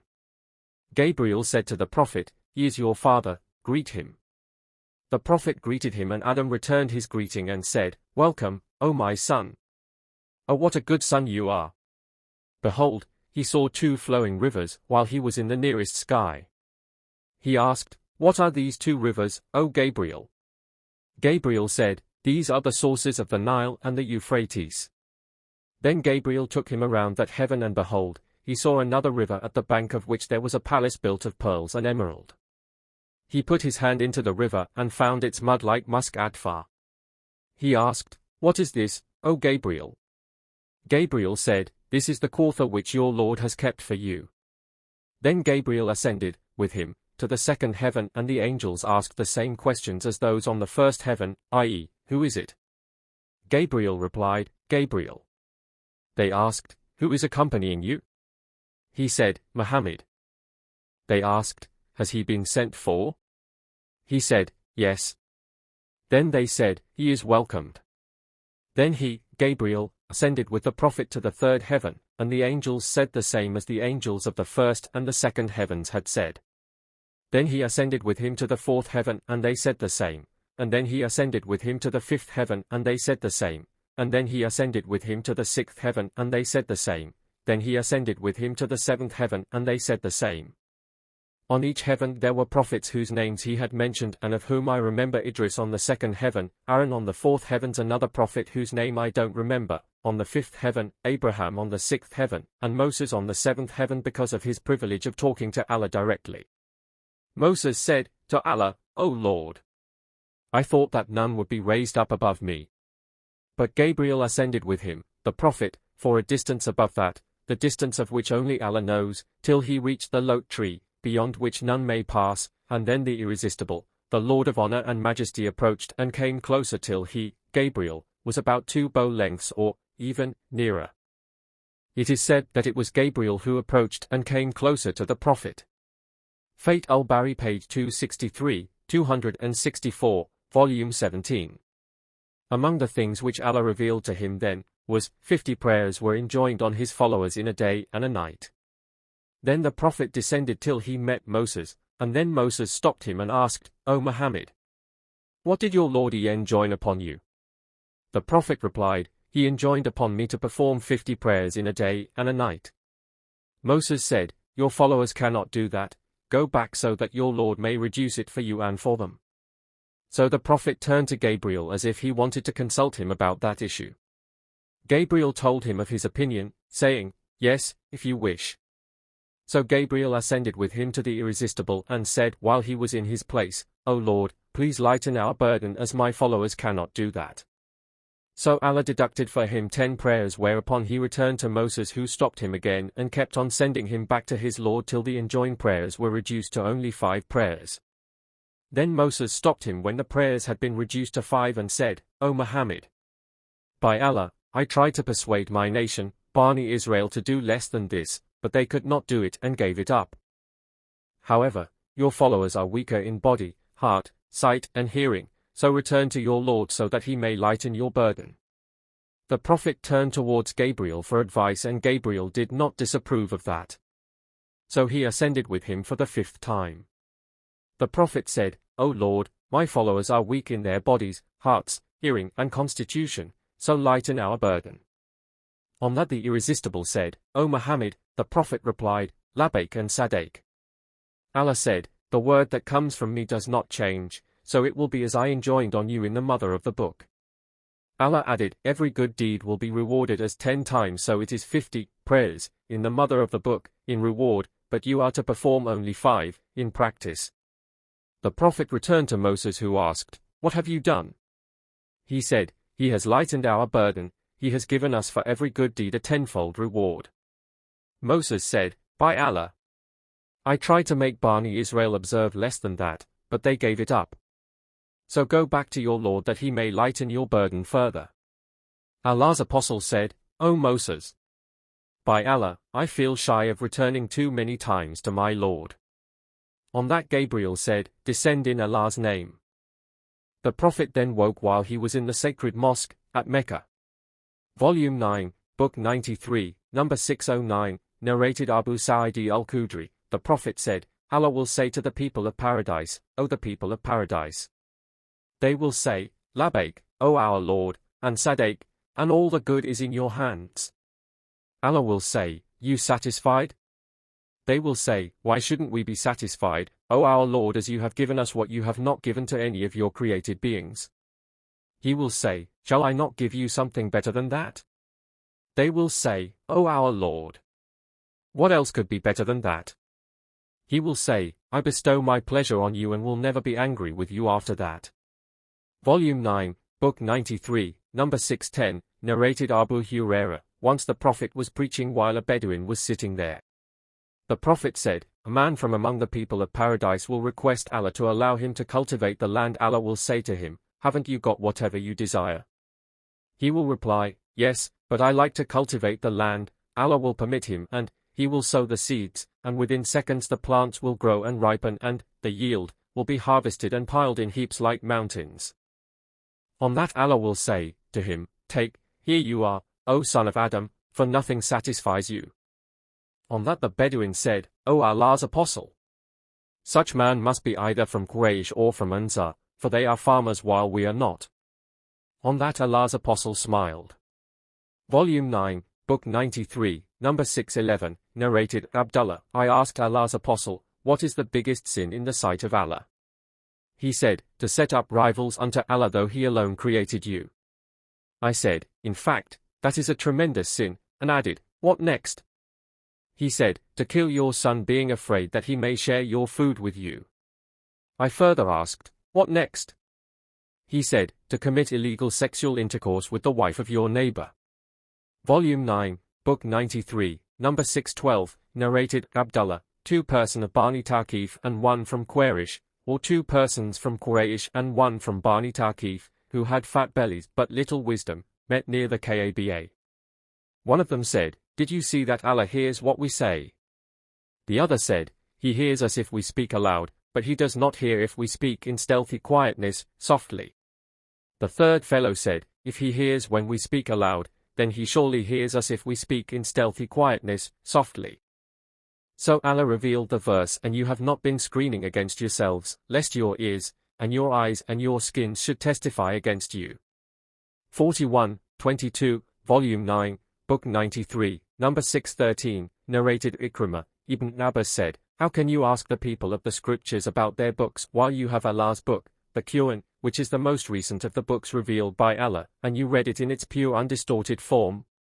Volume 9, Book 93, number 614, narrated Ubaydullah bin Abdullah, Abdullah bin Abbas said, O the group of Muslims! How can you ask the people of the scriptures about anything while your book which Allah has revealed to your prophet contains the most recent news from Allah and is pure and not distorted? Allah has told you that the people of the scriptures have changed some of Allah's books and distorted it and wrote something with their own hands and said, this is from Allah, so as to have a minor gain for it. Won't the knowledge that has come to you stop you from asking them? No, by Allah, we have never seen a man from them asking you about that, the book Al-Quran, which has been revealed to you. Volume 9, Book 93, number 615, narrated Musa bin Abi Aisha. Sa'id bin Jubair reported from Ibn Abbas, regarding the explanation of the verse, do not move your tongue concerning the Quran, to make haste therewith. He said, the Prophet used to undergo great difficulty in receiving the divine inspiration and used to move his lips. Ibn Abbas said, to Sa'id, I move them, my lips, as Allah's apostle used to move his lips. And said to me, I move my lips as I saw Ibn Abbas moving his lips, and then he moved his lips. So Allah revealed, O Muhammad, do not move your tongue concerning the Quran, to make haste therewith. It is for us to collect it and give you, O Muhammad, the ability to recite it. i.e., to collect it in your chest and then you recite it. 75:16-17, but when we have recited it, to you, O Muhammad through Gabriel, then follow you its recital. 75:18, this means, you should listen to it and keep quiet and then it is upon us to make you recite it. The narrator added, so Allah's apostle used to listen whenever Gabriel came to him, and when Gabriel left, the Prophet would recite the Quran as Gabriel had recited it to him. Volume 9, Book 93, number 616, narrated Ibn Abbas, regarding the explanation of the verse, O Muhammad, neither say your prayer aloud, nor say it in a low tone. 17:110, this verse was revealed while Allah's apostle was hiding himself at Mecca. At that time, when he led his companions in prayer, he used to raise his voice while reciting the Quran, and if the pagans heard him, they would abuse the Quran, its revealer, and the one who brought it. So Allah said to his prophet, neither say your prayer aloud, i.e., your recitation of Quran, lest the pagans should hear it, and abuse the Quran, nor say it in a low tone, lest your voice should fail to reach your companions, but follow a way between. 17:110, Volume 9, Book 93, number 617, narrated Aisha, the verse, O Muhammad, neither say your prayer aloud nor say it in a low tone. 17:110, was revealed in connection with the invocations. Volume 9, Book 93, number 618, narrated Abu Salama, Abu Hurairah said, Allah's apostle said, whoever does not recite Quran in a nice voice is not from us, and others said extra, that means, to recite it aloud. Volume 9, Book 93, number 619, narrated Abu Hurairah, Allah's apostle said, not to wish to be the like of except the like of 2 men, a man whom Allah has given the Quran and he recites it during the hours of the night and the hours of the day, in which case one may say, if I were given the same as this man has been given, I would do the same as he is doing. The other is a man whom Allah has given wealth and he spends it in the right way, in which case one may say, if I were given the same as he has been given, I would do the same as he is doing. Volume 9, Book 93, number 620, narrated Salim's father, the Prophet said, not to wish to be the like of except the like of two persons, a man whom Allah has given the knowledge of the Quran and he recites it during the hours of the night and the hours of the day, and a man whom Allah has given wealth and he spends it, in Allah's cause, during the hours of the night and during the hours of the day. Volume 9, Book 93, number 621, narrated Al-Mughira, our Prophet has informed us our Lord's message that whoever of us is martyred, will go to paradise. Volume 9, Book 93, number 622, narrated Aisha, whoever tells you that the Prophet concealed something of the divine inspiration, do not believe him, for Allah said, O Apostle Muhammad, proclaim the message which has been sent down to you from your Lord, and if you do it not, then you have not conveyed his message. 567, Volume 9, Book 93, number 623, narrated Abdullah, a man said, O Allah's Apostle, which sin is the biggest in Allah's sight? The Prophet said, to set up rivals unto Allah though he alone created you. That man said, what is next? The Prophet said, to kill your son lest he should share your food with you. The man said, what is next? The Prophet said, to commit illegal sexual intercourse with the wife of your neighbor. Then Allah revealed in confirmation of that, and those who invoke not with Allah any other God, nor kill such life as Allah has made sacred except for just cause, nor commit illegal sexual intercourse, and whoever does this shall receive the punishment. 2568, Volume 9, Book 93, number 624, narrated Ibn Umar, Allah's Apostle said, your stay, in this world, in comparison to the stay of the nations preceding you, is like the period between Asr prayer and the sunset, in comparison to a whole day. The people of the Torah were given the Torah and they acted on it till midday and then they were unable to carry on.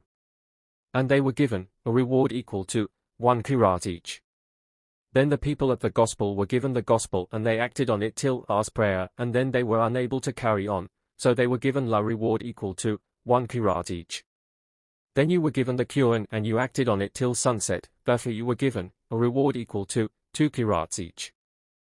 On that, the people of the scriptures said, these people, Muslims, did less work than we but they took a bigger reward.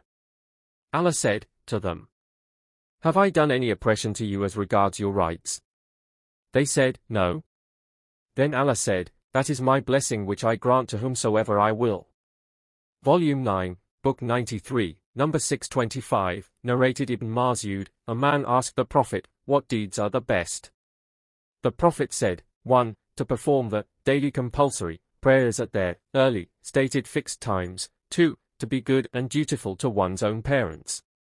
3. And to participate in jihad in Allah's cause.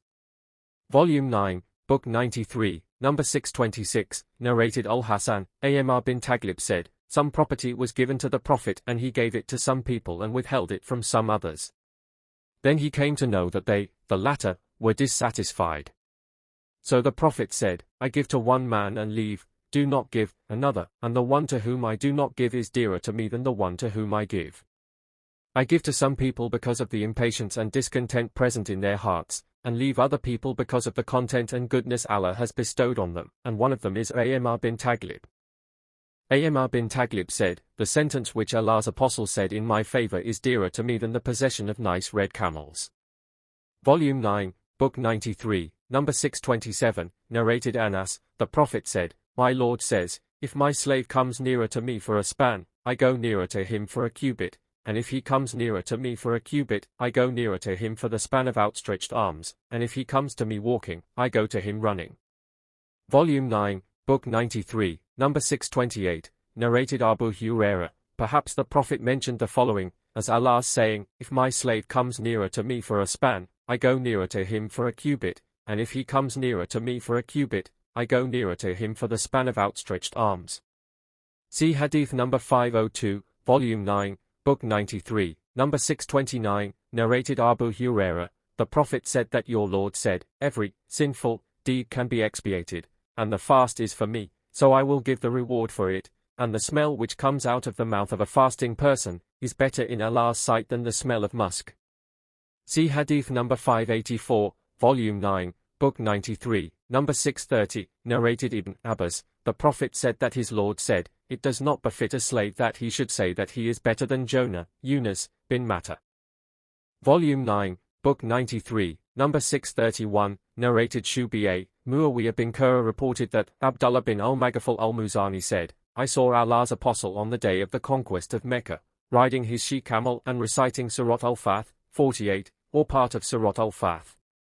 He recited it in a vibrating and pleasant voice. Then Muawiyah recited as Abdullah bin Maghfal had done and said, "Were I not afraid that the people would crowd around me, I would surely recite in a vibrating pleasant voice as Ibn Maghfal did, imitating the Prophet." I asked Muawiyah, "How did he recite in that tone?" He said thrice, Volume 9, Book 93, number 632, narrated Abu Hurairah. The people of the scripture used to read the Torah in Hebrew and explain it to the Muslims in Arabic. Then Allah's Apostle said, "Do not believe the people of the scripture, and do not disbelieve them, but say, we believe in Allah and whatever has been revealed." 384, Volume 9, Book 93, number 633, narrated Ibn Umar. A Jew and Jewess were brought to the Prophet on a charge of committing an illegal sexual intercourse.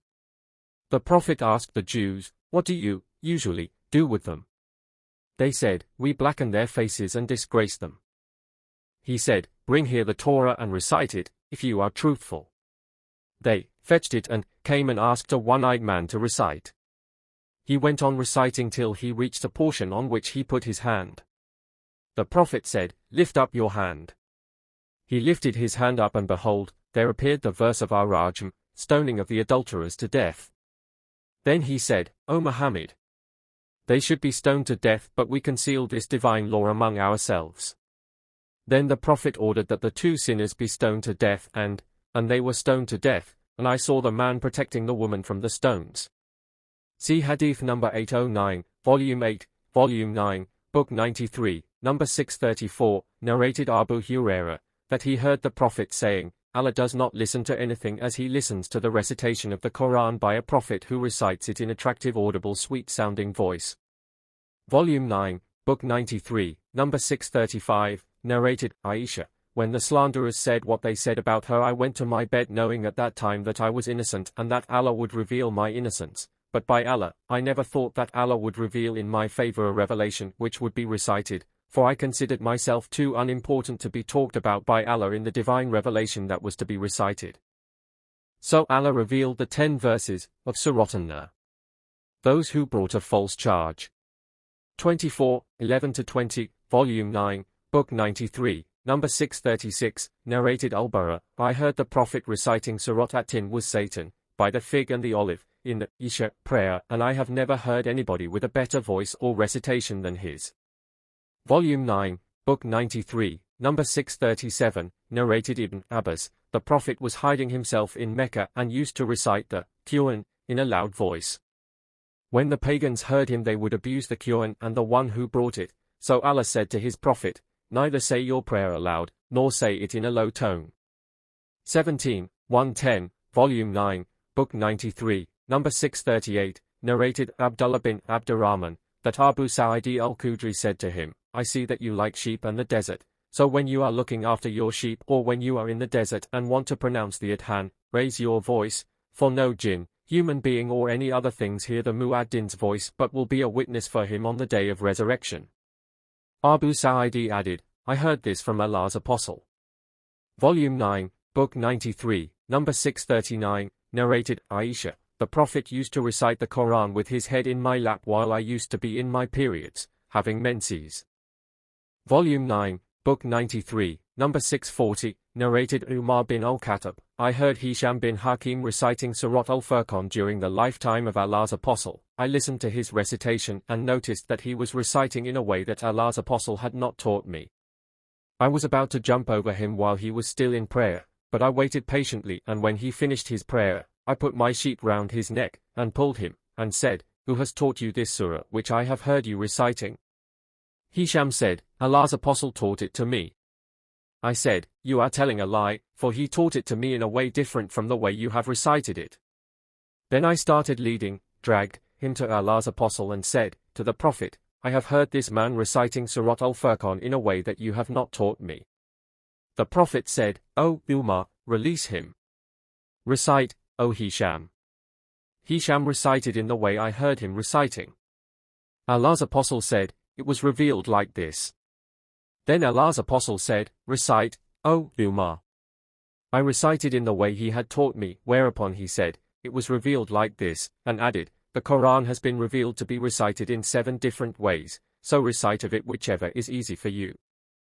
See Hadith number 514, Volume 6, Volume 9, Book 93, number 641, narrated, Imran. I said, "O Allah's apostle, why should a people try to do good deeds?"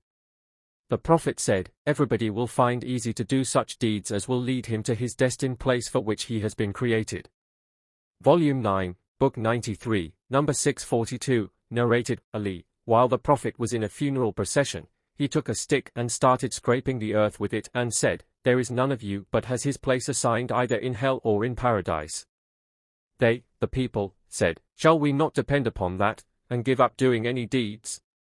He said, "Carry on doing good deeds, for everybody will find it easy to do such deeds as will lead him to his destined place for which he has been created." And then the Prophet recited the verse, "As for him who gives, in charity, and keeps his duty to Allah." 92, 5, Volume 9, Book 93, number 643, narrated Abu Hurairah. I heard Allah's apostle saying, "Before Allah created the creations, he wrote a book, wherein he has written my mercy has preceded my anger, and that book is written with him over the throne." Volume 9, Book 93, number 644, narrated Zadam. There were good relations and brotherhood between this tribe of Jurm and the Ash'ariyin. Once, while we were sitting with Abu Musa al-Ash'ari, there was brought to him a meal which contained chicken meat, and there was sitting beside him a man from the tribe of Bani Taymullah who looked like one of the Mu'ali. Abu Musa invited the man to eat, but the man said, "I have seen chicken eating some dirty things, and I have taken an oath not to eat chicken." Abu Musa said to him, "Come along, let me tell you something in this regard." Once I went to the Prophet with a few men from Ash'ariyin and we asked him for mounts.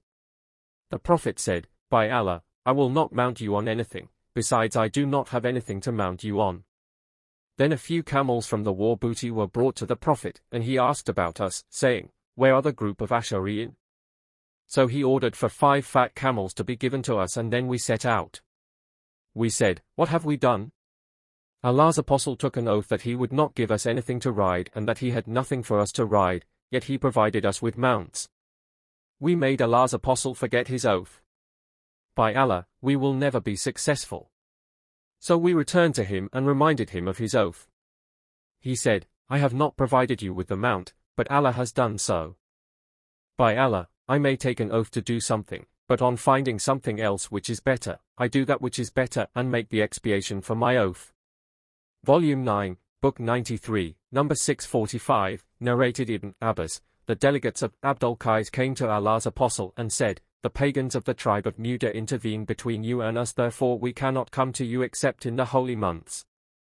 So please order us to do something good, religious deeds, by which we may enter paradise, by acting on them, and we may inform our people whom we have left behind to observe it."